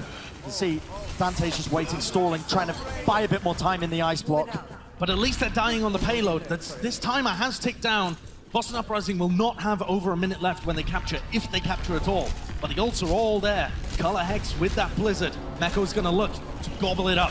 He has to eat this now. It's gonna be a big win condition for them. The Self-Destruct is gonna force the shield round to the back, and Myeonbong is not safe. Action with the Earth Shatter, connects it from the side, and 3 hit the deck.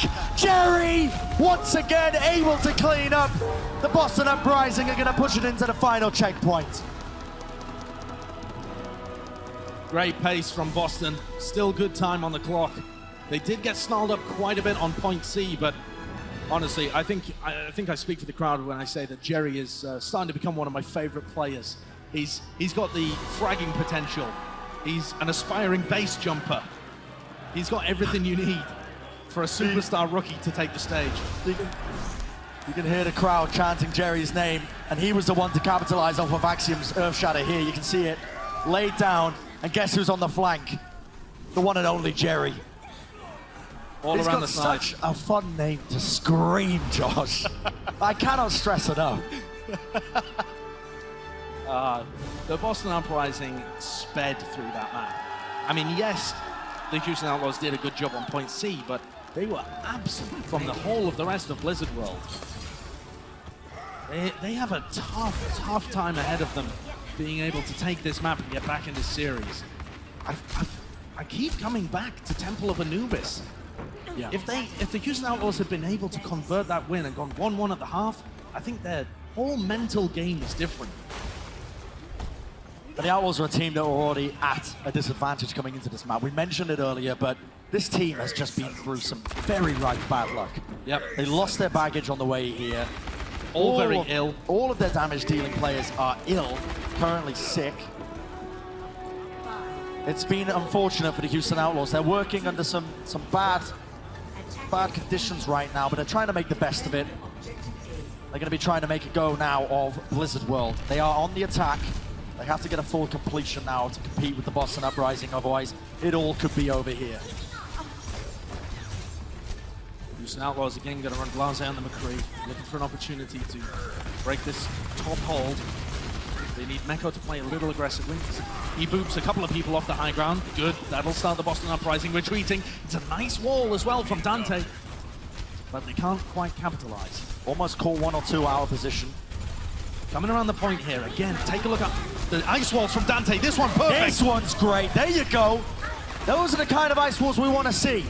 Dante sets it up for his team, and the Houston Outlaws easily are going to be able to clean up the rest of these players. It's going to be a point A capture. The Boston Uprising keeps straggling onto the point. Outlaws need that kind of momentum. They crush the Boston Uprising there. Great use of the Maywall from Dante and all of this aggression. Just the faster you can get in the enemy faces, they respawn, the more momentum you could get for yourself as you go through Blizzard World Point B. And Dante is miles ahead of Color Hex in terms of his ult generation. Not quite as far ahead as Color Hex was on his attack, but even so, if they can start to get the ball rolling a little bit, control of the high ground, get a couple of picks, Houston could still be looking good. Another great ice wall from Dante, forces them back. It's going to be the 1-for-1 trade at least.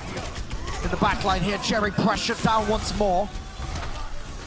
It seems like Houston have figured out what's really going to be biting them, and it is Jerry getting a lot of value on these flanks. They shut him down this time. Yeah, I like this from Meko. A bit more aggressive from him. Get right up in Jerry's face. And Houston Outlaws have just kept the cart rolling. It's starting to get about halfway through point B. Deadeye used by Jerry once more. The Blizzard from Dante is going to stop them from really trying to push forward. Not enough though. Bullets don't care about ice. 2 for him. Shield just could not hold up. No, absolutely not. Houston Outlaws stayed a little too long up on the high ground. And Repel, my son, what are you up to back there? Just staggering himself a little bit towards the end of that fight. Houston Outlaws, though, still have 4 minutes. It's all still going well for them, but this time they're going to have to grapple with the high ground. They need to take a dry engagement. Having said that, with where the payload is actually positioned, they could take the low ground route and try and force a fight down there. But they will give up all the tempo. And by that, I mean the Boston Uprising can choose any opportunity they like to fight them. What in the Lord's name? Axiom goes for the charge. And oh, wow. Great ice wall from Colorhex, catches Repel out, and he's just totally vulnerable to that Diva Bomb. Now they sacrifice a lot of this high ground positioning, but I think Boston are going to be okay with this because Repel, look at that. Using the ice wall to get back up, but booped off almost instantly afterwards. Boomer somehow wins the 1v1 there against Colorhex. This is a brawl down under anyone's game right now. It's just chaos. It is chaos. Houston Outlaws have stayed in this fight a little too long. Boston had everything they needed to succeed. And once the Boston Uprising cement themselves, Houston are going to be wishing they had that minute back. They do still have ults though. Things aren't still terrible for Houston. They've still got a bit of a foothold in this game. But they need to figure out a way of dragging Boston down from the high ground and fighting on even terms without just losing the initial engagement and having Muma get destroyed. So this time, working their way around the left-hand side, fighting on this high ground. Muffin knows they're coming. Blase using the Deadeye, but Jerry's also got one of his own! Taken out first! It's high noon. Blase's the better cowboy of the two, at least for the time being. That gives him free reign to pop off a couple of these shots. Caught up into the Blizzard, has to drop to the low ground. Luckily, his team is there to support him. With the damage being done here, Houston have chunked down the Boston Uprising. Boston forced to back off and away now. A great first pick there, and they've expended every single ultimate from the Boston Uprising. There's really nothing on the board. So as long as Jackson doesn't get picked, Houston should have been in a great position. That's a bit of a disaster. They're probably going to reset here and wait for their Lucio to come back, because if they just try and fight here and get value out of the Blizzard, the speed advantage for Boston will just totally ruin their chances. Yeah, you need that speed boost. You and gotta wait. That's 10 seconds extra for Boston to start building up the nano boost, the self-destruct, tools that they can use in this next engagement that will decide point B. You're gonna take out this Ice Widow. Dante, he needs to get into this fight. Ice was going to be used. Boston just worked their way around. They need to try and get a D-Mech. Three-man bio. Three-man bio from Repel is massive. Forces Boston even further back. This is a great fight so far from Houston. Now we're going to see the Blizzard laid down onto the point. If anyone tries to contest, it's going to be very difficult. Axiom countercharged and pinned, but doesn't get frozen in the end. Houston's still coming out on top as Meko's taking the off angles. Jerry going down. Muffin self-destruct doesn't get too much here. Still looking to capitalize. Muma once again goes for a charge out of nowhere. Feel like I'm watching Gig play maybe, but Houston are the ones who will be coming out on top. They just about managed to pick up checkpoint B there. I was worried for them, Bren, because Boston have such a spawn advantage when it gets to that point. But now that they've got the picks, they can start moving forwards. A kill onto Jerry would be huge. Nice, they get Jerry and Muffin. These are players that will spawn way further back, and the Houston Outlaws can start ticking their way through point C. Only 2 minutes on the clock compared to the 5 that Boston Uprising had. But they've got a good ultimate situation to keep the momentum rolling. Yeah. All you need is 2 good fights here for Houston, and you can get a comparable time back with Boston Uprising. A lot of pressure now. It's going to be onto Meko. Jerry! Again, how does he get value out of these Deadeyes every single time? Where did he thread that one through? Did he come around the back? Jexa, his sound barrier is gone. That's absolutely brutal for Houston. Still Houston going to be trying to make the most of it here. Colorhex though, aggressive. This is absolute chaos. Ultimates are being traded left, right, and center. There doesn't seem to be a semblance of control in this fight. Still Houston looking to counterattack. It's going to be a better Blizzard from them, and they are going to be able to push this one further forward. Yeah, Axiom really felt like he could turn that. With one more swing and he would have had his ultimate up. Potentially that Earth Shatter changes everything, but they just ran straight into Dante. And now Houston still have an opportunity to finish with a roughly similar time bank. They need to get aggressive. The wall could be huge. Great by Dante. Really pushing them apart. You always got to be watching out when Jerry's on the flank. Repel takes care of him. Anyone's game. Axiom, no value out of the Earth Shatter. Houston pushing this one forward. They just need 1 or 2 more kills. And they have done it, surely. It's going to take care of Color Hex. The Ice Wall's doing a lot there from Dante, and they are going to get a comparable time. The Outlaws still in this series, still in this map. But it's close. It's so close. They have to work for every single inch. I wasn't joking when I said map 7. It could absolutely happen. We're looking like we're set up potentially for a draw on Blizzard World as well. Only 1 minute for the Houston Outlaws, 1 minute 10 for the Boston Uprising. Yeah. Now, having said that, both of the teams were very quick on their point A attacks. So if we see the same thing happen again, both of these teams are more likely to take it into the payload portion. But adaptations will definitely be happening. Previously, when Houston attacked, they sent Meko up onto the high ground, booped a couple of people down, and then had a nice May wall from Dante to open things up. So what's going through Boston Uprising's head here will be, okay, we've got to anticipate Meko coming aggressively into us. Perhaps we can find a flashbang or a freeze to be able to take advantage of him. And then when we rotate on the point, we've got to make sure that Axiom isn't in position where he can get caught out by Dante's May wall. It's all about that rotation around the side. From this high ground to the point. It has to be clean. Otherwise, Boston are going to give up point A, and it looks like a Houston win. But so much happens before that is the case. Dante's been looking progressively better as the series goes on when it comes to his Ice Wall placements. Again, you got to remember, Houston Outlaws still trying to find their footing with what composition they want to run, with what teammates they want to run. And as you said, Josh, you set the scene perfectly. It's all about these rotations. They're not even giving a chance. They don't want anyone to get cut off by the May wall, so Boston Uprising rotate to the point immediately. Establish position before Houston have any opportunity. And now it's just a default fight on the point. Dante's May wall too far back, can't find anybody. Nice defensive May wall from Color Hex.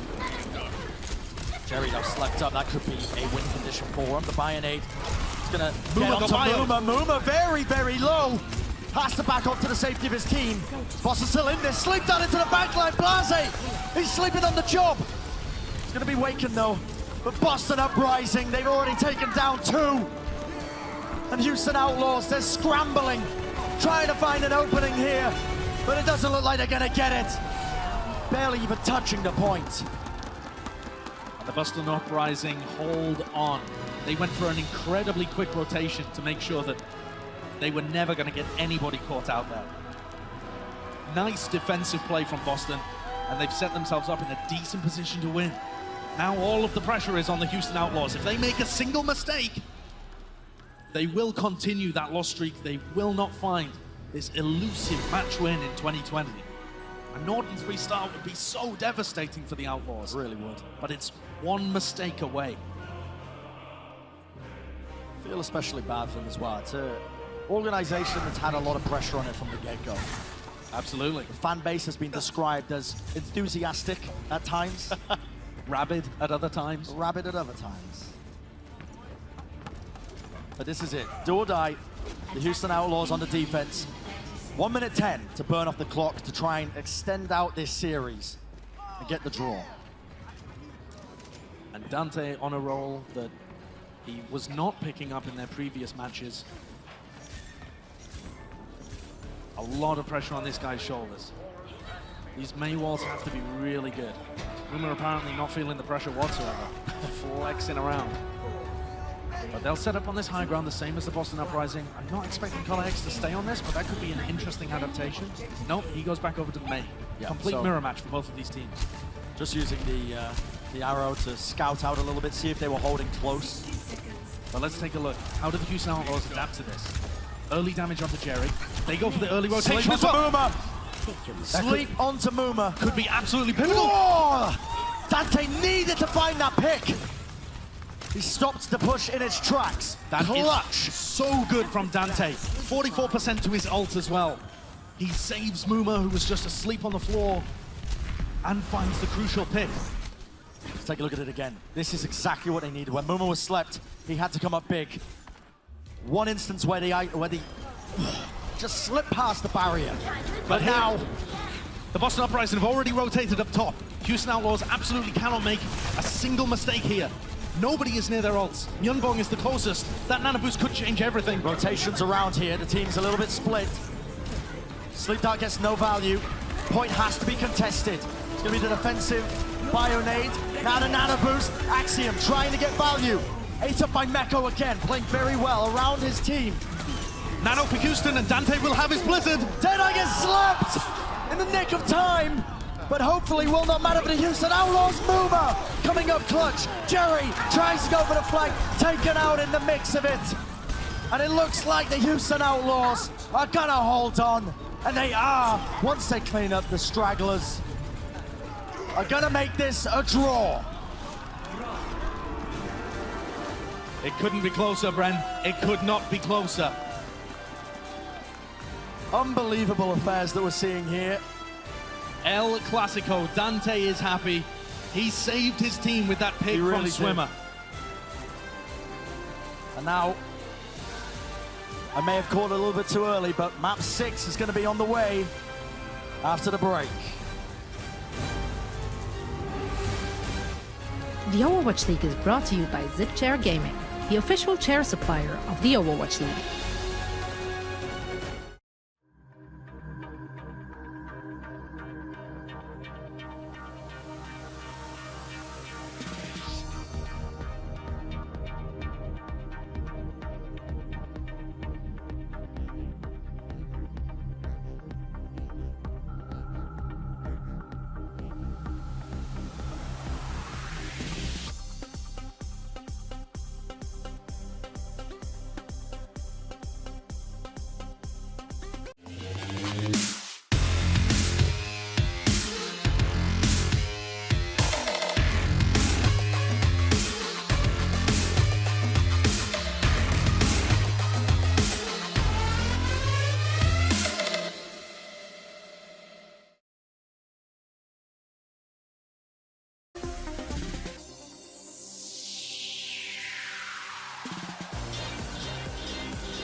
Welcome back, everybody, to potentially one of the most historic matches of all time in Overwatch League history, El Clasico. Yep, the Boston Uprising versus the Houston Outlaws. We promised you an entertaining match.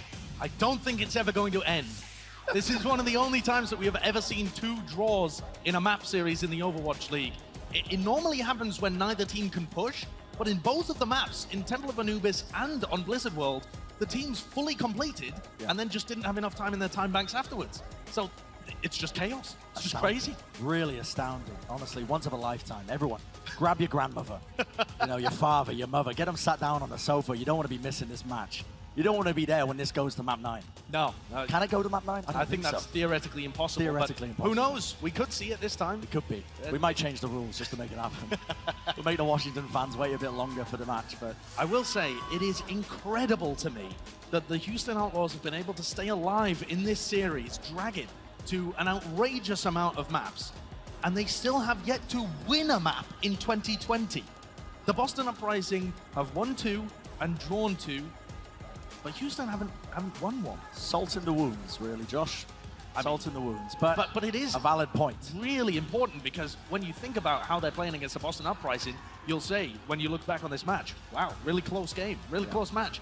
But if they can't even take a map from the Boston Uprising, Houston Outlaws have got, their fans have got some things to be worried about, I think, looking for the future. Yeah. Disappointing for the fans as well. They're expecting bigger things this season, especially with a lot of these changes being made. Yeah. I will give them the benefit of the doubt to a certain degree, though. It's baby steps. This is a roster. You're working with players who have never worked with Western players, and vice versa on the other side. Yeah, absolutely. The Western players have never worked with Korean players before. You're working in 2 different languages now. Previously, I'm not going to count Arhan and Tyrone to a degree, but you know, this is a new environment for the Houston Outlaws, and it might take a bit of time to really work out. This should be a team that gets better as time goes on. I want to set the scene, though. Okay. How historic would it be if they actually managed to bring it back? If they reverse sweep this? Yeah. Woo. It could happen. Unbelievable. Because control is the name of the game, really, isn't it? If you're good at the control maps, you really can come back from series like these, because it's control, control, control, control. Well, let's take a look at the final blows all-time leaderboard so far that we've seen between a lot of the players in the league. You can see Meko actually a 5th. A lot of this is going to be the players who have played the most.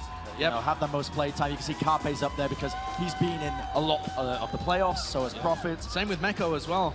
Absolutely. They played a lot of these series, but now on the Houston Outlaws, I think this is a great time to just think about how Meko has been adapting to this brand new team and brand new team environment. He was used to playing on NYXL, which is such a structured team. They all knew where everybody was. They never had any communication issues.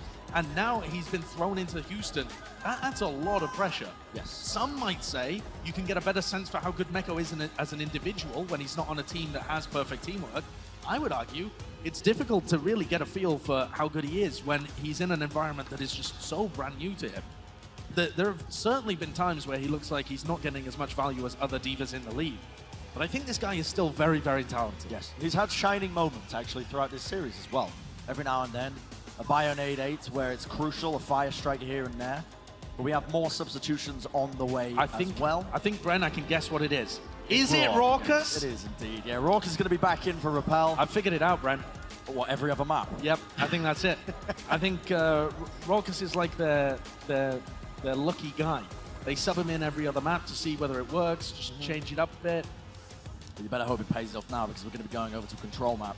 Maybe they just write RA in the player, and then they just get it to autofill the rest. Yeah. They don't really mind. RA and just tab, and then they let it go. I mean, we've seen it before. Let God decide. Yeah. Leave it to the wind. Okay, Raucus coming back in. Is it going to change anything? Who knows? Yeah. We're heading on to Oasis. I believe that is next map, yeah. That is historically not a good map for the Houston Outlaws. Has been good for Boston in the past, but that was a totally different roster. You could argue it's a totally different roster for Houston as well. I would make that argument. I think it's a different team. They're not going to be carrying over a lot of the bad voodoo, at least you'd hope. You know. Raucus, Overwatch World Cup champion this year as well. Yep. Proved that he was capable, and his Ana is good. 5, 4. Can he make the difference here and start the comeback of a lifetime for the Houston Outlaws? Well, it all starts here on Oasis, map 6, or map 5, I should say, in this series between the Boston Uprising and the Houston Outlaws. You can see the aggression immediately. Colorhex's wall stops Meko in his tracks. He tried to retreat to the safety of his team, but wasn't quite good enough. Muma slept up as well. It's a dangerous position to be in. And Boston, again, great ice walls from Colorhex and really opened this one up. Yeah, and I'd say that's a theme throughout this series as well. Colorhex has been on point with the ice walls, finding those opportunities to separate Muma from the rest of his team, where he can be pinned or bionaded or slept. Muma's kind of been bullied over the course of this match. Yeah, and I do wonder as well how much of that is actually his fault and how much of it is the Boston really playing well and pressuring him a lot. See Meko here trying to take an off angle. He wants to try and push them off the high ground if he can. A lot of damage being taken from these off angles here. Force them down, Mumado, he's frozen up in one place. Axiom has to back off as well though, he's fallen. Blase getting the better of him. Look at this, Jerry. He's able to get a kill or two, but realistically, not enough. I want to say it's not enough. It shouldn't be enough. They're still in this fight though, but Jex is going to put an end to it, thankfully. And it is going to be Houston recapping over this first control point. And I'm glad to see it, honestly. I was a little bit worried seeing how one-sided that initial engagement was. Yeah, Houston managed to get back into things. And they're in a good position here. This map is a lot about control of this high ground and picking the right opportunities to engage onto people as they come in. They'll be looking for Axiom to extend a little bit further than the rest of his team. Dante finding a Maywall again. Speed boost off to the side. Now the Deadeye going to be used here. Jerry cancels it though, gets no value. And Axiom just waiting to try and build up this Earth Shatter. Frozen, round the side, stunned up, but Blase capitalizes. 2 kills. And Houston now, they just have to clean up the rest of these players. Sweep them up. Sweep them up, ship them out. Houston Outlaws use their speed boost and their sound barrier there from Jexa. Very decisive and aggressive. They spot out Color Hex and Axiom. And with their backs against the wall. I mean, there was an attempt there. He got the better of Blase, to be fair, but it doesn't matter though. A little bit too late. Yeah, if you're going for those kind of flanks, you're not helping the rest of your team, and Blase was just in the right place at the right time. Another ice wall from Dante though, a little bit off to the side. Bionate doesn't get any value. Jexa though, look at the aggression, look at the moves. Straight into the back, takes out Jerry. It's going to be a lot of damage missing. These are the kind of plays that are necessary. Earth Shadow laid down. Dante hit the deck. He's still alive though. Houston's still in control at this point. Still in control, but with Meko down, that means that they can't establish control of the high ground too much. Nice sleep. Open Earth Shadow here for Muma. Instead he's going to opt for the charge. Muma, where you taking him? Off into no man's land and he's pinned backwards. What have I witnessed? What am I seeing? Why? Truly living up to this battle of the ages between Boston Uprising and the Houston Outlaws. Jexa's got 3 kills in this fight somehow, some way. He's dragging the Houston Outlaws single-handedly. He says, if you can't do it, I will. And nobody was able to touch the point in the middle of all of that. I mean, I would love, Brennan, to explain to you what happened at the end of that. I think Raucus is asking the rest of his team what's happening as well. Give us a 0.25 breakdown. Why Muma decided to... I don't know. He had a free shatter. Take action. He had for a free ride. shatter. He was slipped. He was trying to do that stylish play where you pin all the way... Pin him off the edge. I mean, let's look at this from Jackson. He's like, Muma, I don't know what you're doing, but I'm going to kill them all anyway. Like... Gets the 2 onto Color Hex and Mufin. Comes back around as well. He was able to finish off Raucus just after this. I mean, I think he got Jerry too. Yeah, I mean, this is beautiful aggression. This is nasty. I mean, nobody else was helping him. Yeah. just Jexa and Meko going on their own little frag video. The beginning for the Houston Outlaws. If they get this map, they are staying in it. They are 1 round away. Early control of the high ground. Fight over by the coast. Dante stunned up. Ends up getting taken out. Muma as well. Still, Boston are getting the early lead here. Jex is being absolutely brutalized. Being battered on the elevator. The bounce pad, if you will. Jerry now up, looking for opportunities here. Blase takes him out of the sky like a clay pigeon. Of course, both of these teams decide to fight on the jump pad like 2 children slapping each other on trampolines. Still, the Houston Outlaws, I mean, it feels like they are getting the better edge of this one, but it is tough to say. It is chaos. Chaos in the battlements. It really is. But now Houston have finally cemented a bit of control over this high ground. Still just riding on the jump pad, I think for the fun of it at this point. And Raucus has a Nana Boost. Nana Boost and a Deadeye coming out here. The Deadeye can force positioning, the Nana Boost plus an Ice Wall could very easily find the first pick. But they got to wait for Boston to get a little further forward. A lot of win conditions now for Houston, but you can see Boston. They're staying out of the line of sight. They rotated the long way round. Muma slept. Pushed him down to the low ground. Muma being slept. Could force him out here. Look at the Ice Walls. Great peel from Muffin. He's going to force him off with his boosters. Away from the high ground here. Blase just trying to build up this Deadeye now. But the Nano Boost has already been used onto Muma just to save him, and it got no value whatsoever. And Boston have all of this space for free! Axiom, what are you doing, pal? The Earth Shatter gets nothing. Muma frozen, out of position, but Outlaws are the ones coming out on top. Nice counterpin from Muma. And Boston Uprising, I mean, I don't really know how to read that one, but I don't think that's how you take a fight. Axiom going for the instinctive shatter onto Dante. Thought he might be able to find a single pick there. How he thought anyone was going to be able to follow up on it, I'm not 100% sure. Or maybe this is still the nerves coming into play when you get stretched out in a series like this. It really is a battle for endurance. It absolutely is. Map 5.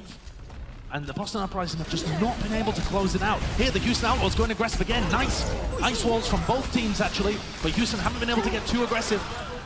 Raucus doesn't find an opportunity to use the Nano Boost to save either Muma or Blase there. And for all the aggression came out from Houston, they found absolutely nothing from it. Yeah, this is nicely done there by Boston. They utilizing the ultimates correctly, playing aggressively. Houston are going to be happy with this 98%, but now they have the uphill battle, quite literally, with Boston on the high ground here. Gonna have to try and win a team fight out from under them. Yeah, I think Houston want to rotate around the back, come in through Archway, and make a slow, steady progression onto the point.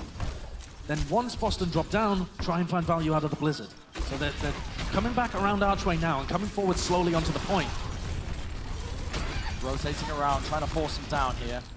They do eventually drop down. Deadeye, Muma caught out of position. Can anyone save him? The speedy cowboy off to the side, but that's Meko. The defense matrix was there. Houston Outlaws with 2 pickoffs. Axiom tries to clutch it. Earthshatter connected onto 3. Nano Boost with the fire strike allowed him to cleave down Houston. And what was supposed to be Houston's win just nipped in the bud there by Axiom. Huge play from the brand new Reinhardt that's come out to play. He recognized it. Muma wasn't going to be able to block it. He's swinging away. Instinctive. Catches onto Raucus and Blase, but also Muma, so that you can go for that without any fear whatsoever. But Houston can still win this one. Muma could reply back with one just as good. And a 3-man Bionade is going to force the tank for Boston backwards. Boston will be feeling the pressure. Nice shot from Blase. Nails it out. Muffin tries to eat it up, but the defense matrix has to back off here. Shatter from Muma. Doesn't really get anything. They've recapped over the point though. The overtime now going to start burning. And here it is. Boston forced to try and take these off angles. You can see Jerry is trying for it. Meko on him. Taken down. A lot of damage now removed. And Meko and these off angles have been brutal for Boston. Houston Outlaws are so close to taking this map. So close to ending the unfortunate streak. Seconds away from doing it if they can pick up these rest of these players. And Nanabusi moving into the back. Self-destruct up. But Houston Outlaws have won their first map of 2020 and they stay alive in this series. Wow. Unbelievable scenes here in Washington D.C. The Houston Outlaws. They're going to be taking map 5. Prolonging out the series, and is this where we see it? Is this still considered a reverse sweep? We'll find out after the break.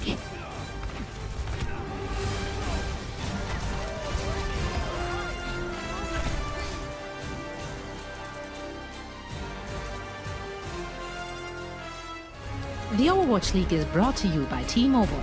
Rank up with America's first and only nationwide 5G network.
Legend of Soul Guard. Download now.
Welcome back, everybody, to potentially one of the most historic matches in Overwatch League history. El Clasico. It is El Clasico, Josh. And Bren, we finally hit the 6th map, which you've told us we've been on for like 4 maps, I think. I struggled to pass GCSE maths, barely got my high school diplomas, and I've only just learned to count. I'll tell you what, most people watching this match, their brains will be firing all over in weird different areas. It is control from here on out. And the Boston Uprising looked a little lost on Oasis. The Houston Outlaws look like they've got a great chance to be able to tie this series back up. They're powering up. Purely based off the control maps at the end and their ability, their grit, determination to hang in the series until it got to that point. What a wild world we live in. And I gotta wonder as well, how much are the rookies on the stage on the side of Boston feeling the nerves in this scenario there? Oh, yeah. They wanted to close this series out months ago. Eons ago. They're trying to catch the Tyson Fury fight later. Well, here we go. Heading to Nepal. The Boston Uprising are notorious for executing reverse sweeps of their own. They've had 5 reverse sweeps, the Boston Uprising, in franchise history, which I believe is the most out of any team in the Overwatch League. And as it looks now, sure, they're not quite on the verge of it, but I can feel it. I can feel it, Feel it in your bones. The Houston Outlaws can feel it too. They've managed to stick in this far. If they can execute well on Nepal, they are looking good to take this series and execute a reverse sweep against the reverse sweep champions. Ooh. Okay. Bit of a change of scenery. The Houston Outlaws going to be opting for the double main tank. The ice wall, though, the aggression by Boston. Look at this, Dante caught out of position. So low, but appeal is there. Had to use the Immortality Field early. Immortality Field used very early, and now when Boston Uprising gets speed boost again, they can go in super aggro. Boston are knocking at the door. It's going to be the 1-for-1 trade. It's still winnable for them, but it is chaos on the point. The backline's being assaulted. It seems like Houston are winning this one. Where are you going? Where are you going, Axiom? Where are you going? It's taking him for a swim. I don't even know if there's water on the opposite side of Nepal. Probably just more mountains. Just more mountains. What is this? Both of these Reinhardts are having fun in this game. Mumu and Axiom determined to outdo each other with the most ridiculous pins you've ever seen. In terms of the compositions, though, Houston Outlaws playing with the Batiste for the Immortality Field to buy time for Blase to generate charge and get value out of the Symmetra. The Boston Uprising just want to go as fast as possible before Blase can get any damage done. TP down to the low ground. Boston's move to try and engage this one. Axiom is going to drop down to the low ground. Jerry frozen up. Luckily on the high ground, nobody could take him out. It's a hard point to attack. Jerry's come around the back as well to see if he could drop into the squishies of Houston Outlaws and get a pick, but he found absolutely nothing. Boston had to use that ice wall defensively here. It's a very tough position to try and push into when Houston Outlaws have control of it. And a really nice teleporter from Blase as well. It's a small teleporter, but it gets big value. Off onto the side here now. Weapon frozen up. The pins were exchanged. Now we're going to see a lot of ultimates being used here. Huge barrier comes up, blocking up a lot of the damage, along with the Blizzard. Boston Uprising, though, not falling just yet. Beautiful Ant Matrix as well, to kind of push people away and allow Dante to get back in really quickly. Oh, really nice ice wall. Really nice ice wall from Dante, but Boston answer back with one of their own. Unable to really try and get onto this point. They're going to be committing the Soundbire now towards this. seeing if they can get these picks. Finally, they open up. Raucus goes down. This Meko with the supercharger, it's huge. The damage is enormous. This could certainly still turn, but with Muma going down and then Meko falling, Blase just didn't get enough done. Supercharger plus the Symmetra just vomits out damage. Boston Uprising still have to be very careful there, even though they got a couple of picks. And I like this change from Blase. Moving over to the McCree and the Diva for Meko. Now they've got a bit of a counter composition to Boston. They can play a little bit more safe, maneuver around the map a bit. But Color Hex's Blizzard, you would expect to find big value in the next fight. We'll see if Meko can eat it here. Blizzard comes up, cancelled. Color Hex gets brought down immediately, got no value out of it. Outlaws using their soundbite to really push forward here. Great opportunity for the Houston Outlaws. They take control of the high ground. Myunbong falls. Oh, they're back on the point. There is no way that Boston can contest this. They'll have 17 seconds to try and get back onto the point. Otherwise, all is lost. Blase making the switch over to the Doomfist as well. This can be so crucial. And Blase looked so much more comfortable on the Doomfist than he does on the McCree. I love this swap. They could be doing it here. And now they have control of the point. Boston forced to touch, forced to engage. Huge Bionate though. Next up to Blase. The rocket punch comes out. The damage is enormous. Still Boston in the fight. We see the Blizzards being exchanged. Or at least now Morphin comes up huge. 2 kills. The Outlaws answering back with eliminations of their own. Massive Bionate from Raucus. The Uprising are falling. They're trembling. Blase is just in the thick of this, picking people off left, right, and center. Myunbong finds 2. Myunbong. He does eventually go down. It's just got a fall here. Pilot moving on the point. Comes around the corner, but that is going to be round number 1. The Outlaws. Josh, I'm lightheaded. I'm losing my mind, Brennan. This is phenomenal. I don't understand what I'm witnessing. The Houston Outlaws, it's like they've evolved. They are learning to play Overwatch before our very eyes. And they are looking so much more coordinated and confident now that they've got to the portion of the match where they believe in themselves. I really think this is a huge confidence boost. We're seeing the momentum in this series completely swing the other way. This is huge for them now. Look at this. Houston Outlaws 1 round away from taking map 6.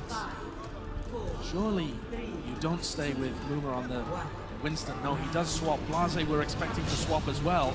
We'll see if he stays on it. Yep, he absolutely does. Okay. So they've got a Symmetra strat here as well.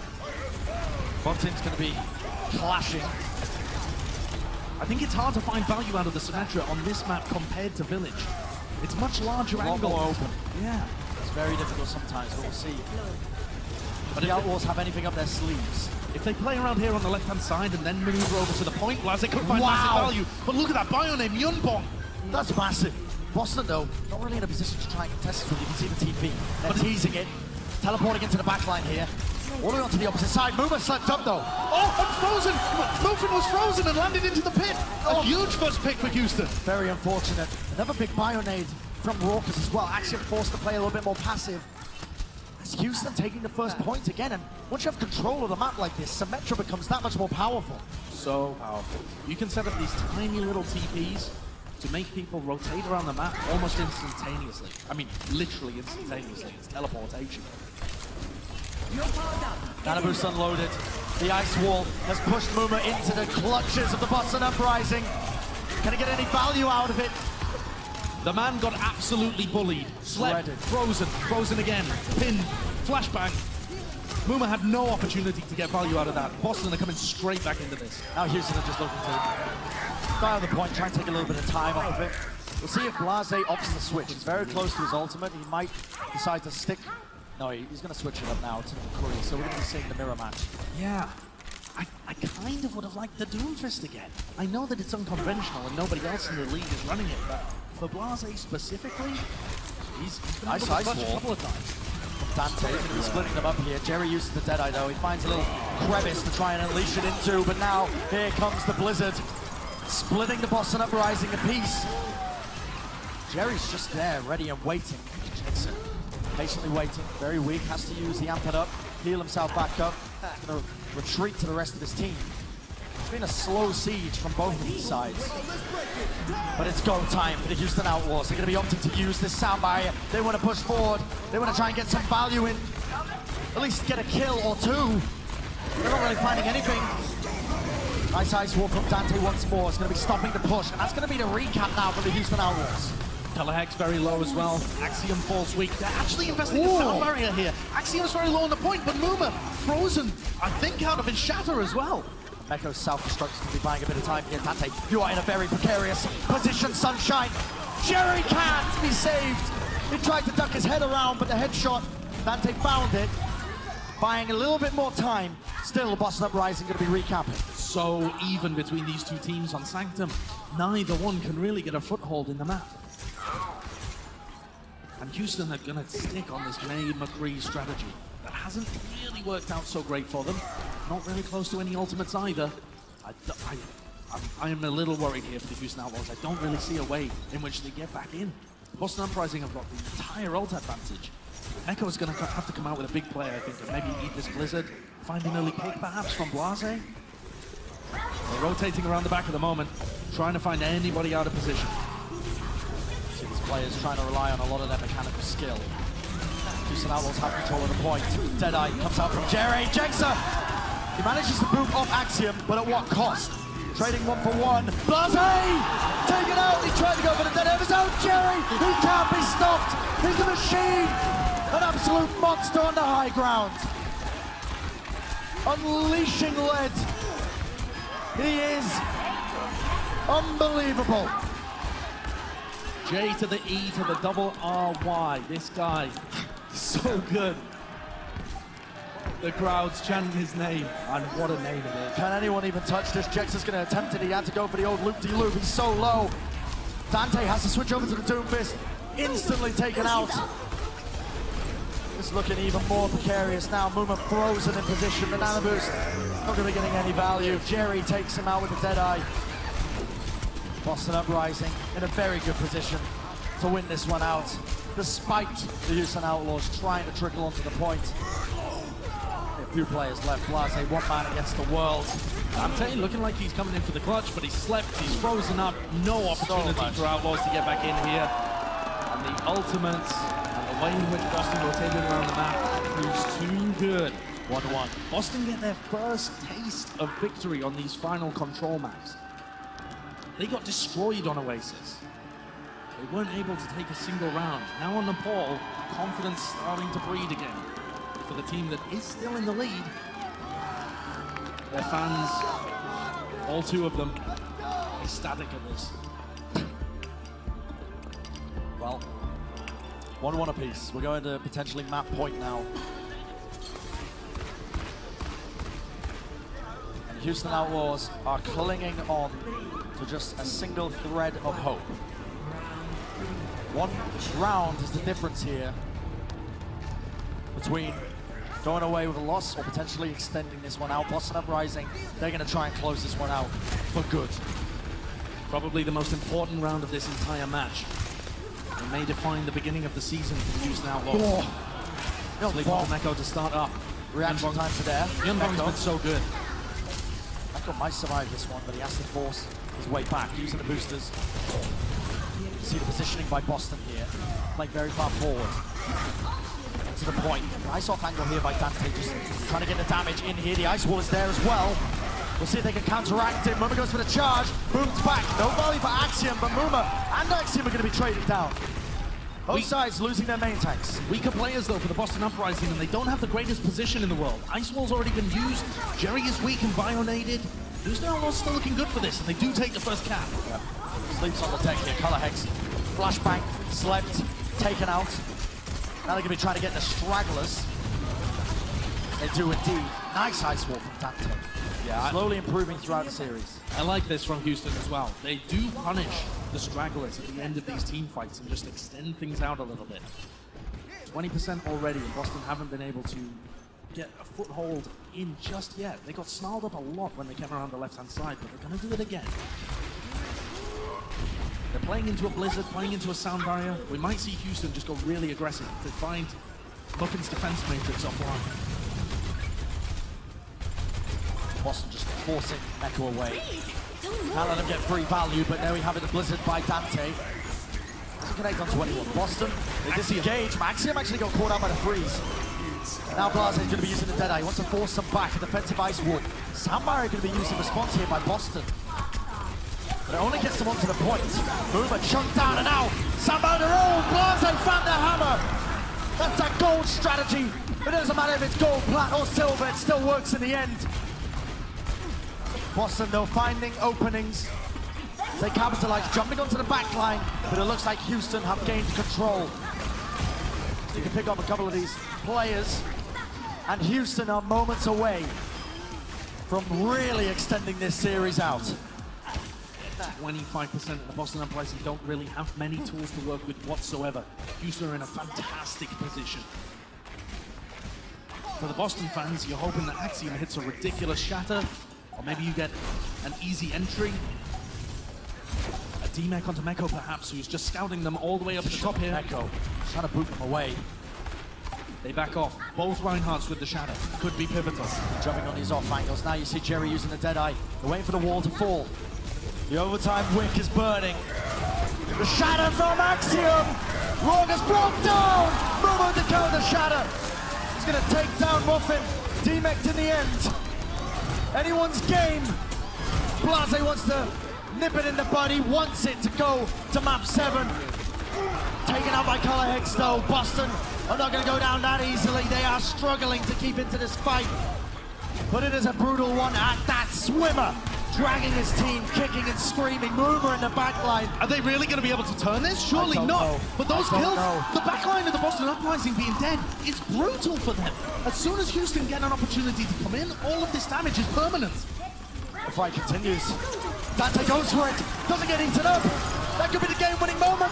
Blase's back in the backline. He's on the Doomfist, taken out. Jerry is caught out of position. The ice will force. The Nano Boost has to keep him alive. But this could be it, Josh.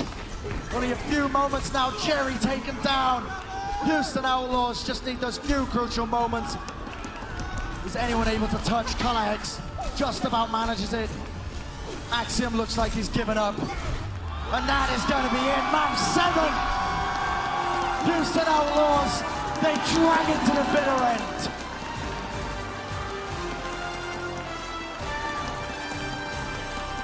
What a turnaround. What an unbelievable turnaround. And the looks on their faces, the smile coming out from Moomer. He looked dejected halfway through this series. Now they can feel it. Like blood in the water, they've sensed an opportunity to recap. Well, I don't know about you, Josh, but I'm sweating buckets. We'll see how this concludes after the break.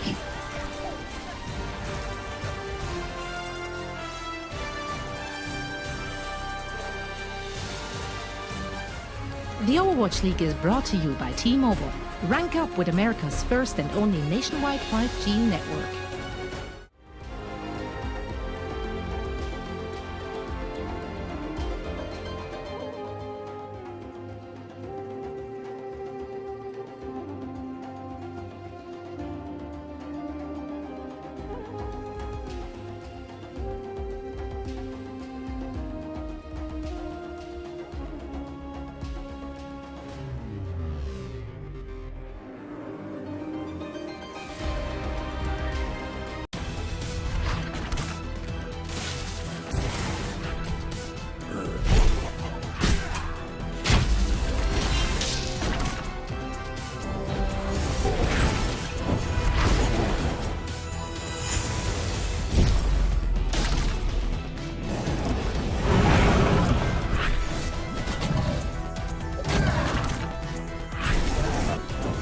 Legend of Soulguard. Download now.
Muma's making a name for himself as potentially one of the best Western main tanks in the game. Oh, you're a god! You're a god!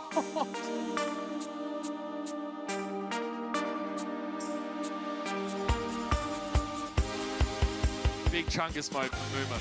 This is so good. Come on! Muma looking very, very comfortable on that Winston roll when they're playing dive and when he gets to flank. Like this is where he excels at. Good shatter from Muma. Oh, back in. Oh, no, didn't see that coming. Come on! Giannis had the look on with dismay and he realized that his teammate was about to get crushed to a pulp. Oh yeah, that was a great highlight there. You gotta respect a bloke who knows what he needs to do. A lot of pressure on Muma's shoulders in particular. As an individual to kind of step up a little bit, especially when in the earlier parts of the series, Axiom was getting the better half of him. But the tide has slowly but surely turned in the favor of the Houston Outlaws. It certainly has, and as the lone surviving member from that initial Outlaws roster, Muma looks a lot happier than he did at the beginning of this series. This team seems fired up, energized, ready to go and get this final 7th map. 7th map. And here's a substitution. Can you guess who it is? It's Repel in Verorcus. Can you tell me why? No. Good to see everything's just as it was before. But it's a lot of pressure on Repel's shoulders to try and clinch this one up. Map 7. Yeah, Lijiang Tower so far, the control map. I mean, the control map at the beginning of this series went fairly comfortably the way of Boston Uprising. Each round was pretty close, but they didn't manage to, the Outlaws didn't manage to pick up a single one of them. So far, when we've hit Oasis, then Nepal, it's been the Outlaws almost completely in control. We've talked a lot about the rookies for the Boston Uprising and how this is mentally going to affect them. Yeah. What a match to get reverse swept on. This is, I think, the most spectacular reverse sweep that I've ever seen in the Overwatch League if Houston actually pull it out. Yeah. That's got to rattle you if you're Jerry, if you're Muffin. You're coming out, you're playing your first game, and this happens? They can't let it occur. We'll find out just how far it truly goes. Will we witness history today, or will it be stopped in its tracks? Map 7 of the Boston Uprising versus the Houston Outlaws begins now. The Symmetra used to take very early control. Houston Outlaws playing hyper aggressively, getting involved really early on. Both walls getting damage up. Both walls not really getting too much value. You can see the teleporter being slammed into the backline. The aggression being used here. Now the immortality field destroyed. Not quite yet. Muma frozen up though. So low to being taken down. And Axiom is eventually going to get the better of him. Boston are going to try and push through here past the turrets. They do indeed do that. Amplification Matrix comes into the back line. It's not good enough. The Boston Uprising slam forward. But they take control of that. Nice measured play from Boston. They didn't try and fight the Houston Outlaws on even terms right at the beginning. You couldn't possibly, because Houston was so fast coming out of the spawn with their teleporter and with their speed boost. And now Houston have been forced to make swaps. The McCree comes back out for Blase. The Diva for Meko. Boston are so far ahead in terms of the ult game. Yunbong has his nano boost. Repel's only just swapped onto the Ana. We'll see how the Houston Outlaws opt to take this fight now. Their ideal scenario is to make Boston use a couple of these ultimates now. They get a pick off, that will do it. Axiom, the Shadowcut's laid down. Nano boost laid up, that's so much damage. 2 kills for him. Make it 3. You're not escaping, Dante. Stylish. And Houston still behind in the ult game, even after that fight loss just then. It's not looking like a good start to this final map for Houston Outlaws, but you can always get back into it. They know that. They've lived that. Yeah. They absolutely have. You can see now Colorhex, look at the position he's in. He wants to try and get a nice ice wall off, but the rotation is called. Yeah, the Houston Outlaws evaded them. They're coming over bridge instead. A little bit of a fake out, but the ice wall, not enough as a gap. Just enough for the Outlaws to try and squeeze their way into. Jerry now using the Deadeye. He's going to force the positioning on. You can see Open tries to force the positioning with his boosters. Doesn't get it off. Now both teams have a Blizzard available to them. And see how they try and utilize it. Ice will come south. Dante going to be opting for the better one. Freezes absolutely everyone. Beko eats their own. Beautiful work for the Outlaws. Boomer is the one to clean up a lot of the eliminations. Fantastic play. Be able to recap. Fantastic play by Meko. We haven't seen that kind of stuff from him that much over the course of this series. Hasn't made that many game-altering plays, but that one is completely game-altering. Eats up the Blizzard coming out from Color Hex, and Houston Outlaws are now in control of the fight. They absolutely had to win that fight. Dante trying to get a bit of spam damage in off the side on the flank. Boston look like they're opting to try and take this over the bridge to self-destruct. The ice wall's going to be used defensively onto both sides, trying to catch these players out of position to charge from Muma. That's aggressive, and that is what you want to see if you're a Houston fan. Blase with the help of Repel. The Deadeye is going to win them this fight. The forced out any cooldowns, they just retreat, play behind shield and the ice wall. Look at this Deadeye though, coming out from Blase. He hides, avoids the self-destruct, and then finds a perfect opportunity with Dante's ice wall. Very off the side, and it was a fantastic Bionade from Repel as well. Now in the meantime, this fight has already begun. Still kicking off at the point. You can see both the teams, the charges, going to be exchanged. They're both on the deck. Meko self-destruct. It comes up clutch. 2 kills, but is it going to be enough? Boston are easily answering back. Jerry, there's no one to take care of him. The high noon. And Boston Uprising off the back of that. Houston thought it was in the bag, but I don't think anybody's going to be able to touch this one. It looks like Meko will be able to. He just about squeaks in there. They've got the potential to be able to clutch this. The sleep. Muma's coming back and he'll have an Earth Shatter. Blase can get kills. The ice wall. It's cheeky. He's going to get back into the fight. Still doable for them. The Blizzard now by Dante, but he gets 8. Muffin with a clutch play. Axiom charging in the midst of it. It's not going to get the value he's looking for. The Boston Uprising going to take round number 1 in map 7. And Muffin feels the energy. He's not going to allow him and the rest of the Boston Uprising to get reverse swept without a fight. They take the all-important first round on Lijiang Tower. And this rookie player is not missing any confidence on the main stage. Nerves, perhaps, but confidence to overcome it. I don't know about you, Josh, but this series has shaved off about 10 years of my lifespan. I know what you mean there. They're making me work for it, but I'm okay with it. If you get entertaining Overwatch like this, it's all worth it in the end. It's a brawl. Lijiang Tower, though, is where this series is going to end. There's no ifs or buts about it. And so far, Boston Uprising in the lead. A lot comes down to this initial fight. Early TP, onto the point. Houston Outlaws establishing point presence. I've done this a couple of times with these symmetric strategies. Sometimes it works, sometimes it doesn't. But this time, Meko is on the Diva instead of on the Orisa. So they're going for the normal strategy, but with Blase on the sim. I like it. They're catching a couple of players out. The damage is overwhelming here. Blase just having to back off here. Often gets demeched. That's beautiful for them. No one's going to be able to eat up a lot of these orbs coming in. I like this adaptation from Houston. No longer running with the Batiste, no longer running with the Orisa. That means that even if they had lost that fight, they would continue to accrue the Nano Boost charge and the self-destruct as well. And Houston have looked pretty good so far. Blase can get more value out when he's playing the Symmetra. It seems to be more comfortable for him. And these small TPs, very valuable. Nano Boost available from Yongbong. He looks like Axiom is the target, and that's it. He steps in, throws it up. The Fire Strike really deals a lot of damage. And that kind of aggression is what you want to see. Okay, bye-bye. Swimmer cleans it all up with the 3K. Dante managed to avoid the initial poop that would have put him in the highlight reel, but he gets finished off anyway by the rookie Lucio. Nicely done. Nice little combo. And Blase's made the swap back over to McCree. This is just their answer if the Symmetra strat doesn't work out. Muma slept. Oh no! No, no, no, no, no! That's not what you want to see at all. Could not defend against the Deadeye. And a beautiful little play from Yunbong. Knows that they have to drop the shield just as they fall down from the high ground. Times it perfectly to sleep Muma and set up for a very easy pick for his McCree. Houston Outlaws are now even and starting to get further and further behind.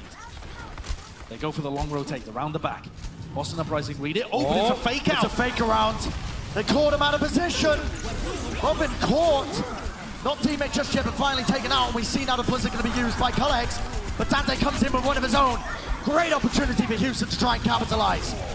Axiom bionated up. No more heals for you, sir. And this is going to be the Outlaws able to clinch this one out. retake this point. Beautiful little fake out I right love at the it. beginning. That set everything up. The Houston Outlaws look like they're going all the way around the back to the coast. And instead, take just a moment and then speed boosting engage through the front, walling off Mufin for that first easy kill, or first easy D-mech rather, that allows Dante to get a free Blizzard. The neurons are firing faster than ever before for the Houston Outlaws. They're trying to do it right now. You see, overlapping the support of the Nanamus and the sound barrier. A couple of them slept on the deck. Self-destruct in the back is going to get no value. This time you see Outlaws using their own. Axiom so low. Trying to hide around the statue. And he's opening up for Muma to hit a very large Earth Shatter. 70% and counting now for the Houston Outlaws. And they're in a great position to tie up Li Jiang, send us to the final round of the final map of this series. But they need to hold on for one more team fight. They have the Nana Boost to be able to work with. It could be enough. Look at Dante, look at Dante. He's looking for an early May wall. I wonder if they're going to spot him. He has to back off here. Booped off. Jerry with the Deadeye. They need to eat this one up. It's going to be critical. The pin! Boomer taken out. Dante has to use his Ice Wall defensively. Now the Outlaws playing back onto the point. Jerry finding the shots. He's heating up. He's feeling himself. Jexa so lost. And we're now in one fight territory, essentially. If the Boston Uprising are able to take this, they will have fended off the Houston Outlaws. And they'll lock it up on the final map of Li Jiang. A Blizzard is going to be available for both teams. Clutch potential for Axiom as well with the Earth Shatter. Houston are in a rough position. Another amazing fake out with a May wall could be beautiful, but can you really run the same strat twice? Earth Shatter used. Connects onto the backline. Boston, the aggression is there. Gonna be answering for Blizzard as well. And that kind of speed, that kind of aggression has just caught them off guard.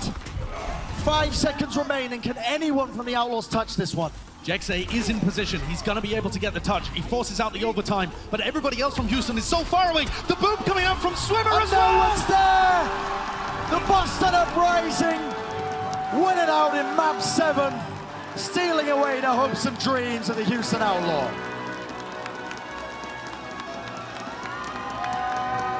You can see it all from Muffin's face, what it meant to them. It's his first time on stage, and it looked like it was going to be a disaster for Boston. The reverse sweep Kings about to get reverse swept, but it was not meant to be. Dante couldn't quite power the Houston Outlaws to that kind of performance, and there's Jerry. He certainly did so, both in game and out. He won over this crowd as he shuffles away for the handshakes.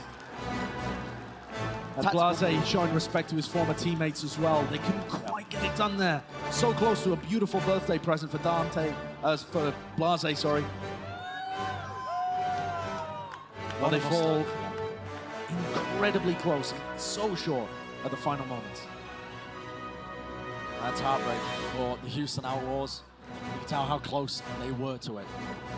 It was moments away, but the decisiveness from Boston Uprising was what really gave them the edge in the end. We've got Golden Boy down on the stage. We're moving for the post-game interview. All right, I'm here with Mufin. It needed to end somehow, some way, and we did it. How you feeling, buddy? It's nerve-wracking. This is my very first game, so it's like, I'm not accustomed to this. It's very, I'll be honest, I got really nervous. I felt like I had my moments, but then I had my moments where I'm just like, my brain turns off, I'm just like, beep, boop. Like, I was a complete bot sometimes. But I gotta say, Taehi is a crazy god. My team, the synergy with each other and the fucking love. It's okay, we'll bleep it. The love that we have with each other is nuts. It's immense. So, yeah, I actually wanted to ask about that. You guys have been gelling together. What's been working with this team right now? You all seem to be getting along. I mean, you were cheering Jerry on. Like, what's that chemistry been like with the squad? Honestly, like, it's kind of it's sometimes hard because like the language barrier is like very different, right? Am I speaking? Okay, I'm good. But I don't know. When you just have the synergy, have the like.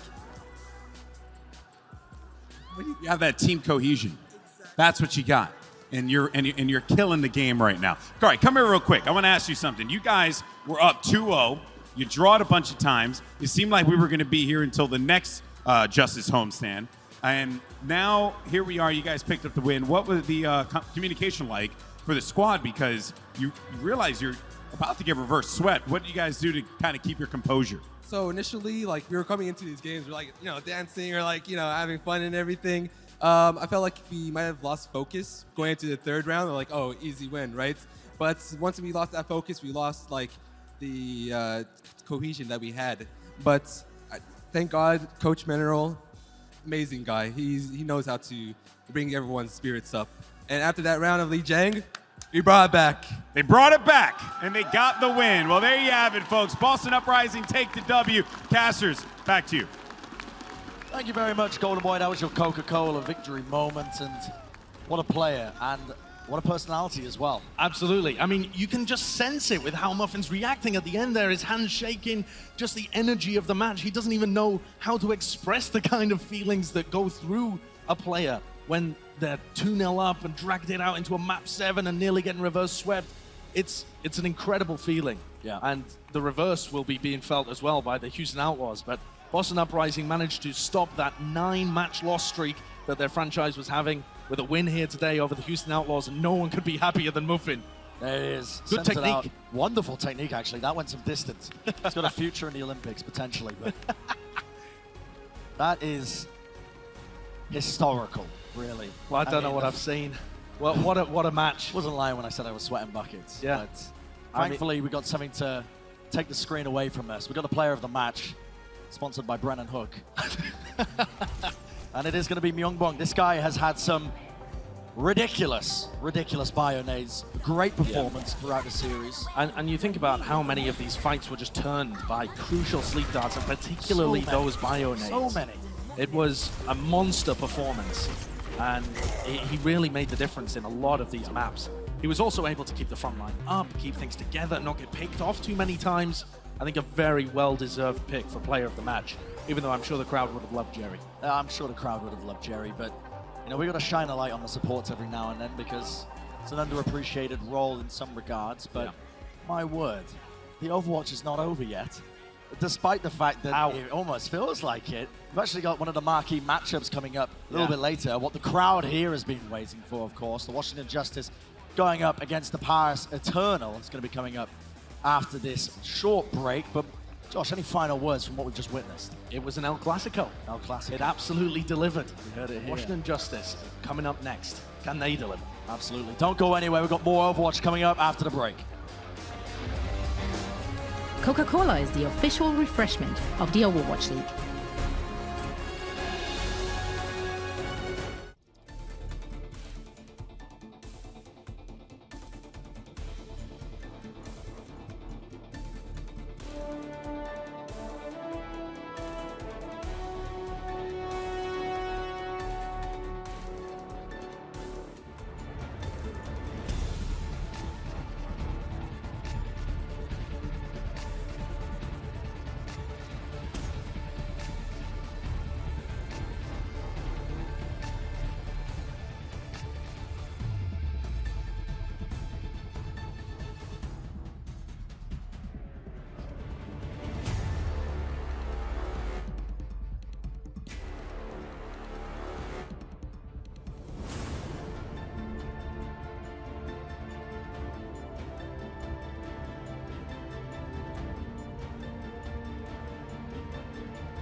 Legend of Soul Guard. Download now.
Hello and welcome to Watchpoint Reset. We're going to catch you up on the highlights from what you just saw and get you ready for the next match. My name is Zoe Schwind.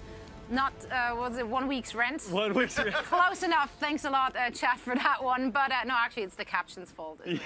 Anyway, I am still joined by CP, Costa, as well as Reinforce, and what a match we just watched. I thought it's never going to end, but it did end eventually, Boston coming out on top. However, Houston did come close to maybe claw their way out. So, Costa, I have to start with you. Why did they make the swap again on the last map? What is going on?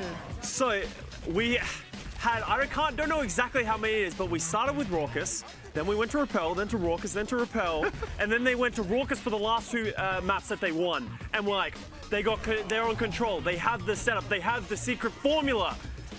And then they switched in Repel for the last map. Why? Okay, two things.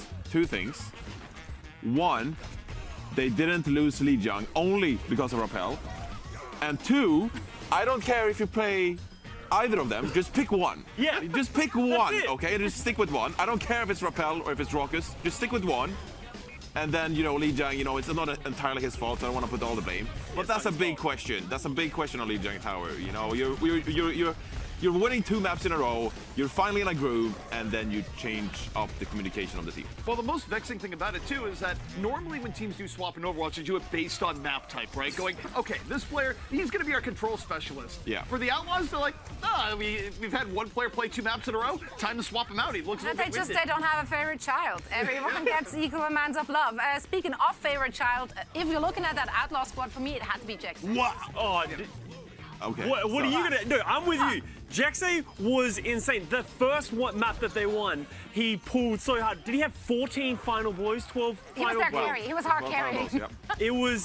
He was just killing everybody. So wait, you hate me for this one? Why? No. You said favorite child, so I thought you meant Jerry. But I didn't let you finish. No, just from the Outlaws. Yeah, I have 2 different families. They don't know about each other, so we're not discussing this here. Yeah. Well, I love Jaxay too. Yeah, he really popped off. He almost got a Flera deadlift on Nepal. Haven't seen that. That's 50% of your team's final No, goal. that was on Oasis. Doesn't matter. He did great, and that's our point. Yes. Okay, but let's talk Great about enough. the Uprising. Let's talk about the Uprising. When I say that, I really mean let's talk about Jerry. Well, I mean, Jerry and the Uprising, really, Jerry was the heart and soul of the team, and it's not just, we're just memeing it. No, you look at most of the fights that were going on, Jerry was consistently going forward and getting first pick off. It was like every other fight. Is he on Dante? Sure. Is he on Blasé? Absolutely. He was everywhere he needed to be for Boston, and really a big reason why they were able to take this match. Yeah, it gives Boston fans surely a lot to be excited about, and us as well, because I just can't wait to see Jerry back. Now, we still have another match to go today. I know that felt like 5 matches combined in one. But before we're heading into a bit of a discussion for the next one, I do want to take a look at the power rankings, which we did promise you in the pre-show. This is what happened. So let's go back. Let's go back to it. Let's go back and see what Reinforce conjured for Philly's us. up Maybe now. walk us through. Oh yeah, Philly's up now. Oh yeah, for sure. Obviously, this is before the first match of the day. So obviously, Philadelphia Fusion, they're climbing. They're probably above New York Excelsior. New York Excelsior didn't look too hot in our first match of the day, so they're probably sliding a bit in the power rankings. But down, if we go to 11th to 20th, that's when we have the important matchups going on. That's where we have the exciting teams going on. That's where we have the likes of Boston Uprising and Houston Outlaws battling And it out. 19 and 20th, respectively. Exactly. Oh, yeah. Oh, yeah. Well, you gotta flip those over now. Houston Outlaws might find themselves at 20th in next week's edition, so we'll see how that turns out. But at least we have Paris Eternal to look forward to against the Washington Justice. So we're leveling up a bit. We're leveling up in terms of skill. I think it's going to be really interesting to see where these 2 teams sort of are at, because right now they're just sort of placed there because we don't actually really know that we haven't seen enough of the teams. But now we have 2 of these middle of the pack, bottom 10 teams coming up against each other. Are they going to prove themselves higher than they need to be? Well, it's going to be interesting, right? Because especially in the early weeks of the season, sometimes teams are a little bit sloppier. This is where, all right, what is your coaching staff going to do? Are you going to make the necessary adjustments? Have you actually gotten used to the meta now, where you think back to last season, right? Plenty of teams came in, didn't necessarily look great at the 3-3 setup in the very beginning. So here's where we get to see, can teams take the next step? And we still have so many teams we haven't even seen playing on the stages, looking at all our Chinese teams as well as, of course, our Korean team, etc. So still a lot out in the open for us in those rankings. So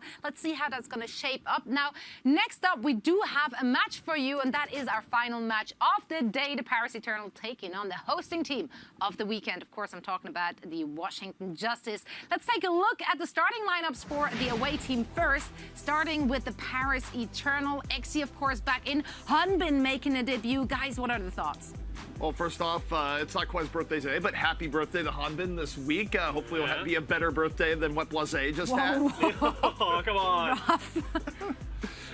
For me, it's Ben Best starting as the main tank over over No Smite. He has been playing the Ryan, so I wasn't sure if they were going to switch it up. That's a really good photo of him also. Yeah, that's blue steel at every level. Yeah, that's beautiful. But then you have XZ and Nico coming in the DPS line. Pretty much what we expected. Yeah, we also have to mention FD God. I feel like people are sleeping on FD God a little bit. No, he was a bit aggressive last series. He actually got a ton of final blows. He's up there in the Lucio stats if you take a look when it comes to final blows and hero damage. So he's an exciting player to watch, okay? I'm not claiming he's the best Lucio in the world, but he's fun to watch because he frags out on Lucio, and now, we just saw Jackson do the same. So. Since we have him on our screen, or just had him on our screen, and he's back again, Exi, overhyped or underhyped? Hot takes, go. Well, he's a little bit overhyped because he did play against the London Spitfire. That's when he popped off, which is a bit of a lower tier team. It's the same when you play against the Houston Outlaws, your stats go up a little bit. So we'll see how he performs against a bit of a middle of the pack team in the Washington Justice.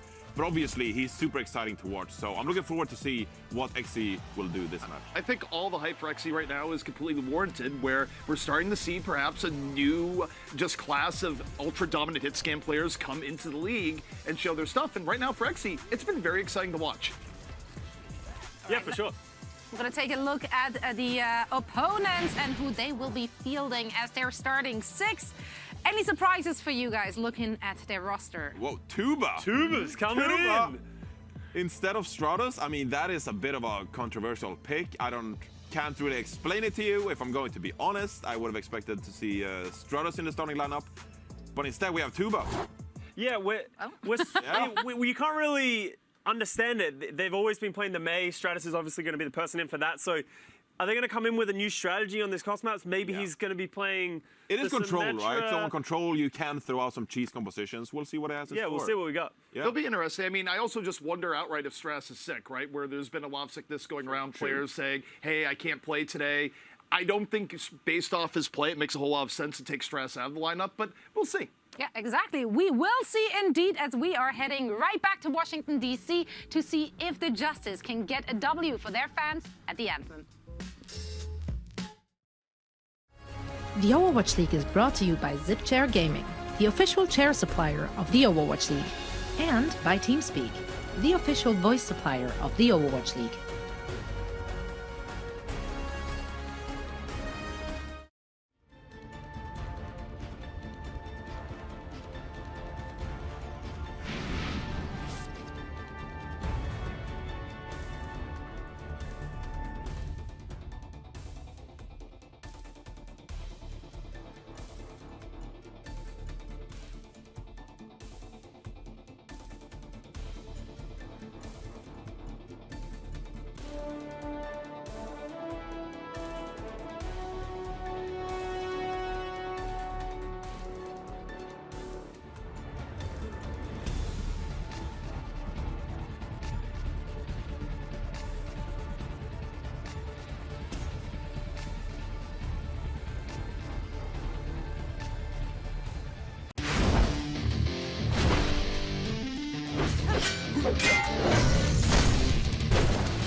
And here it is, ladies and gentlemen, what you've all been waiting for.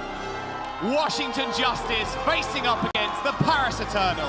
This crowd is ready to go at the anthem here in Washington, D.C.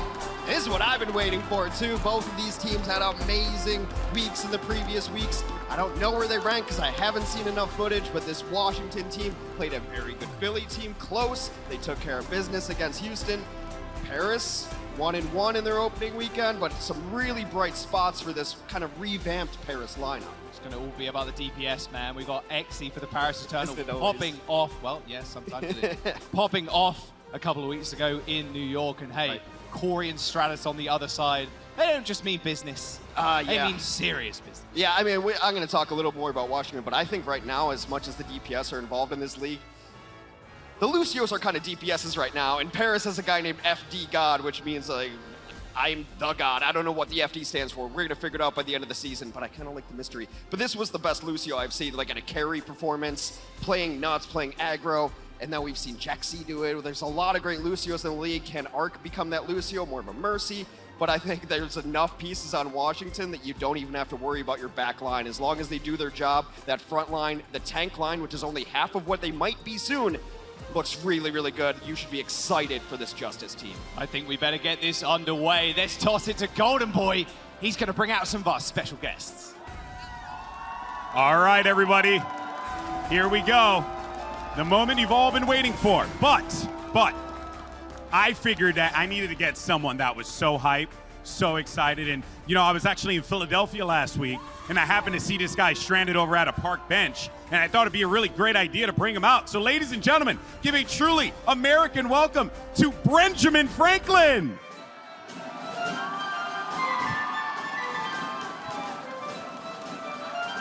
Wow. I can't believe it. How you doing, Benjamin? I'm good. Are you still paying me catering? Yes. No, the catering is still a deal. Wonderful, yes. wonderful. Yes. Yes. I mean, you know, listen, I understand that you have some history with Paris, correct? I do, yes. Actually, it's a little known fact. I was the ambassador for France for many years. Wonderful food, cheese, wine. The people, a little okay, but lovely, lovely country. Lovely country. Okay. Well, I mean, you know, it makes sense. Well, I think, you know what? Why don't we go ahead and bring out the Paris Eternal? Absolutely. Give a very hearty American welcome to the Paris Eternal. Wow. Not very nice to the Eternal here, Benjamin. Not very nice at all. A lot of disrespect being shown, but it is the American way after all. All right. Well, clearly though, you know, there's so many amazing fans here in the anthem. You know, they're excited for this next team. But I want to get your prediction. Who do you think's going to win? I didn't get much sleep last night, Golden Boy. I'll be honest with you. You know, I was tossing and turning. This Paris Eternal team. Yeah. They're looking pretty good. I gotta say, they're looking pretty good. The Paris Eternal are looking good? But let's be real. Can they hold a candle to the Stars and Stripes, the United States of America? I don't think so. I don't think so. All right. I mean, ladies and gentlemen, Benjamin Franklin has spoken.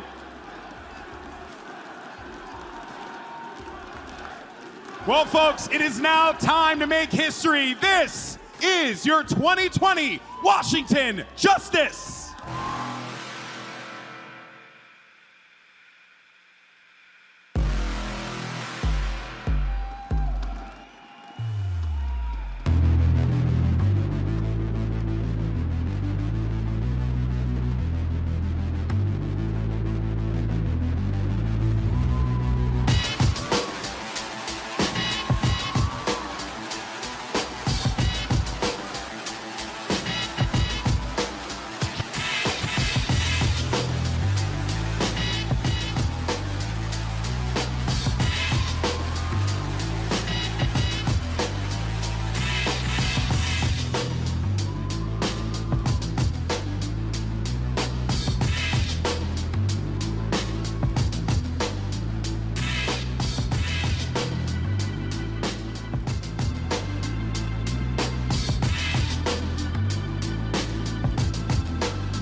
Ladies and gentlemen, let's get loud for your 2020 Washington Justice.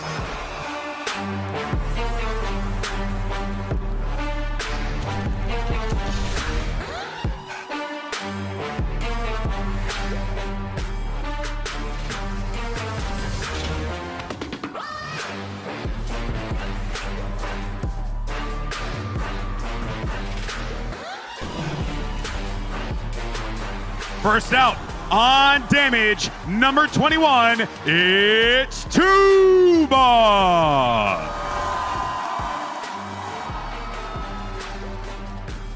Next on tank, number 28, it's Elivote.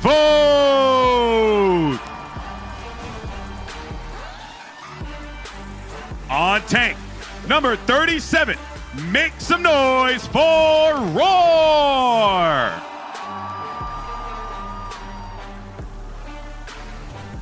On support, number 31, it's Aim God.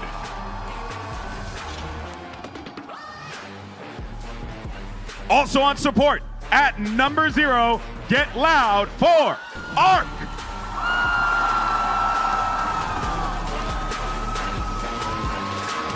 On damage, number 27, you know him, you love him, it's Stratus.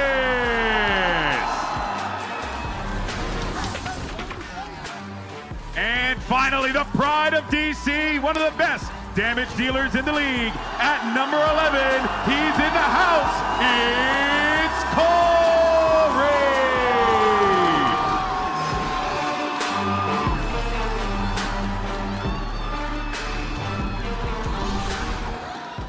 Give it up one more time for your Washington Justice.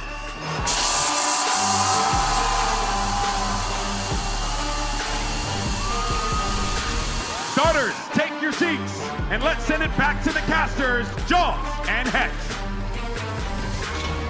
Thank you very much, Golden Boy. The Washington Justice take to the stage.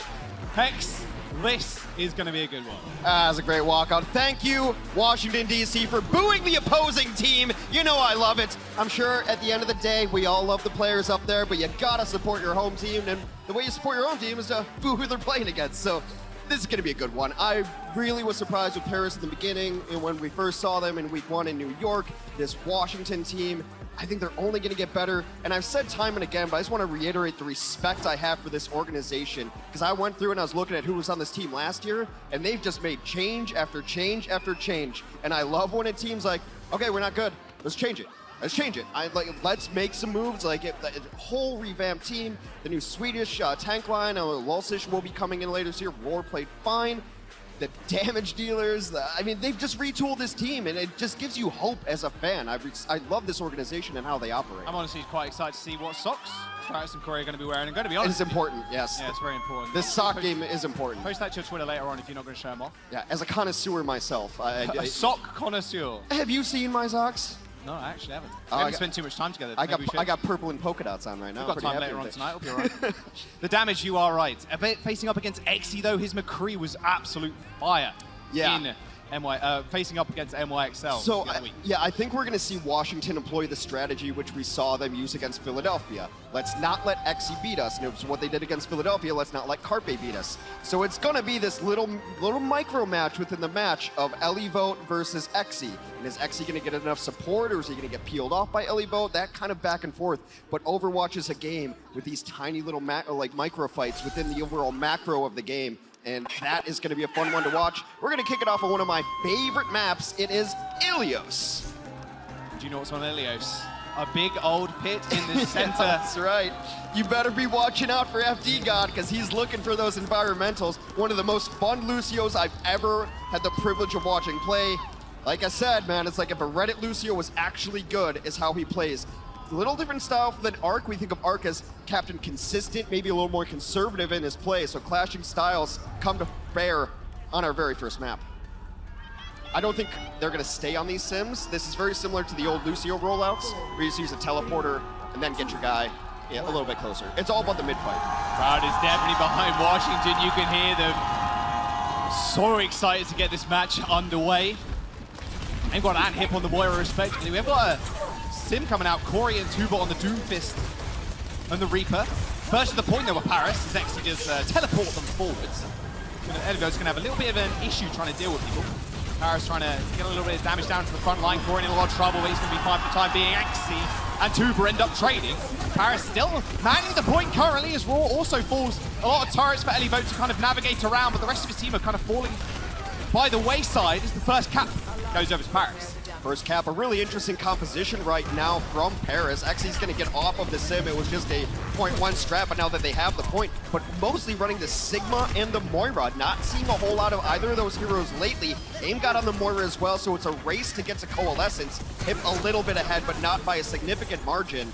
Oh, the stagger onto Elivo's going to slow down this recontest for Washington. Double Coalescence now available. See what's going to be up to, yeah, Tuba. Tuba in his debut, and oddly enough, Stratus plays the Doomfist as well, so maybe just trying to get Tuba some stage time.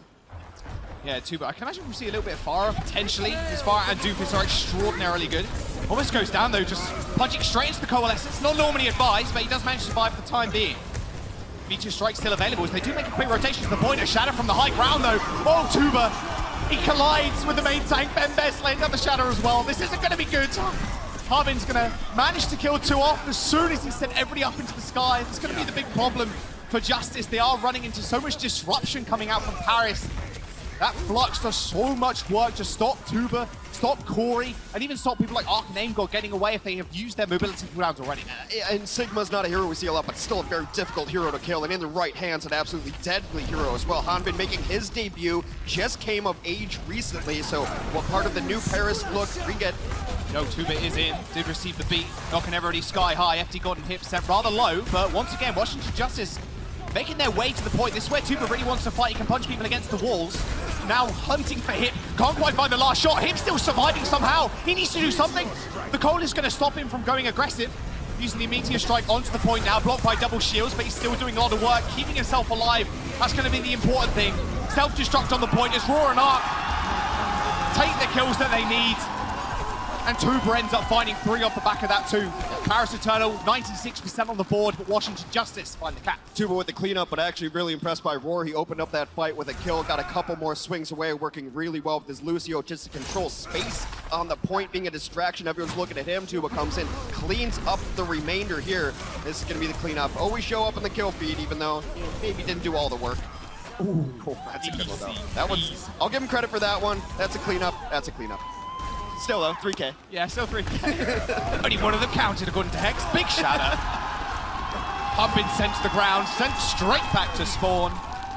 Easy team fight cleanup for the rest of the squad. Corey's got Death Blossom too. It'll be interesting to see where he wants to use this. You want to get aggro and try to stop them from getting to the points and maybe try to wraith your way out or just wait for it, use it defensively. Washington comes roaring back because for a while they only had a single kill. Ark in the really cool spot up top, gonna get some scouting info, maybe poop them into the waiting arms of Corey, perhaps. Potentially. Doing his best Tony Hawk impression. Nice little shatter on the front line. Corey's gonna be up above them though. He hit the Death Blossom, but they saw it coming from a mile away. No. Doesn't matter though, because Elivo still manages to come up with a kill. Big that 2 as Hubin goes down as well. That's a whole lot of ults invested for Washington. Same on the side of Paris Eternal, though. Hunbin came with an ult, Ben vested too. Now approaching 70% and final fight territory for Paris too. Is there such a thing as a zoning Death Blossom? I mean, everyone had to turn around. You had to get the boot back there. I want to give him a little bit of credit, but Elibo comes in, cleans up the remainder of that. The problem is Washington used absolutely everything they had during that fight. Ark is going to have to hit a really nice barrier to keep his team alive. Open Cole. Oh, Tuba hunting. That was extremely fast footwork from Exy.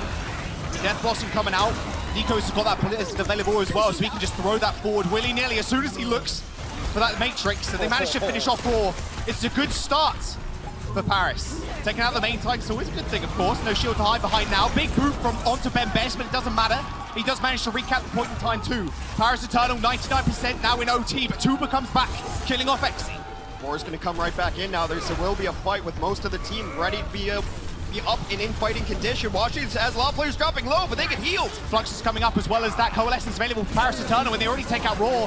Hip's going to supplement all this damage and all the healing now with the Cole just rinsing Washington Justice right now. Exy back on the Tracer as well. It looks like it's going to be all over. They got ults to spare. as Ben Best finishes off Corey in the end. OT ticks through. And Paris Eternal to find the first stage. As close can be, though, 100% to 99. At the end of the day, the economy went back and forth, and at the end of that, it's kind of like eeny, meeny, miny, mo. It seemed like Paris just had the ults when they needed them for that final fight. They were ahead in economy, maybe an overextension on some of those ultimate abilities from the Paris Eternal on the penultimate fight, but I'm looking forward to this stage the most. There's a big hole in the middle of the map, and someone is gonna go down it. Maybe multiple people. And also, all right, let's see if this is what Washington wants to run. I would love to see this composition. This is what I was seeing in scrims and all the offseason, a Widow Pharah-centric meta. And Tuba's the guy to play that Pharah, and Corey's Widow, we all know how good he is. He was leading all-time numbers in like final blows. Corey has a stat god on the Widowmaker. Well, the crowd are behind them. That's what you want to hear. And the homestands really give off so much energy when they're walking out. Just the deafening roars is just kind of insane. No pun intended, of course. It's a lot of pressure on Exy here to be able to try to deal with this combo on his own. There's no Zenyatta for an orb, so Exy's gonna have to hit headshots on the Pharah Mercy combo. Problem is as well, they're kind of corralled in this small corner where Tuba can just pummel them basically from above, and Corey is basically left free. And Art can dip between those two people too across the map, so he's gonna be rather safe when it comes to rotations. Speaking of free, the first point captured for free by Washington. That bio grenade is now, it's not really what you want to use it for if you're hit, to be honest. You want to use it super aggressive, but you need to supplement that healing. They do end up trading Arc for Nico, but they still have a main healer on board to the Washington, so they should be okay for the time being. And Corey with a ridiculously aggressive position now. Exy trying to do it himself, taking down the Mercy was really nice. Doesn't see him, Exy on the flank! There's one, there's two. Elivo and Engod have gone down, but the problem is he needs the rest of the team to actually get on the point. Oh, but the Primal is going to come out and delay it a little bit. That should be enough time to let them get back in. And Corey gets a kill as well. Yeah, he got sights also. Taking out Hips perfect. And now it's only FD God. He's going to use the beat to surge them forward, help Exy get a position where he can shoot somebody. There we go. Arcane's not falling, and they only just managed to find the recap. Oh, McCree's going to need a back brace. The Exy is on the hard carry for the last 90 seconds. It's been ridiculous. Corey solves the problem with a single shot. Finally, that's right. Look how many resources they put into that. Nico's on the Sombra. The Sombra McCree is a little bit ridiculous, but Nico can play everything. When do you hack a Widow normally? Like, you want to hack one of the tanks, right? No, you want to hack him so he can't get away. Elivo finds 2 kills. Tuba's going to clean that one up. With the barrage available as well, this looks like a rather clean sweep for the Justice for the time being, but Eternal are holding on still. They eventually finish off Ben Best, and this should be the recap as soon as they clear off FD God. Well, now you're in a great position if you're Washington, especially great position if you're in the sky, because you're just going to be raining damage all the way down this hallway. You get so much free chip damage in. Exy goes to the Tracer of all things. So what this signals to me is they might just be ignoring this Pharah Mercy combo, and they're just going to take it to the ground, try to get to the back line. They're going to probably try to isolate Aim God, because he's not going to have all the peel and protection of a secondary support with him. Oh, Exy is in the back line. Saying that, trying to look for something. Well, kind of a back line. Yeah, they want to look at Aim God. Yeah. He's taking a little bit of damage, but Corey is basically still free. Activates the sights, might get away just in time. A defensive barrage from Tuba, right on top of his team, but making sure Ben Best can't really do anything. FD God finds a nice assassination on Aimbot, but you're ignoring Tuba. That's what you just said. They're going to have to at this point. But when he's controlling the skies like this, it's so perfect, and he's basically free at this point on the ground, but still getting kept alive by Arc. EMP comes through, only hitting one, but it's going to be Raw. He goes down with Primal Rage. Yeah, towards Primal. He was smashing Q, hoping that it was going to wear off and he was going to be able to Primal on that point, but it is still ticking up for Washington. All the kills coming in favor of Paris. They won't flip it back. Washington is a single fight away from taking this stage and tying up Ilios here. Nico is actually putting in some significant work on Sombra right now, and I think teams just aren't expecting it. You don't play against Sombra a ton. It's been weird comps. Okay, all right. I want to see some talk. If he gets a hammer kill, this place is going to explode. Oh, the nano door! Hammer! No! He killed Exy, it doesn't matter. We'll get it later, Corey. Your lowest one, though. It's no worries. He's got 50% towards the ult as well. Self-destruct launched in the skies. Doesn't quite find anybody, but they got the ults to work with. Raw's going to come through with a Primal Rage, and they still have that self-destruct. Tuba finds the kill onto hit, and now one fight territory for the Washington Justice. And Corey, he's just going to sit back with his turret. Exy can't really get a word he in. can't. He's going to try to go around the back and pulse bomb. Gets one, gets Corey on it. Hey, that's good. Turret's going to go down as well, so yeah. Corey's kind of deleted off the map completely. Overtime, though, it is going to be there. I say take that back. Corey's turret kills Exy on the back line. That's so frustrating. They need to stall out enough to get this EMP. Benbest is going to stall it out with Primal. Big tick. Benbest goes down. Raw's going to get traded, but Tuba is still alive, dealing so much damage on the back line.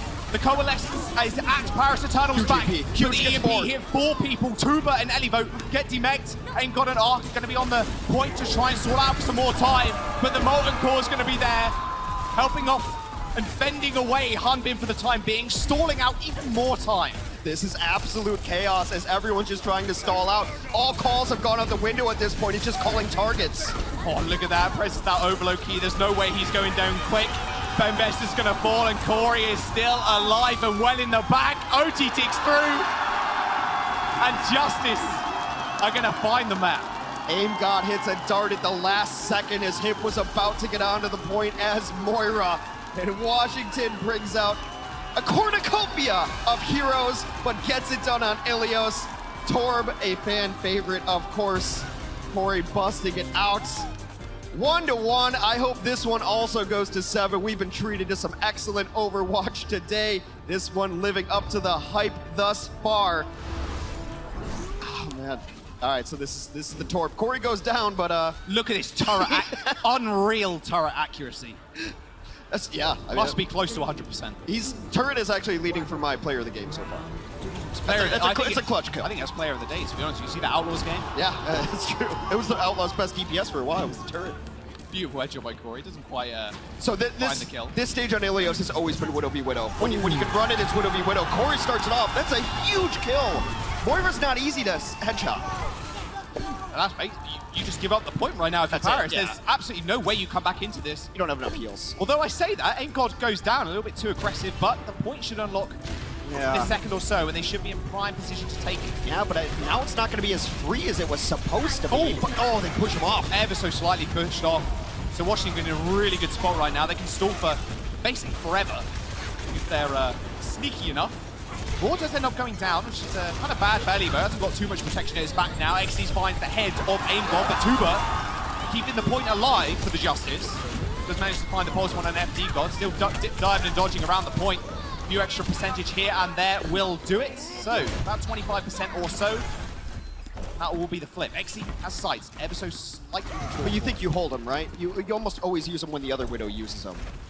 When you're even like this, right? You don't want to put yourself behind it and be the guy who uses it first, and then you can't peek out secondarily.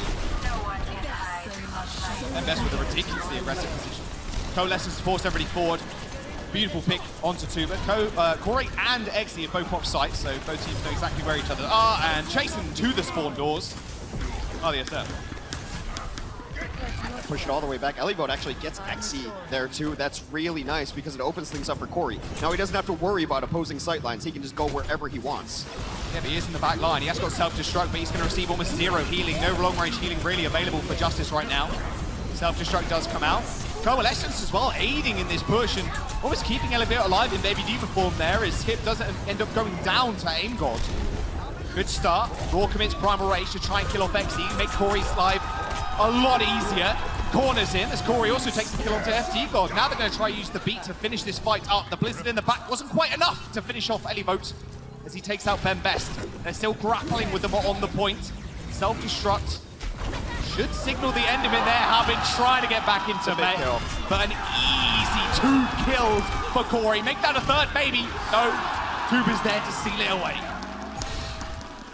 Some nice cleanup kills there, but Paris was just on the stall tactics there, trying to get as much percentage as possible. It'll be 30 on the board for Washington as they continue to count up. Paris has made some changes. Nico goes over to that Salberg, which was so effective for them. I mean, there's a lot of good hack targets. Hacking a Winston or hacking a Tracer just kills pretty much instantly. Oh, there it is. He took the energy of the crowd and channeled the bullet straight into Xyz's head. Both Coalescence going off at the same time. Well, the Elibot going down. Corey in a nice position though, of course. Doesn't really have to worry about Xyz for another couple of seconds. Tuba taking out Nico too. still contesting, but Paris Eternal have got a lot of time on this point. In fact, if they push Justice off, they're going to be able to find the recap rather easily. But Corey, yet again, cleaning up both supports, and now the tank's in ruins. It's a nice support line you have there. It'd be a shame if something happened to it. Should be a shame if y'all died. Exy's going to go down once more. He is not having the game we really expected him to be. As soon as Corey gets the advantage in terms of just the sight lines is just insane. I mean, Tuba's going to do a lot more than the Sombra will. The Sombra can get to the back line, of course, but the Trace is going to be a permanent threat. I think the Sombra is also there to tell Xe where Corey is, so he doesn't have to go in blind when they don't have control, when they're trying to recontest. But this is final fight territory. Tuba post-bomb, whoops-a-daisy. Benbest just kind of turns around, tastes it just a little bit. Yeah. Raw again committing his whole self to the back line, trying to kill off Xe, or at least trying to find him. OT has been triggered as Paris Eternal tanks do end up jumping onto the point. Still a lot of healing coming through from Aim God, and he's going to have that coalescence about the same time as Hit does. So they're going to both be able to sustain for the longest time. Xe ends up going down as Raw permanently stuck to him. And Corey now with a free line of sight. The beat is going to stop him from instantly killing people for the time being, and that coalescence still aiding him. The EMP in the front line as well from Nico is going to stop a lot of people moving around. Tuba's been hacked up, and they can lose this fight, of course. 72% on the board for Eternal. It's not over just yet. Yeah, better late than never for Paris. They do make some changes on the tank line, and I think Benbest was hesitant to go to this Winston to try to shut down the Widowmaker because his Reinhardt was carrying in the early fights, but they do make some changes. You saw the tanks pay a lot more attention to Corey there, so he didn't have free reign over the points. We are in the final fight. Next fight winner will win Ilios and take a 1-0 lead in the series. Playing on the low ground, still hunting. Tuba's minuscule head just managed to dodge it, but now look, Tuba's straight on top of him. Ark's going to be able to get on the point there to make sure overtime does come through. Corey with one, Corey with another. He finds the D-Mech as well. A nice little body shot onto FD God does mean he's going to have to play a little bit more safe, but Xe has now found him out. Benbest with the ult, but Raw! Xe and FD God end up going down. Man advantage now for the Justice as they do make themselves known on the point. The Coalescence is going to help keep him alive, but the rest of his team a little bit worse for wear. Corey does fall off the map though, and Hip finds two. Yeah, Xe's going to respawn, and he's going to be able to cover this point as Hip is going to be able to clean this one up. It's desperation time for the Justice. If Corey stayed alive, but I want to know what happened there. He just fell off the map. They're going to be able to stall out for some additional time, but it's not going to be enough. The Eternal take the first map in the series. Very important for Paris to come out, and this crowd's getting a little bit quiet right now. It is control, and it was very back and forth, but the tank lines for both teams made adjustments to deal with the Widows. And man, I was impressed with Roar. I was impressed with Benbest's switch. You gotta give your Widows some help when these fights are going on like that. It's only 1-0. We got plenty more Overwatch on the other side of the break.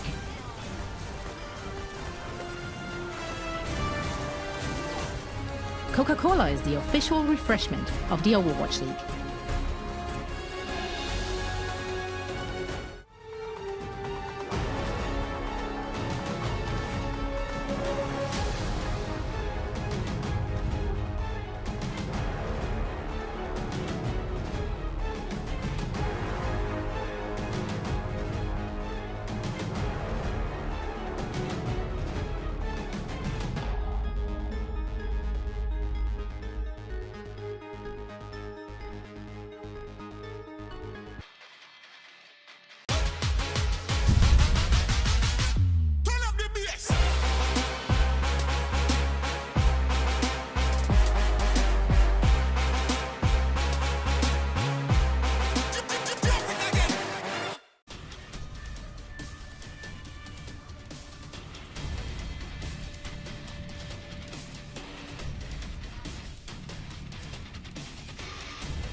the breakout star on this squad was Exi. Just went off on hit scan. Look at that damage. Oh my goodness.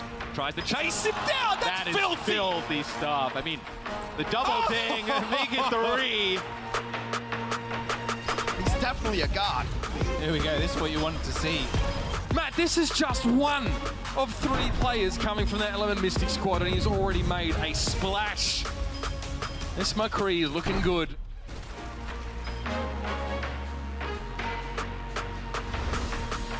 That guy is absolutely insane on the McCree.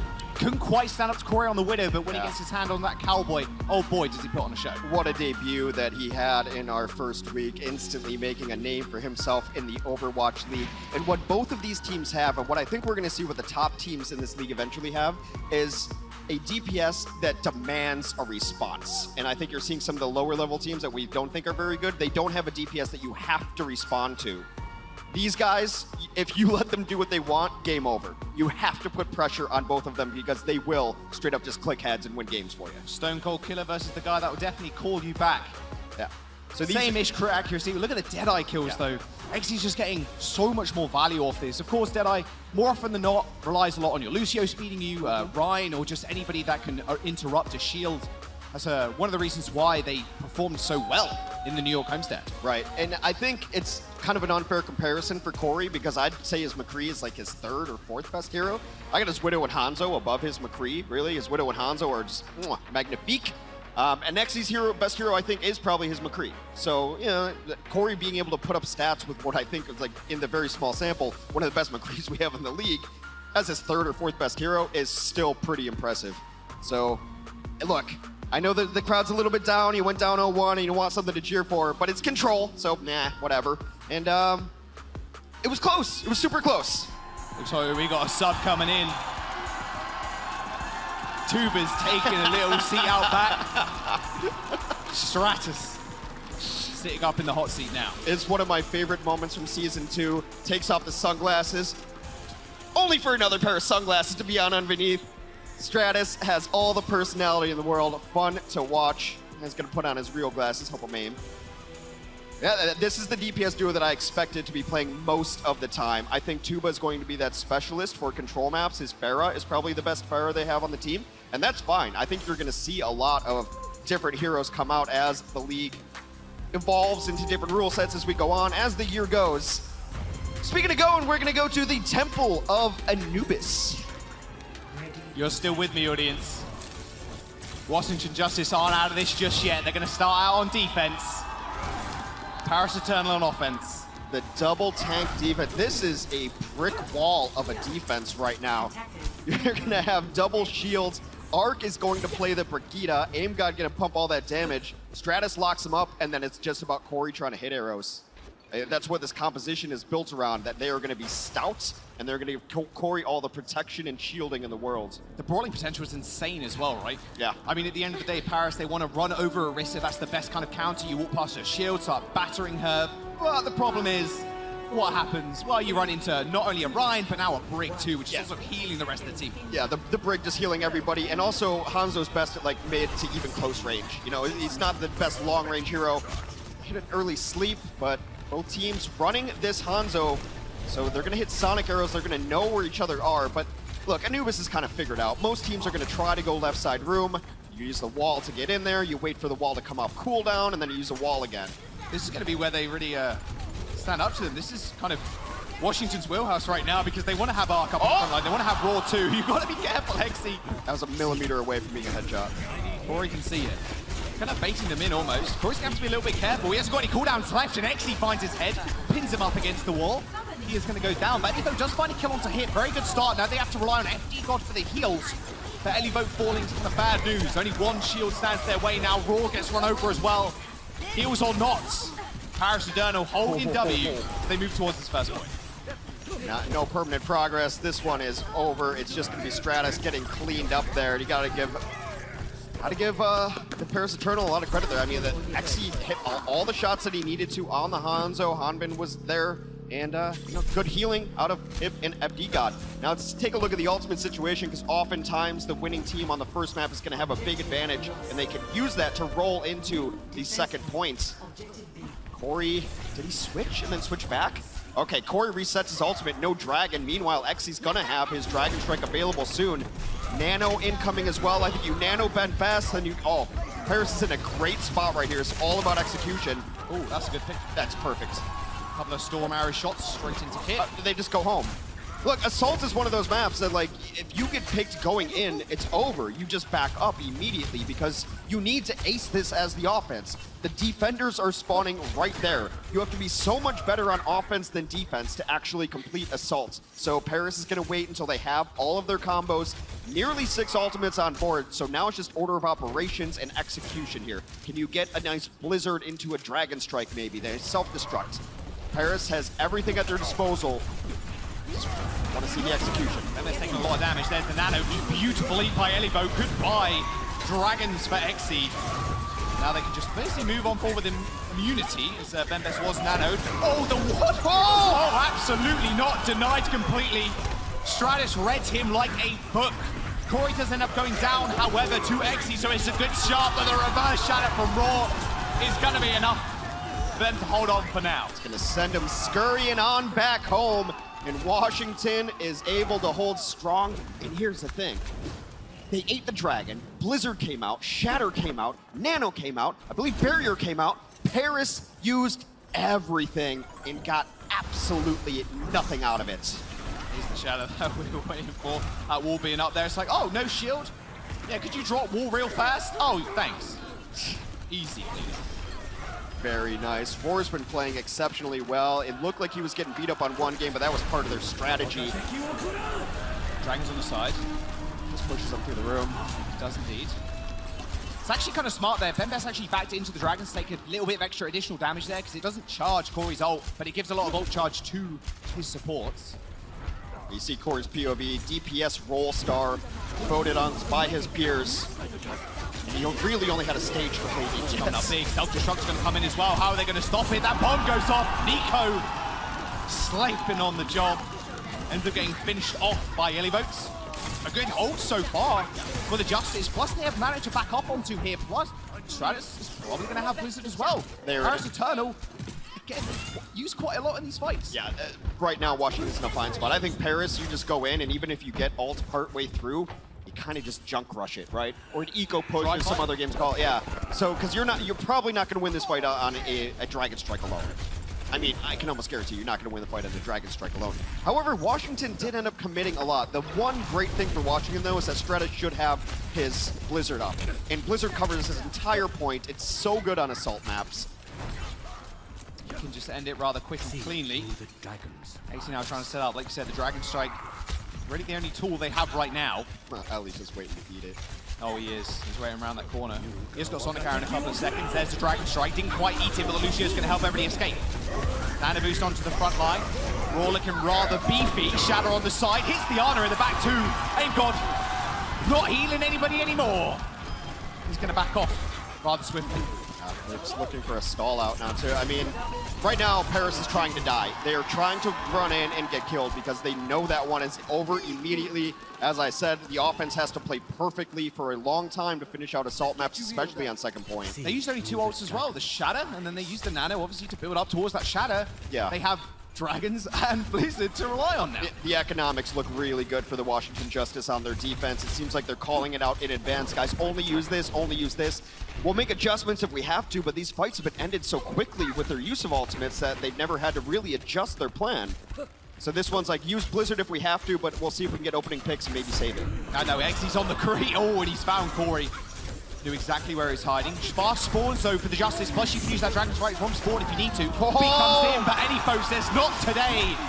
FD God and Hips, and all the way back, and now... Yeah, later, Doc. That's over. And 15 seconds remains. That's one clean fight and maybe a scrappy one at the end. And Washington has all the defensive tools you could possibly want. Again, the economics working so well in their favor. They get the 2 kills there, and the 2 kills were on, I think, a sound barrier team, too, because this gets launched up, and I think FD God hits barrier during this, and it doesn't do enough to save his life or Hip's life. That's a barrier that they would have loved to have.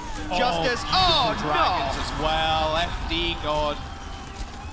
Doesn't quite make it out alive. Aimgold goes down, but that's rough. But it doesn't matter should really. Be okay. They got the delay tag. Yeah, the wall will buy them time. Arc is going to have his barrier, and with Hip going down, Paris has to go though. Like, maybe they don't. Maybe they don't. This is really close.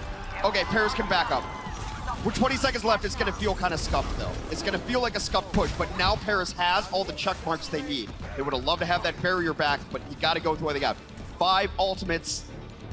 I don't know. It's so hard to get in. They're going to get walled off here. They have to have a plan of who's going to touch the point. I would send FD God on one side and everyone else somewhere else. They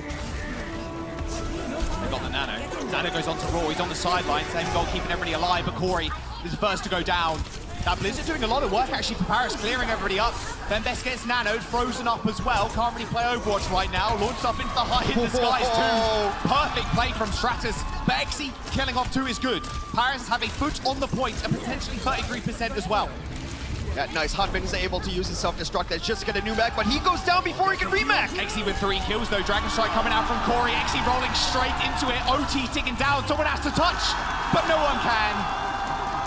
Washington Justice hold off Paris Eternal on what was almost an instant cap on first point too. I mean, that second point defense was just perfect because they were winning fights quickly and decisively, and it felt like they were always in the economic lead. They had the ultimate advantage almost every single time. They were doling out the ultimates, and I think the big pivot point is when Paris tried to attack. They used 5 ultimates and got nothing out of it. From then on, they were behind in ultimates all throughout the game. You asked about the socks. Those are appropriate socks, I believe, for the day. Maybe there is lucky socks. There's Elivo's lucky gloves. They're going to be now. Elivo continues to impress. I've been impressed by Roar, too. We thought that might be a weak spot here because Elivo and Lolsish, longtime companions, but were childhood friends and grew up where they were the tanks for the Swedish national team. And we were wondering, is Roar and Elivo going to have synergy together? I don't know if they have synergy, but they're both playing really well separately. Yeah, it's definitely going to feel good for the Justice when they have Lolsish with them as well. But like you said, Raw just putting on a clinic as well. He's playing really, really well. And you also saw how good he can play when he has to move to that Winston on the first map. I thought he was a bright spot on the first map on that Winston. All right, defensively, Exy's going to run the Widow. Always been a good Widow map. We'll see what angles they want to take. Other than that, it is a very standard composition. Offensively, you don't quite know yet, but seems like something that Washington would run. I wonder if Aimgold stays on this map. I don't hate it. I do. Okay, well, why? Well, you don't get Nano, and then you have to switch, and then, well, you are so far behind in Nano, you basically forfeit 2 fights. Yeah. Nano is so important to build up the ultimate charge of Ryan and helping running people in as well. Anti-nade is so important. There's so much utility that is provided. If Aimgold can get a good immortality build off, though, I think make up for it. I think it's for ground and pound to get through this doorway and then to use this mobility to take away some of their high ground, which is why I don't think BAP is terrible on Anubis, because you get that automatic high ground with the boots. Well, Exy is going to try and look for him, jumping up in the air. There's the mortality field down. Look at that massive nade in the front. Raw, Elivo, and Aimgold going purple. Bembest doing a good job hitting those fire strikes. Already near Shatter. Raw's 40% behind. I know, but look at all this healing. They're going to have window immediately. Aimgod is going to have the amplification matrix, amplifies damage and healing. They're going to set it up right here, probably. Oh yeah, there you go. It's been set up straight in front of Bembest. Bembest shield melting instantly, but he's still alive. Not for long, as Elivo does find a nice little cheeky angle on it. Both snipers now dueling out. Exy finds a body shot to Corey. The rest is history, though. Exy this whole time was dueling out with Corey. Corey was basically the bait the entire time. I mean, it's just that amplification matrix right there. It works so well with an Orisa who's just sitting behind it, pumping that chain gun through it. You can cut down Mei walls, you can do so much with it, and you're going to, it's one of the only ultimates that can beat Ana to the punch there, because Ana's ult charges really quick. BAP's ult charges at what I would call a broken rate. Yeah, something like that. Corey gets a nice opening kill, but Nico takes out Corey. It's almost like you kind of just call it off now. Yeah, disengage. Might as well. You have 5 minutes in the time bank to get 33%. To 33%, yeah, you're right. So it can be very difficult to capture a full-on point, but some teams have found success on Assault consistently by just going at it, looking at it like we have to win Assault 3 times. Let's get a third, let's get a third, let's get a third. It's looking good for Washington's ult bank as well. Blizzard, Shatter. They got Beat coming online rather soon as well. Raw sent to the skies. Nice little attempted boot there by FD God. Raw gets sent into the front line. That shadow going a little bit too wide. Straight into Bembes' shield. Bembes was nanoed though, so it was a rather risky play to say the least. Nico takes the kill. Both Hanzo's now joining out, but Corey just wanted to build ult here. Like you said before, you just reset, it's not a problem. We have ults, we'll go next fight. Yep.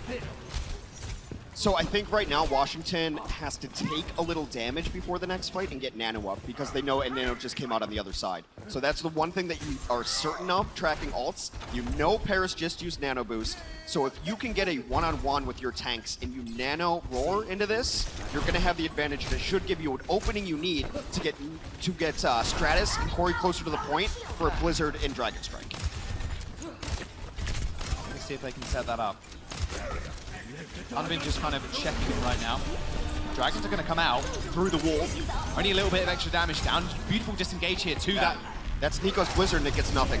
Yeah, Blizzard a little haphazardly used. Corey though with a death on the sidelines. Unbin did manage to jump on him rather quickly. Now Engod can't heal. The wall's in front of him, but it doesn't matter because Raw is nanoed. And Raw is just heading for your backline. Charges straight towards them as well. They just need to get on the point. They have 3.5 minutes too. Dragon Strike from Spawn as Nico changes over to Doomfist. Well, they gotta get kills over. Oh, the Dragon Strike! They need to touch! They get off the point for not even a split second. Lucio steps his little skate on. Instant cap for Washington as they tie the series up one apiece. That's all it takes though, just a moment, and the smiles are on stage and they are littering the arena as well as the fans get to their feet. Happy to see their Justice tie it up. 1-1 going into the half. Let's see what our desk in LA has to say as we go to a game break. See you on the other side. The Overwatch League is brought to you by T-Mobile. Rank up with America's first and only nationwide 5G network. And by State Farm. For auto, home, or renters insurance. Like a good neighbor, State Farm is there.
Well, it's 1-1 and the home team is doing their best to impress their home crowd right now with a little help of a good friend called Charlie9.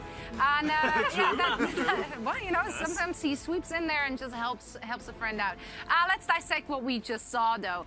Lots of thoughts going on whilst we were watching that first map. Was a little bit of a back and forth. Was there any player really standing out? Looking specifically at maybe the players we haven't been seeing on this stage so far, namely Tuba as well as Hanbin. How was their debut? I was pretty happy with how Tuba played. We seemed to get why he was in there in the end. They didn't really want to play the meta with the Mei and that kind of stuff. So we saw Tuba play Tracer, Doomfist, the Pharah even. So he was very versatile, and he was just sort of giving their team a little bit more flexibility to do whatever they want. As you saw, Justice played a lot of dive and that kind of stuff, and Paris kind of matched it in the end. Yeah, and Hanbin even started out playing Sigma with the Reinhardt. So these were two teams that had some strategies figured out coming into this matchup, which was super interesting. I loved how this map played out because it was just endless chaos. I didn't know what was going on. This was like Boston, Houston all over again with a little bit better individual play, I would say. Okay. It was cleaner. It was cleaner than Boston, Houston, I'll say. And also, I have to go back to Hanbin, where I feel Hanbin was immensely impressive. We talked about Paris' tank line struggling a bit the last time we saw them play, whereas today, I felt like Paris looked far more cohesive. Even within the chaos, it felt like they really had a tank line this time. Now, I was really excited there towards the end because I thought we were getting this Corey, Eggsy, Widow battle. Didn't quite happen because Raw just like swooped in there and interrupted the whole fun. Who do you guys think out of the DPS came out of top there? It's really hard to tell, as you said, because I think the entire Washington Justice team put so much pressure on XZ, while for Justice, it felt like Corey was just sort of shooting for free. Yeah. It felt like Hanbin was pretty much following Raw the whole time. Yeah, but that's where you see the playstyle come into play, where it felt like Paris Eternal, they're hanging back a bit more. Hanbin is doing a fantastic job peeling for his team. And he's actually doing a good job just removing Roar from the mix and making sure that his DPS in XE is protected. But then on Temple of Anubis, I mean, Corey was so good on this Hanzo. Point B, they held off the Paris Eternal. Great job from him. And it's also confidence to just be able to play the Hanzo right now, where a hero gets a little bit of a nerf. All the pro players, to a degree, sometimes are reactionary, right? They go, this hero isn't very good. Whereas Corey says, no, I still think this hero is great. I'm going to plan. I'm going to get used to the new muscle memory.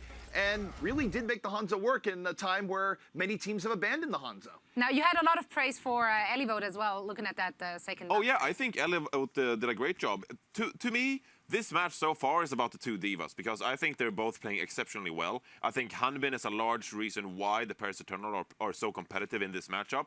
Similarly, I think Elivote did a ton of work, especially on Temple of Anubis, the point B. Both on defense, on attack, I think Elivote was really impressive. So the divas are looking really good so far this match. Keep an eye on them. I think they were both doing well, but the difference for me on Anubis was just Corey versus XZ. XZ doesn't look anywhere near as comfortable on the Hanzo as he does on the McCree. He's been just clicking heads the whole time, but Corey just had his number, and you just saw him just controlling space. Even though Corey got picked a little bit there on their attack, he's taking aggressive angles and he's taking risks to try and get their team an advantage. Yeah, between the two, it's very clear that XE right now is way more comfortable playing hit scan heroes than he is going on projectile, particularly with Hanzo, where again, things have changed a bit. If you haven't put in the hours on Hanzo since the change, you're not going to be the same level of dominance that you were before the nerf. What are your thoughts in general, though, on Corey? I know there was a lot of hype around Corey coming into the 2020 season. Now, looking at his first performance last week, didn't quite live up to being that frag god. Has your opinion changed looking at the match now? Right now, I think it's going back up relative to where it was before. At the beginning of the season, Corey did not look like the same Corey. I'm not going to say he looked washed, but he wasn't a god the way that he was in the later part of last season, whereas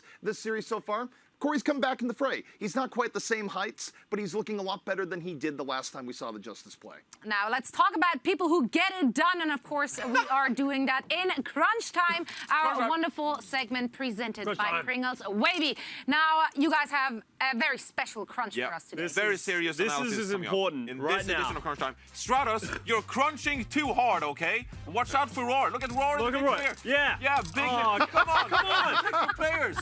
What if in the second half, Roar plays worse because he got hit by Stratus? This is unacceptable. This is not great teamwork. Look at him. He's in pain.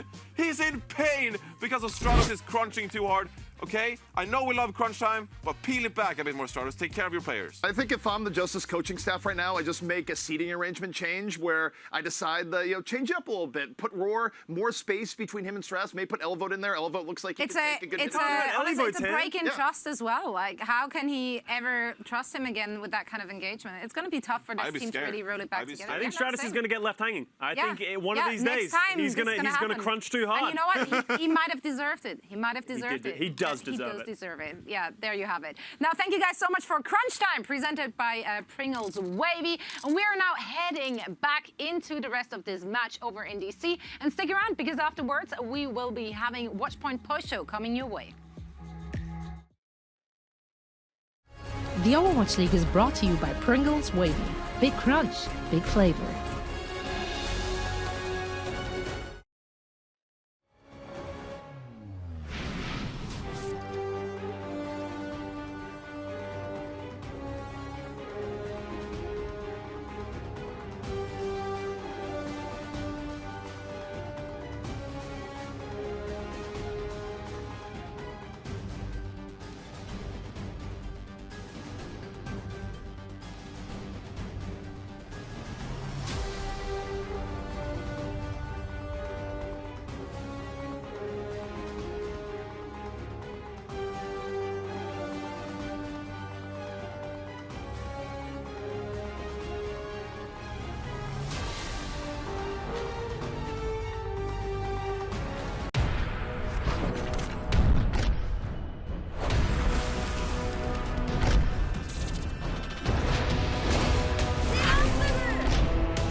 legend of Soul Guard. Download now.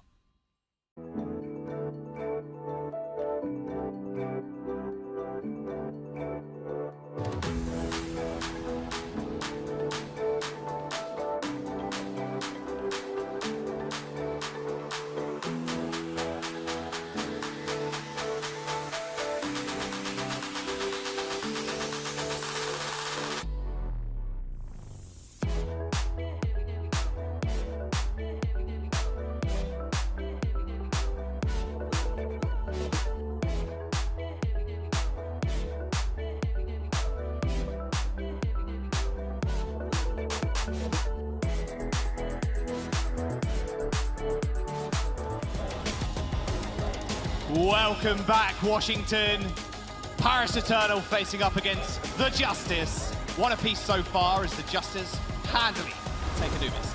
And we're able to take Anubis. Of course, we are playing first to 3 here, so a couple more maps ready to go. Here in the Anthem in Washington, D.C., the crowd back to life after Washington took a map on Anubis, tied up 1-1. I think these teams are pretty evenly matched, even though we have some players making their debuts. Oh, yes, they are.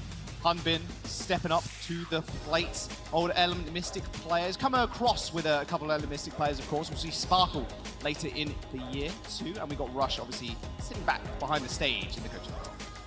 But it's all Washington, and their DPS have come up big in this meta. I mean, Corey's able to play the Hanzo so well. He can go to Widow when you need him. He can play the McCree, he can play everything. Washington had a really interesting strategy there to run the Baptiste. It appears I was right in that argument. The Baptiste was good on Anubis there. They put down the window, just shred through, and then they get all the kills that they need towards the end. And yes, I guess Paris did jump off the point because it was at like 30-ish, and they were off the point for half a second. That's just how it goes on Control. Yeah, one little Lucio skips to your back line, and hey, would you look at that? The point's been capped. They only needed 33%, they only had 5 minutes to do it as well, but it was, like you said, just a stellar defense, really, that set it all off, because Washington took first point so quickly, and they had over 5 minutes, almost 6. It was the second point defense. It was crazy. And I think what I'm really impressed by is just that the team seems to be very coordinated, and you can tell that based on the fact they're always up on ultimates. Their abilities are just never gone to waste. But that's in the past. It is time to move to the future, a dystopian future, as we move to Junkertown here. And you know what? I think we might see some Widow on Junkertown. It's a very, very good Widow map. The Kree can be good. He can run a Tracer. He can run a lot of different things. What we do know on the defense, though, is that there is going to be a Widow on the defense. Everything else pretty standard. We're trying to think of a name for this standard meta. I proposed McFreeze. McFreeze. Yeah, it might be a copyright thing. We'll see. Yeah, we'll see. Until they tell us no, we can just keep saying. That's not how that works. Well, that's why I didn't take law in university. Everybody up on the roof. XC's gonna, I think he's holding down by the Mega Pack. Yes, he is. I can see on my overhead cam. So they're not careful. They could just TP on top of him. Corey using that teleporter. That's exactly what they did do. XC is going to escape, though, with his life for the time being, but a nice little roly-poly. Oh, that was close. Good wall by Nico. Although, one person just caught out is Hunbin on the side, still kept alive somehow, even making a couple of icicles from Stratus. Getting the car moving, that is their priority, though. The first blood will go over to Stratus. Just find XC, no problem. Yeah, there you go. Easy, easy! Ooh. I mean, 4 straight kills. Yeah, that's pretty nice. And what those red arrows indicate is he's icing them right in the dome. Sounds as unpleasant as it likely is. And what Washington did is just introduce chaos to the front line of Paris. And then Paris ended up being all spread out. And in this kind of meta, being spread out is just a death sentence. Able to take that very quickly. And I love this forward position setup from Washington. Still running the double main tank of all things. We've seen some teams try it and fail. Corey's going, oh. That's a big shatter in the front, though, yeah. Raw taking out Nico, that was rather easy. They've got Blizzard to back them up with as well. Stratus 2% away. Corey still holding off to the side, but they shouldn't need it at all. XC taking the 1v1. Corey repeats. Rather dangerous game, but XC knows he has to retreat. Okay, so this is the question. Does Paris try to recontest this? Now they very well might. Custa hates trying to recontest this point, and I kind of agree with them. Blizzard's going to come out, though. Now they want to Bembest, instantly frozen, as the May did target him down rather well. However, Buy Grenade lands on Bembest back. He's going to be kept alive for the time being, as the Aim God and Raw end up falling. Super contestable, all off of that one pick from XC. Yeah, Stratus is trying to go for it, but he gets punished for his hubris. And the thing is why you don't want to recontest that is it puts you so far behind on second point. You're giving up all the high ground. But I think the plan was we're going to let Xe sit up here because he can escape. And if he gets a pick, we're going in. And he did just that. Then they committed to it. Nico's able to throw it on the Blizzard. Or maybe it was Stratus' Blizzard because Nico's at 80% here. And what was all Washington has switched to a good huge kill. Sights were available from Xe as well. You didn't see Corey jumping over the side. That was a close headshot. FD God managed to get the beat off. They managed to take out Raw. Xe's going to come back with Vision 2. Self-destruct in the back line. Is he going to be able to find anybody? Yes! Oh, dies with beat. Hunbin manages to take him out of the skies. Washington still struggling to touch this payload as Xe manages to pick off 2 at the end. Yeah, this one is over again, and it's going to be Stratus trying to reset. Xe will assist him. He will oblige him off the edge of the map there. Archetype mid-beat, oh, that's brutal. Just gets self-destructed during the beat, unable to save lives. And this is how Junkertown goes sometimes. Only a minute left for this Washington offense. Not much to write home about in terms of ultimates. Boar's gonna have to be a hero on this one. But Paris only has Nano. Raw has Shadow. Stratus potentially can get his Blizzard in time. Raw sleeping around, but he should be fine for the time being. I say that, Nano onto Bembe, straight into the wall. Raw's taking a lot of damage. That bar grenade keeping him alive though, but there's a wall at his back. He couldn't retreat. And Hunbin will kill 2. Or him and Nico, of course. Corey does take out Xe, so again, another good start for Washington, but they just need to make something stick. They're saving ultimates right now. They have Shadow, they will have Blizzard, they have Sights, which Corey is popping fairly early, but he knows how far people are now away from spawn. I thought he was going to hold on to that and wait until people were closer and then have the bead on Xe on the drop there, but he still knows where everyone is. Corey in a great position in the back line. That was a big shatter as well. FD Gold gets sent to the floor. The Blizzard's going to be near the payload, so it's going to be hard for Paris to touch. Elliot and Corey and Stratus, they're going to clean on up. That should be it. Nico's going to be able to get to the payload, but they end up capping anyway. 2 minutes and 40 seconds added to the time bank, and that will be. Well, they're moving on to second now. This is the hero moment. The hero moment they needed from Roar. And just comes around the corner. The shield doesn't get there on time. Knocks down a couple, and those are easy targets to hit when they're laying on the ground. And what's great for Washington is they just went forward immediately after this cap. So they're taking away this high ground right away. You don't want to give the defenders high ground in any situation. It's a concept as old as the Revolutionary War, really. And now they're up front. They're in great position here. You have to be worried about the clock, though. Only 2 minutes. You can't really be losing fights if you're Washington. Yeah, Paris is going to gain control of the payload here. As Washington did end up going to high ground. Stratus is going to do the same thing, trying to wall off the Ana to make sure she can't heal anything. Beautiful sleep dart on the back. Hunbin not really being able to do much of anything right now, but Ingod does end up falling to Ben Best. Raw's going to be able to march on forward, but the problem is that Shadow is available for Ben Best, plus the overshield, of course, from the Beats. It should be a rather quick and clean up here for the rest of the Eternal. I'm not sure where Aim God was, but sometimes Aim God is actually an Aim God, but not really best the positioning God. He finds himself out in trouble, and then once Aim God falls, it's Ben Best and his Ana versus just Roar, and you're going to lose that 100% of the time if you're the Reinhardt without an Ana. There's just not enough healing in this composition when you lose your Ana. You have to be the Ana last to die if you want to give your team a chance at these team fights. Not the big shadow around the side. That's a sleep dart, actually, that sent Raw to the floor. The beat came through, though, instantly from Arc around the corner. Didn't get hit with a stun, as well as that Blizzard used so defensively. But now look at Paris, have all the ults in the world. A beautiful wall once again, and in fact, I think there, Stratus actually walled off the shadow from Raw. Raw did end up falling down to the ground, so can't protect the rest of his team. And they can still rely on these ults that Paris Eternal have banked up. They've got Blizzard, they've got the self-destruct. Elivo's gonna have to hit something big here, or help Raw build up to another shadow with the Nano.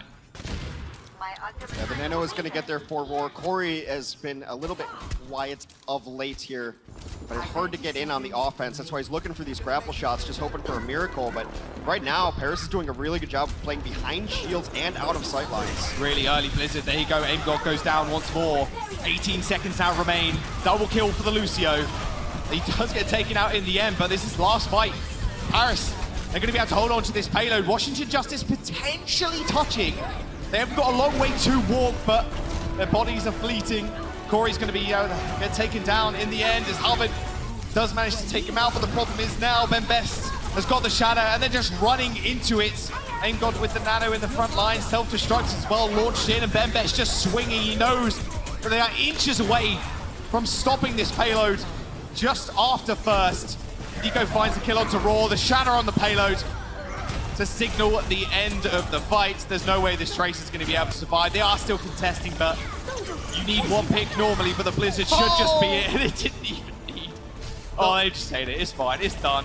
No way they can get back from this one. The last best hope by Stratus goes into the waiting maw of Hanbin in his debut. He has looked really good, and Paris has cobbled together a very solid team. They held them for so long at first point. They managed to cap, but Washington Justice just falling behind. It is still winnable though, Hex. Definitely winnable. You can't give up hope for Washington. Junkertown, you can hold on first point, but we need Corey to go off. We'll see if he does that after the break. Coca-Cola is the official refreshment of the Overwatch League.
Houston lads are heading home. You can grab your tickets. hou.gg/outlaws tickets to get your tickets today. You can be there to witness the Outlaws' first match victory of the year. Look, if nothing else, it's gonna be entertaining. If you can't get there, join us on youtube.com/Overwatch League or check out the VODs. That's how I like to watch my content. Gonna be looking at the VODs of this one and in the replay viewer to see what is exactly happening with this squad. But Washington still a chance on Junkertown here. Look, this is a map that you can spawn camp and still get a good fight off on second. The defensive Widowmaker is in a really good spot on this map, so maybe Corey busts that out. We shall see, but right now the Paris tank line is winning some of these battles up front, and a lot of it I think is because Hip, we haven't really called his name, and that's usually a good thing for an Ana. Means he's in position, he's alive a lot of the time, making sure that his tanks stay up. And the walls have been really nice from Nico. He's isolating main tanks. There's a lot of time that Roar finds himself on the wrong side of a wall. And Xy's also keeping up with Corey as well, right? Yeah. At the end of the day, if your Widow does get overwhelmed, you're at such a disadvantage. You have to play around corners, you have to play way more safe because the enemy Widow has a free sightline. Because Xy is trading with Corey rather effectively, it does then come down to the tanks and even the divas too. Hanbin has also just done a fantastic job. Looks like they're going full hold comp almost. They've got Elivote on the Orisa, and Raw's going to be on the Rhine, holding the doors. The double main tanks should have a little more beef on the ground. But it also means that Hanbin should be free to scoot away. That's a huge anti. Ellie's gonna fall immediately. Absolutely massive. He was off to the side too. I mean, not really where you want to be. Maybe you want to be with Raw. They kind of split their focus almost, and hey, Irish just run at them, just hold click, and that's it. That's the end of that. But they do get obviously another defense because they hold so close, so that's going to be good for them. It's whether Xy and Corey can battle it out. If Corey does win this, he can hold high ground for eternity. I really like the positioning, though, of Hanbin up here. He's up top. He's scouting out where they're going to enter from.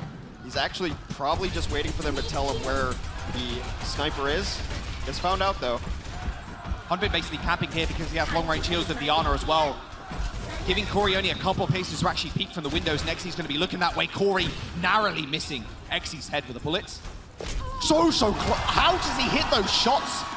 It's on God. My goodness, there's another one. Both DPS dead. That's what you want from your Widow player. Maybe a little bit more. Nope. Holding the shield is Ben Best, but he will end up going down. Arc with a swift kick to the head. Oh, Corey, can't lose this one, mate. There you go. M-God cleaned up. You good. Small peek. That was close. Well, I mentioned before we went to the break that I think if they're going to hold on this defense, it is going to be on the back of Corey, and you got to get those kills. Look, the first kill onto the opposing Widowmaker is huge, because then you don't have to worry about it anymore. No one can really touch you. Yeah, maybe a D.Va's going to dive you, but as long as you have Hook and your team is not brain dead, you're going to get all the heals in the world. Like, you shouldn't really be going down after you kill the opposing Widow to a D.Va, right? That shouldn't really be happening. And so now, I don't know, 2 minutes left, 2 more holds. That was a really nice Matrix, stopping the anti-nade going through. Ben Best falling oh so low. Hip coming up with the nano rather soon. Can punch Ben Best with it. He will be rather tanky. Speaking of that, Ben Best now has it. Shatter on the ground, hits the wall unfortunately, and Raw now just backpedaling as much as he can. Bit of a YOLO charge there to try and pin up Ben Best, but it doesn't quite work. They end up running down Aim God. Raw is going to go down as well. Not a good look for the Washington right now, but they still can hold on here. Washington just didn't have the heals. They had lost to Imgod early, and then they just front line just gets completely rolled over. That's been a theme so far. First point will be taken, not over yet. White box is where the Paris Eternal need to push to take this map. Corey's going to make a change to a mid-range here rather than long range. Go to the McCree instead. But you almost forced to by short range, right? There's limited angles once again that you can kind of hold this this corner with, so you might as well. Sights activated from Exy. Spotting people like that was close. You got to be careful. Nico has the Blizzard 2. This could be the map winner. Such a tight angle for Exy to try and do something here. Raw's going to get nanoed in the front line. Rather chunky, is it? He gets antied though immediately, so he has to back off. Elibos is left as well. That's a big Blizzard in the back line. Nico receives the beat as well, but so do the rest of Washington Justice. As they do manage to kite away for the time being. He focuses down one. Strax ends up going down. Exy finds the headshot and another one falling as well. This is not looking good for Washington. They need to be able to come back with something big. Corey, one by one, they're falling. Hip is going to go down, but it might not mean all of anything. Arc with the hero play in the back, but the Eternal end up taking it 2-1. So this reminds me of one of the last Junkertons we saw too, where Junkerton used to be defined by the Widows. Now the Widows are essentially canceling each other out, and Junkerton has been defined by ground and pound Rhine play. And when your Rhine barely dies, as did Ben Best for Paris Eternal, and your Ana barely dies, you're winning it. They're taking it like an MMA fight. They're grappling in this, and Paris will take the lead in this series, trying to upset the home crowd in Washington, D.C. We'll see if they can close it out after the break. The Overwatch League is brought to you by T-Mobile. Rank up with America's first and only nationwide 5G network.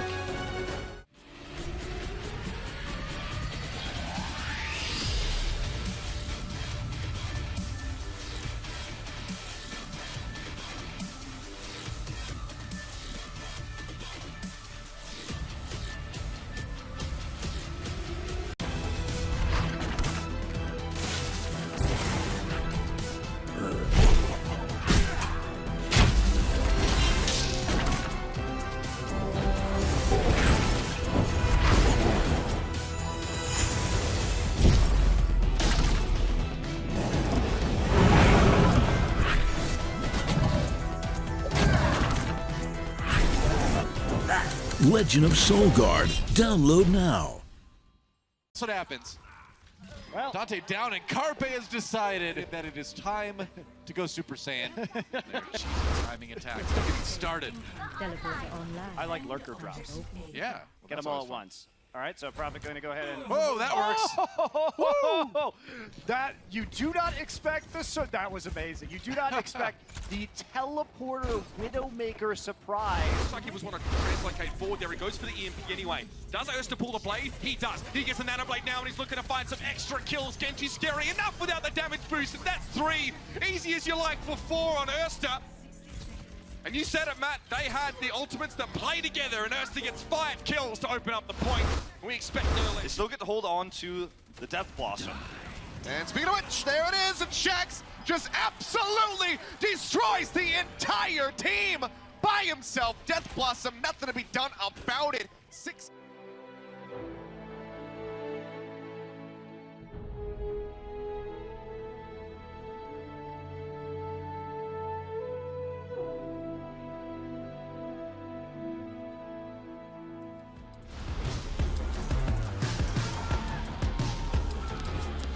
They're not out of this just yet, guys. Washington Justice may be down a map.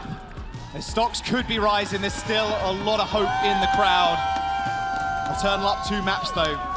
You said it in the break, Kegs. They really leveled up this year around. Paris looking so strong. Well, 'cause I think the best players on Junkertown for this Paris team were Hip and Ben Best, who were mediocre at best last year for this Paris team. You have to give the coaching staff a bunch of credit. I think they whipped some of the older players into line. They brought in new players, and we've been attitude adjustment comes with your new players. This Paris squad so far is looking very strong.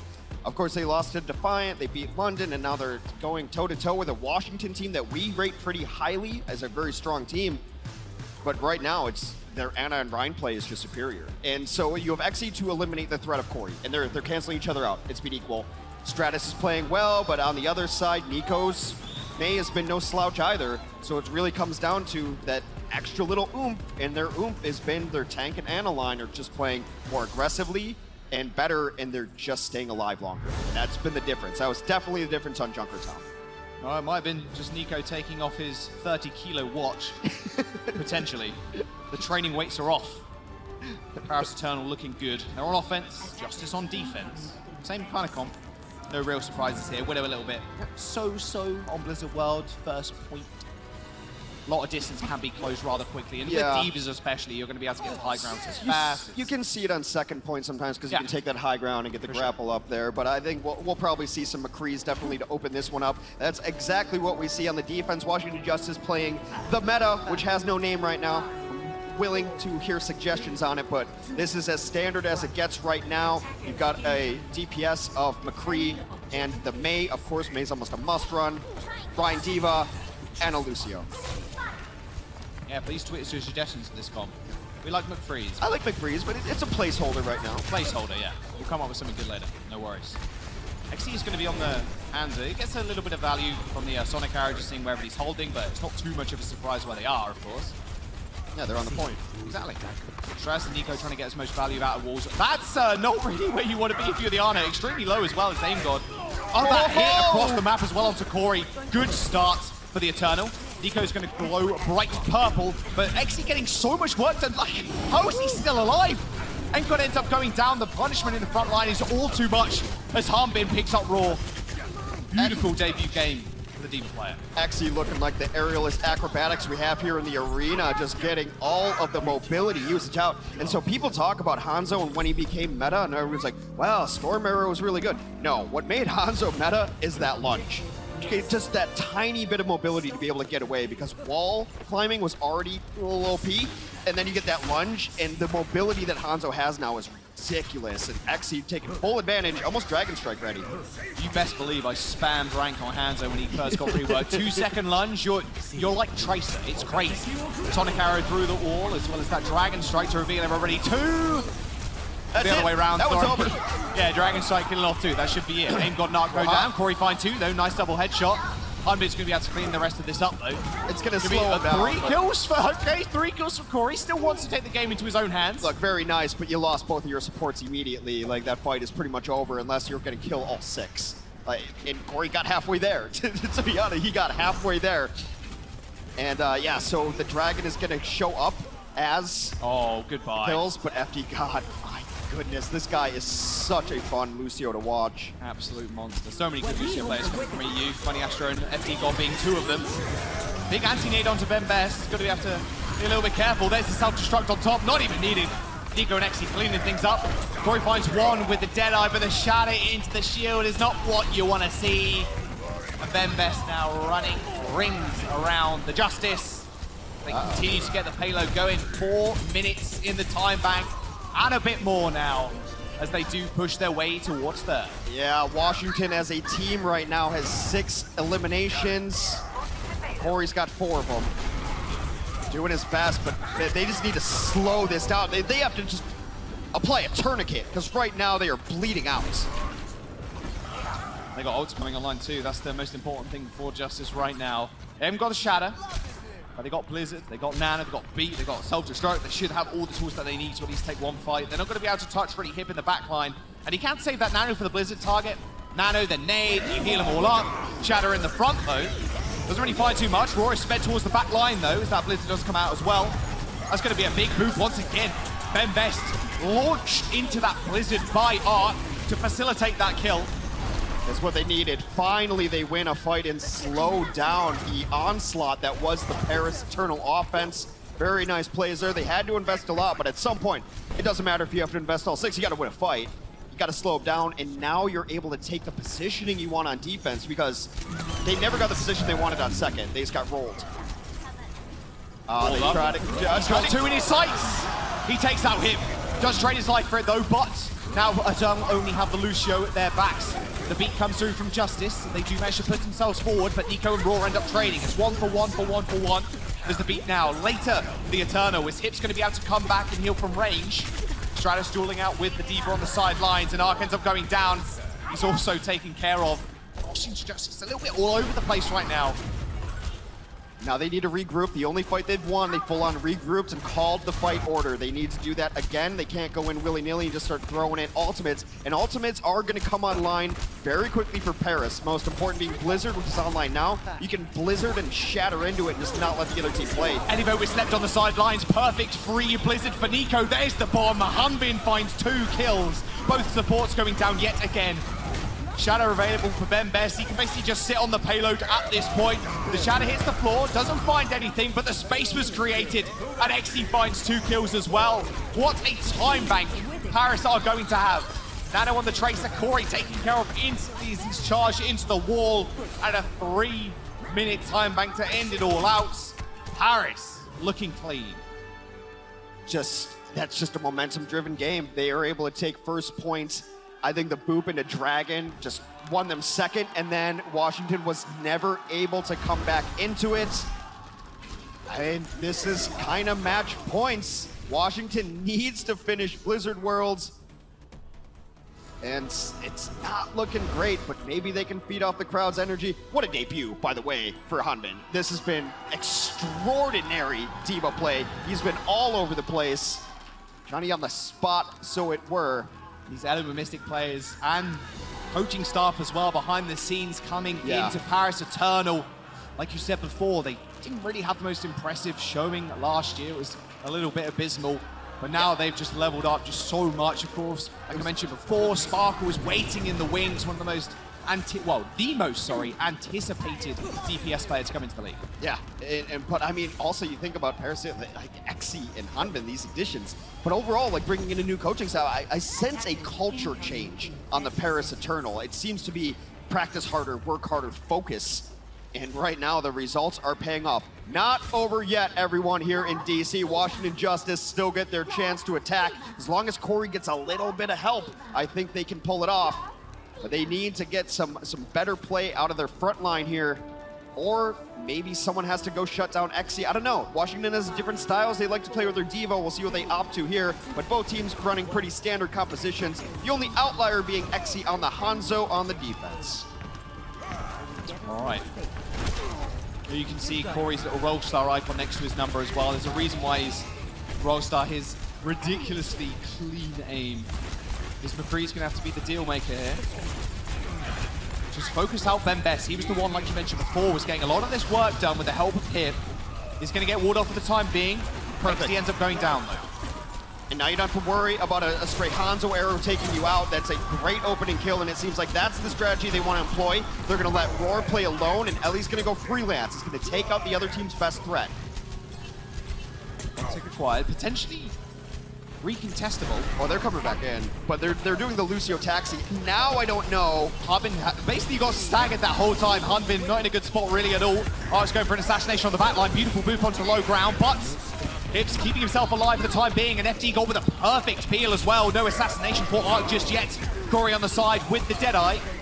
Forgoes Bembest Shatter as Nico does take out Elivote. They're still in a good position because Corey is still up. He's got the ult too. There's one, there's two. FD got him. Bembest end up going down. This should be the point now for the Justice. It will be, and Corey's able to get it. The most impressive part of that is that Xe was going on a really wide flank. He was coming into the back tunnels, which are on the right of your screen right now. But Corey sniffed it out. He found him and eliminated him. If you let Xe get that angle, you're in trouble. But Corey is playing out of his mind right now, able to take out his opposing number on the way through. Washington hoping to have a stellar second point offense to match the Paris Eternal. A little under 5 minutes to roll through second point, but a lot of teams get stalled out here because the spawn distance, once you get the cart to a fair way through second point, is so much in favor of the defense. A little 1-2-1-2 from Paris Eternal. This is going to come out from Strats. He's going pretty low. Nico's going to have to be the focus here. He does have ult available. If he gets out of this freeze, it could be all over for the Justice. Hinoon being drawn by Xe. He doesn't quite find anybody, but it forces everybody back.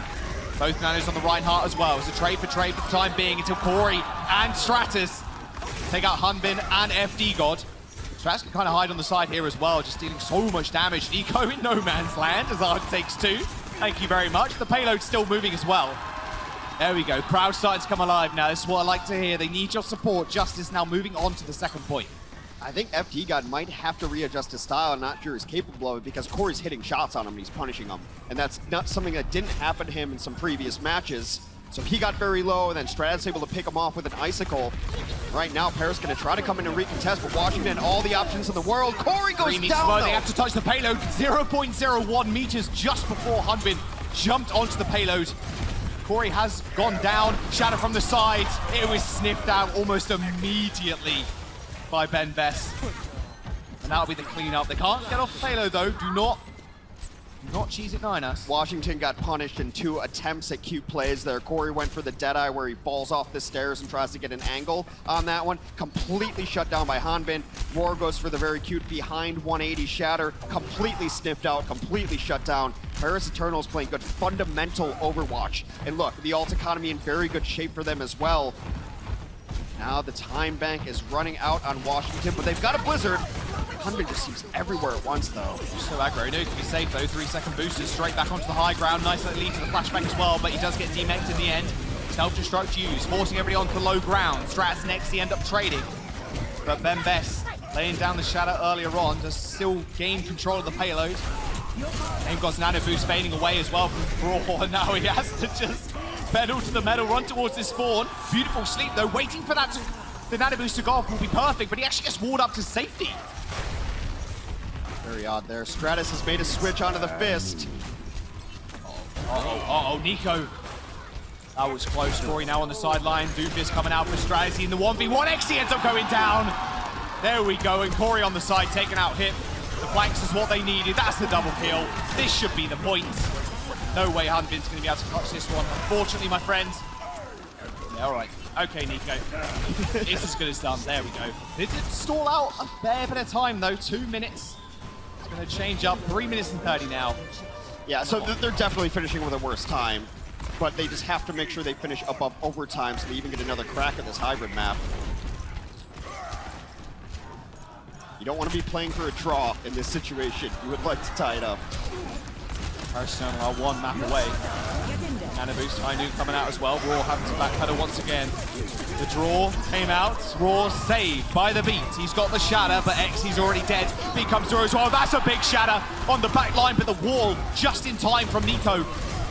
He's just going to make sure they stay alive for just a moment longer. But the pressure is too much from Raw in the front line. As Elivoke finds 2 as well. Oh, no. That was close. He's just taking damage to pump up aim god. You know, tactical damage. Oh yeah, easy. Stratus gonna have Blizzard, Corey's gonna have the Deadeye ready. Paris has pretty much the same on the other side of things. Bembest on the side. Oh, Corey right on top of his head. That shadow was actually on his head. No way you're going to be able to survive that one. Unfortunately, Bembest with the nano is going to charge on forward. They've already taken out Arc, no speed boost available for the Justice now, so they're forced to fight. And even more so at this point as the Blizzard gets laid on top of their heads as well. Look at that kill feed. Everybody feeling a little bit frosty. Washington put themselves in a really bad position. They put themselves in a corner there. Nico sniffs it out, just drops the Blizzard, able to pick up 3. You often don't see that kill icon in the feed, but Nico just put it perfectly, doing a little bit of damage there, and now they're going after it. Hey, you might as well. You got speed boost, right? You know Corey's going to be aggressive anyway. Yeah, that's enormous. Corey was trying to get on the flank, and the rest of his team over here on the standard entrance, they sniffed it out, find Corey immediately. Now only 90 seconds remain. Washington, I don't know, I feel like this match is going to rest on the self-destruct. All that self-destruct is good. Exy with a perfect shield from Bembest, though. Is it escorted into that small room so no one goes down? Oh, Hanbin. A little bit waylaid by the wall there. Nico getting chased out. Bembest doing as much as he could there to try and save him, but it wasn't quite enough as Aim God takes aim, fires the nade straight downtown. They're going to get the payload moving once again, but they only have a minute remaining. This fight isn't even over. Like, they're still stalling, and the car is inching its way back. I don't think they're going to finish before overtime kicks in here, and it's because all Paris really has to do is stall this out, and then Paris can't lose this map, right? They'll just play for a draw, but they'll have a chance to close it out. And if I'm Paris, I'm already just saying, use ults here, and then be prepared to switch to stall heroes if we have to. But, I mean, this comp already has stall heroes. It's already got a demon in main. Deadeye around the corner. Corey low. Nanoed as well. Does get stunned, unfortunately. Just trying to get through that shield first. That's all that he needs. 30 seconds now remains. Trying to damage people from afar, but they do manage to kill Hunbin, but like you said, the stall is what they really need. 20 seconds remains. That Shadow's going to come up big. Roar actually gets frozen in the front line, but still kept alive with the help of that buy and a grenade. Not alive for long, though. 15 seconds now remains. They need to be able to go on this point.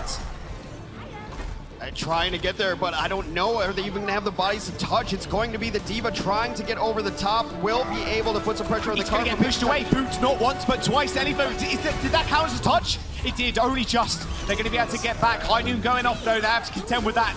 Blizzard's going to come out onto the payload, but OT is going to tick through. The Deadeye was the end of it all. And Paris Eternal, as soon as they clean up Arc, and as soon as they clean up the Mei, should be able to take this one rather easily. 3-1.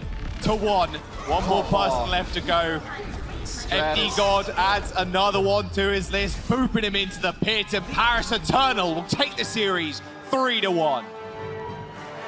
There's the only happy person in the arena right now, but Washington takes solace in the fact that I think this Paris Eternal team is legit. Hanbin getting added in there. We've already seen what XE can do. FD God put it down for him.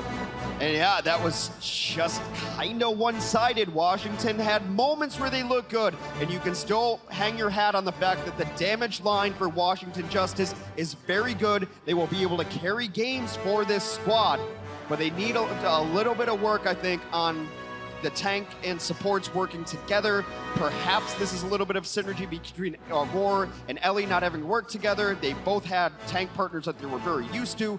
You can clean up some of these mistakes, but I think Paris is just a legit squad right now. A brand new team, it feels like, with a lot of brand new faces. And we said it before, but I'll say it again, Hanbin, what a debut for him. Oh, it's great. I didn't know what to expect, and I really don't put a lot of stock in what people have done before they get to the Overwatch League, but the players that Paris has picked up, their debuts in the Overwatch League have been top tier. Already. Looks like we got Alex down on the stage, though. He's got an interview with XE. Thank you so much, gentlemen. XE here from the Paris Eternal, and it was a great day for French fans everywhere. I'm also joined by Avala, the Assistant General Manager for the Paris Eternal. So, first question I'm going to ask is about playing in a mixed roster. I understand you came from an all-Korean roster. How has it been playing with a team that speaks different languages, and are you having fun? 엑제 선수가 엘리멘트 미스테기에서는 완전 한국인 로스터였잖아요. 근데 우리 팀으로 오면서 우리가 믹스 로스터인데 믹스 로스터에서 경기를 하는 건 어떤지 그리고 연습을 하는 건 어떤지에 대해서 말씀해 달래요. 저희가 이제 언어적으로는 저희가 영어도 연습을 하고 있고 외국 친구들도 한국어를 조금 많이 연습해주는 약간 그런 경향이 있어서 언어적으로는 절대 문제가 없고 저는 오히려 올 한국인 팀보다 외국인이 조금 섞여 있는 게 더 재밌고 저희의 영어 실력이나 더 그런 걸 발전해 나갈 수 있는 기회인 것 같아요. So we're actually doing English lessons with me, all the Koreans, and then our Western players are also learning Korean as well. So we really like the language difference that we have here. And XC actually prefers a mixed roster over all Korean roster because it's more fun to interact with the players. That's awesome. That's good to know. Now, this meta has been, shaking things up quite a bit. What do you feel like is the strong point of the Paris Eternal in this current meta? 이 메타가 굉장히 많이 왔다 갔다 하고 있지만 우리 팀이 이 메타에서의 강점이 뭔지 뭐라고 생각하시는지? 저희의 강점은 일단 벤베스트 선수가 지금 라인과 메이가 중요한 메타인데 저희 니코 선수의 메이와 벤베스트 선수의 라인하르트가 다른 팀에 비해서 더 출중하다고 생각하기 때문에 이번 메타는 뭐 걱정하지 않습니다, 딱히. This meta, Reinhardt and Mei is the most important heroes in the game, but obviously Bembest and Nico are just better than other Rein and Mei. So obviously we're pretty strong in this meta, he says. All right, and then last question. Are you excited to play in front of the crowd in Paris when you guys get your opportunity at your own homestand? 우리가 4월에 파리에 홈스탠드 가서 이제 파리 관중들 앞에서 경기를 할 건데 그 경기를 하면 굉장히 신날 것 같은지 기대가 되는지 궁금하시대요. 네, 당연히 기대가 되고 저희가 이제 한국인이지만 프랑스를 대표하는 팀에 왔으니까 저희는 이제 프랑스의 이름을 걸고 한국인이지만 더 열심히 하겠습니다. So of course he is excited, and although he is Korean, he is representing France and Paris, so he's really excited to go and play with the Paris fans over there. That's awesome. We know how crazy those French fans can be from the World Cup last year, so I'm excited to see it as well. Well, XE, thank you so much for your time. Really appreciate it. Guys, give it up, seriously, for XE and the Paris Eternal. It was a well-fought battle. Now let's send it back over to the casters. Thank you very much, Golden Boy. That was the Coke victory moments. And there you go. He's pretty happy. He's going to play in front of the home crowd in Paris. Those fans are crazy as well, so it's going to be also loud. A little bit of a somber feel here, as unfortunately Washington wasn't able to take the match against Paris, but they got another shot at it tomorrow against London. A little, replaying of history, as it were. We're both on a little different sides. I believe America is 1-0 in that matchup overall. We'll see if they can continue it tomorrow, but right now, I mean, it's all Paris. There's no shame in losing to a team this good. I think that no one really had Paris this high because we didn't know what their young players were going to do. Well, what's the player of the match? I think it's going to be the guy that made his debut today. It's going to be Hanbin. Had a birthday, they were eligible, they popped him in, and he looked like he'd been doing it forever. Minimizing ultimates, getting finishes, cleaning it up. He was everywhere at once. You know this. There's nothing worse than playing a team of players that just feels oppressive. Like, you can't do anything. Like, someone gets shut down and then he's there. And now with 3-second boosters, the divas with the game sense to know where people are and to how to prioritize where they need to be are going to crush. Yes, bombs are good, but I like a good old Matrix just shutting people down. You got to do two different jobs, right? You got to protect your front line, you got to protect your Ryan from the flame strikes and all the incoming damage, the nades. But then you've also got to 180 protect your supports. That's what I love when I'm a support. Just sit at the back, just keep continuing using nades aggressively, firing harder, just making sure you're protected. All the while having eyes everywhere so that you can shut down flanking McCrees. It was a great performance by Hanbin, but that's just day one. We've got more Overwatch tomorrow. Oh yes, we have. We've got the Watch Point post-show coming up next, though, guys. Don't go anywhere. We'll see you guys later.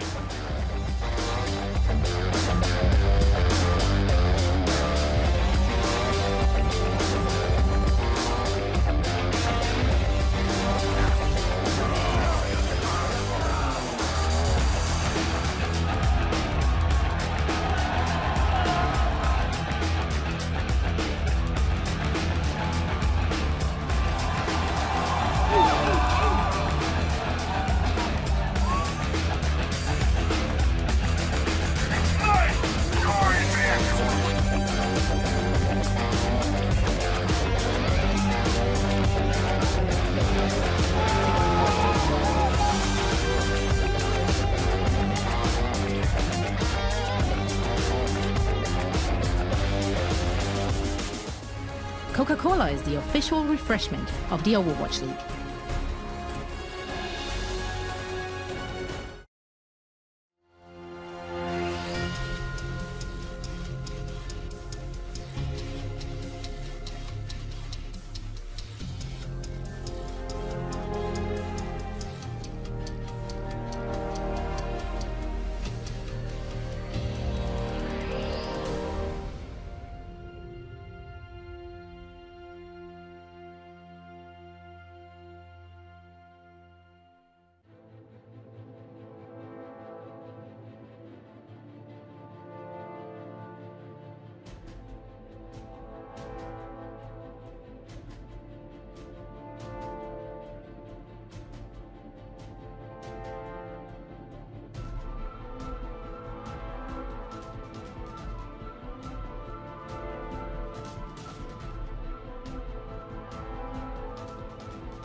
Legend of Soul Guard. Download now.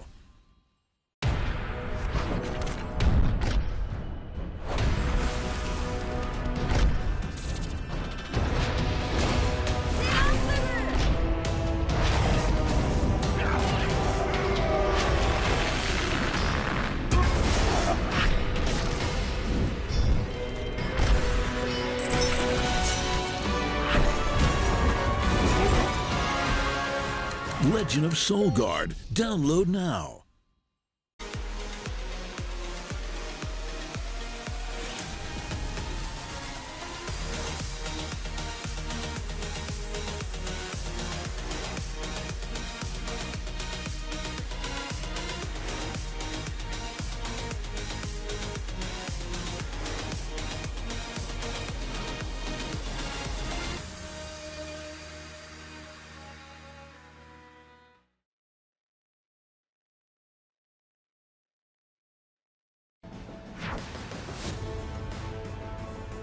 Three matches up, 3 matches down. The event might be over in Washington, but the after party is just getting started right here over on the Watchpoint Post Show in LA. I'm your host for this evening festivity, Zoe, and I'm joined once again by the complete squad, ZP as well as Costa and Reinforced. Guys, lots of games today, thanks to that one particular match between Houston and Boston. So we're here to break it all down. Any particular highlight coming to your mind right now, if I would ask you? Gotta be Hanbin. Hanbin coming out in his debut here today, and what more could you ask for? Brought a whole new look to the Paris tank line, and a big reason why Paris was able to take it here today. For me, it's Jerry. I stand Jerry. Nice. Anyone hurts Jerry, I'll come for you. No, he was honestly very impressive. Bright spot for Boston, along with Myeonbong. I think that team actually has a little bit of promise, maybe. They have Jerry, and we don't care. Maybe they'll be 17th instead of 18th. I don't know, but so generous. It was better. They beat Houston. Yeah. I gotta pick Carpe. He was fragging out against the New York Excelsior, so it was exciting to see Carpe back on the McCree and the Widowmaker. That was a highlight for me today. Now, let's take a quick look at the match we just saw between Paris and Washington and talk about the Eternal and their rookie tank, Hanbin. You just touched on it already. So let's dive a little deeper. What exactly did stand out for you on Hanbin? Well, first of all, he was just a completely smothering presence. And something you think about in off-tanks, right, is that how often is an off-tank really harassing the back line and being a huge threat? And the answer for Hanbin was all the time. Hanbin was just continually being a thorn in the side of the Justice. And Paris, again, it actually felt like they had a tank line today, whereas the last time we saw them play, it looked way more discombobulated. And he also did a great job peeling off for his team as well. I think he dealt with Roar a fantastic way, especially here on Ilios, where he dealt a lot of damage just making sure that Roar couldn't really move forward. So Hanbin overall, he got a lot of final blows, and it wasn't necessarily in the backline all the time, compared to players like Poco earlier today, who did a great job shutting down players like Jonak. Hanbin actually played a bit more passive, or played both ways, I should say. I should give him credit for both going aggressive and defensive. But that just showed the versatility of Hanbin and his playstyle, so really impressed so far by this young lad. I think I've just been impressed by Paris overall. This is a team I didn't have high expectations for coming into the season. But, you know, Hanbin and Exi, both incredible pickups. We seem to see them settle on Hip as the flex support, at least so we saw today. We didn't see any of Gray. So I think they've been really good. And then you add Nico, who's just been having an incredibly good season. Benbest as well. A lot of people didn't rate Benbest well at all coming in, but he's been really solid. So across the board, you just got to be really. I think the big question mark for Paris Eternal this weekend, especially with Hanbin in the roster, was can they build a great foundation before Sparkle turns of age? And I think they proved today against the Washington Justice that they definitely have the pieces to make this a great team. And then hopefully down the line, you can sort of just plug and play Sparkle and just improve the DPS lineup even better. So I think for now, we should be really satisfied with what we've seen from players like Hanbin and FD God to complement the other departments on the team. And then towards the Justice side, I think for the Justice, it's not really looking too bad for them here where, okay, yeah, they ended up losing today, but there's bright points, right? Corey looked to be a little bit more back in form. I think that was a good sign. And Elevoke continues to be one of the rising stars of this Justice team. I think we're starting to see the limit of the justice because we saw them fall to the Philly, and now we're sort of seeing Paris just be that little bit better than them. So we're starting to actually see where they stand in the grand scheme of things. So once we see more of these other teams play as well, we'll have a really good view of them. Well, one of the matchups I definitely want to highlight in that very series is, of course, the Diva battle. Hanbin and Elivote, they went for it today. Let's crunch down the numbers. Reinforce, what are you thinking? Well, I think it was worth highlighting both of these players because I think that they were the star players of both teams. Obviously, Corey popped off for the Washington Justice. You can't deny that. But Elivote still put in a lot of work, especially on maps like Temple of Anubis. He is going to have slightly lower final blows and hero damage, Elivote, that is, because I think he was chasing the backline a bit more. Meanwhile, Hanbin, bit higher stats because he was peeling more for his tanks and got more done. But I think you have to look at both of these players as rising stars in the league, just like you said, CP. And I was really impressed by both of them today. Would you change your rankings now based on what we saw? Where do you see Washington? Do you move them at all? Washington is hard, especially because there's a cluster of teams. Remember, you have teams like Florida Mayhem in that mix. And then you have teams we haven't really seen, like Hangzhou Spark, Chengdu Hunters. Are they better than those teams? It's really hard to say. I think that Paris Eternal definitely rise in the rankings. I think we were a bit low on them because we had question marks about Ben Best. We didn't know how good Hip was going to be. So Paris Eternal, they're certainly rising in the power rankings. But Washington Justice, they're still hovering around that 15th spot, I would say. Well, let's see if they can change that anytime soon. And now, we were promised a heavyweight match for our opening today. Did New York versus Philly deliver? We'll share our thoughts right after this.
We kick things off today with a battle for first as New York took on Philadelphia Fusion. Now let's start with the Excelsior Reinforce.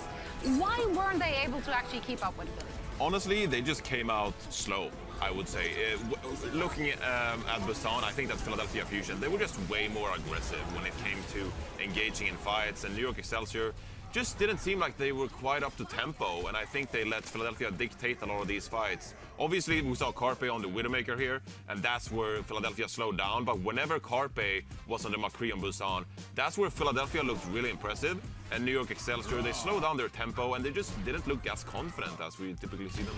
I was also I think the Philly Fusion DPS duo just were better across the board on all the heroes. I think Ivy just outplayed Who Are You like heads and shoulders. It wasn't even close. Who Are You was getting picked a lot all the time. And then Carpe, as we said, he's sort of coming back to his prior form, and Sibylvi just couldn't keep up. And that comes down to what we saw in the neutral game, where it felt like New York never really got good engagements, where they were getting outpoked the entire time, and then finally, you would have point in these fights where Mono goes, I guess I'm going in now, still not a great situation. And New York just had a bunch of fights that just fell flat. Now, if you're looking at the first performance that we saw from New York, today was pretty apparent that Who Are You didn't feel super confident in his Mei.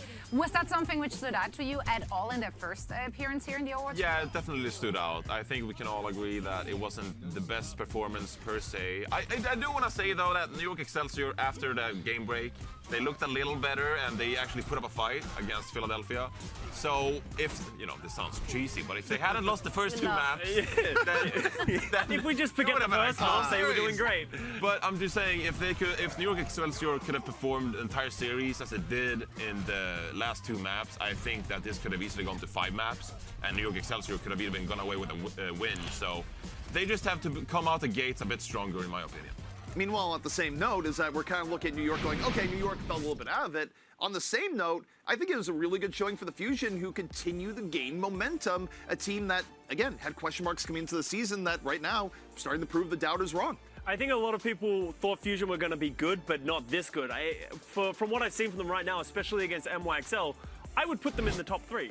From what I'm expecting, we haven't seen enough of Vancouver, Shock, and Atlanta, but from what they've been showing, I've been really impressed. Top 3, when are we getting the few words about their rookie players. What are the thoughts so far? Are they actually completely excelling your expectations? Oh, absolutely. Funny Astro and Alarm in the backline have just been incredible, and even just Ivy. We didn't see a lot of him in the past, but just being really impressive coming into this team.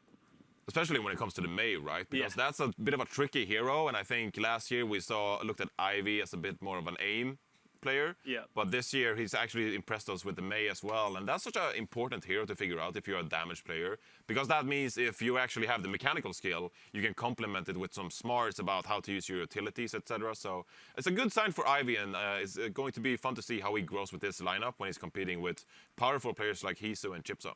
No, you know what's also fun to see? One of those you is just not like slipped that the in, didn't you? One of those. I honestly didn't even recognize that it happened. I was like, oh yeah, sure, like that sounds about right. Well, you know what's also fun to see, to still get my segue in there? Endless games between Houston Outlaws and Boston Uprising. And we're going to dissect that. Those teams actually held back, or maybe they did both hold back at the wrong times. Either way, it was a back and forth match and had 2 draws. It went 7 maps, and Houston almost turned things around. Heads up to Jexer, he really tried his hardest. And Acosta, this was a marathon of a match. Do you still even recall anything, or is it all just one big thing? The thing that I really want to highlight from this is that it still doesn't seem like the coaching staff of Houston have a grasp on what is going on with this team. They're still kind of all over the place. We still have Blase playing McCree and not doing very well at all. We have Dante coming in for Hydration, when I think Hydration actually got better on Mei towards the end of last week. And then we have Rappel and Raucus just playing musical chairs between maps, so I don't really get it. I mean, this analogy might not make a lot of sense. Go for it. But if this match was a dish, I mean, this would be like leftover soup. Because, I mean, you throw in some like Dante Doomfist plays, and you throw in some like Lucio fragging out with Jexay, but it's not that great. So it's like kind of like leftovers, but you get a little bit of everything, and you got so many maps, so many different ingredients. But soup gets way better and more flavorsome. The more stuff you add into it. But Houston... Well, you gotta add in the right stuff. You can't just add in... You can't just put dish soap in a soup, it doesn't turn incredible. Are you calling Blase dish soap? No, I didn't. No, I'm just... That means his play is clean, my friend. Oh, brought it. CP, you want to add something? Yes, I do. I will say this, is that I think one thing that's consistent for the Texas teams right now, which also includes the Fuel, is that they play just well enough to give you hope before they take it away, where how cruel was it for the Outlaws to their fans to go, they could have just gotten swept. They just could have said, this was it. No. They have to give hope on Control, win 2 Control maps in a row before finally losing map 7. That's cruel. I don't think you can give all the credit to the Houston Outlaws. I'm literally giving this all to Jexay. Dude, Jexay was insane on this map Oasis. He was getting so many frags, just putting the whole team on his back.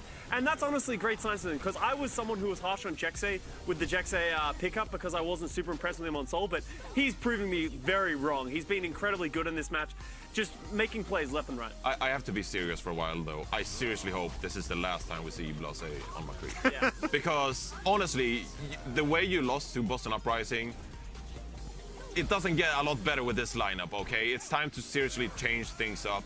And even if you put in Blase because he's a great communicator and a great leader in the team, like, you can't put him on McCree like that. Make him lead on May, or if he's a great leader, just tell his team that it's not working out with him on McCree. What's your guys' alternative there? Because we did suggest Linkster. Linkster shut us down on Twitter. He was very opposed to this idea. So what are you going to do if you're the Houston Outlaws? I think at some point the coaching staff has to take Linkster aside and go, no, we believe in you. You're one of the more storied hit scan players in Overwatch history. You certainly have more of a pedigree on hit scan than Blase does. You're on the roster. It's time to play. Yeah, here's what I'll say, okay? Linkster is not going to gain confidence from sitting on the bench. No, okay? sure. If Linkster wants to gain confidence, he's supposed to be in game, realize his mistakes, and then improve through reviewing those VODs, okay? Linkster is not going to overnight just be like, oh, Blase is popping off so hard on McCree, or Blase is actually so bad at McCree that I think I'm better than him and I want to be in the lineup. No, Linkster, you need to go into the server and actually make mistakes and then improve upon those mistakes to make yourself feel more confident. So this has to stop, okay? I need to see Linkster on McCree because he is hands down better than anything we've seen on Blase perform the past 2 weeks. And this cannot continue. You're the 20th team in the league. We need to see some big changes to this lineup. Oh, unfortunately, we're going to lose Reinforced to a coaching spot at the Outlaws. I would turn it down. Okay, he's down for it. You heard it here first. Now, I just sold you. I think that's what happened. That's okay. Did it pay well? I'm not sure about that. I really wanted to transition smoothly into alt economy. I'm not sure if I can still do that, but it is coming up after a short break, and we're also going to preview tomorrow's matches, so stick around. The Overwatch League is brought to you by ZipChair Gaming, the official chair supplier of the Overwatch League, and by TeamSpeak, the official voice supplier of the Overwatch League.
Now, we all know that timing, of course, is everything when it comes to Overwatch, and setting up the, perfect ultimates is essential for every team fight. So that means it's now time for Alt Economy, presented by State Farm, and we have Reinforced doing his first coaching gig right here. The deposit hit the bank account. I checked during the break. Thank you so much, Houston Outlaws. Here we go, coaching.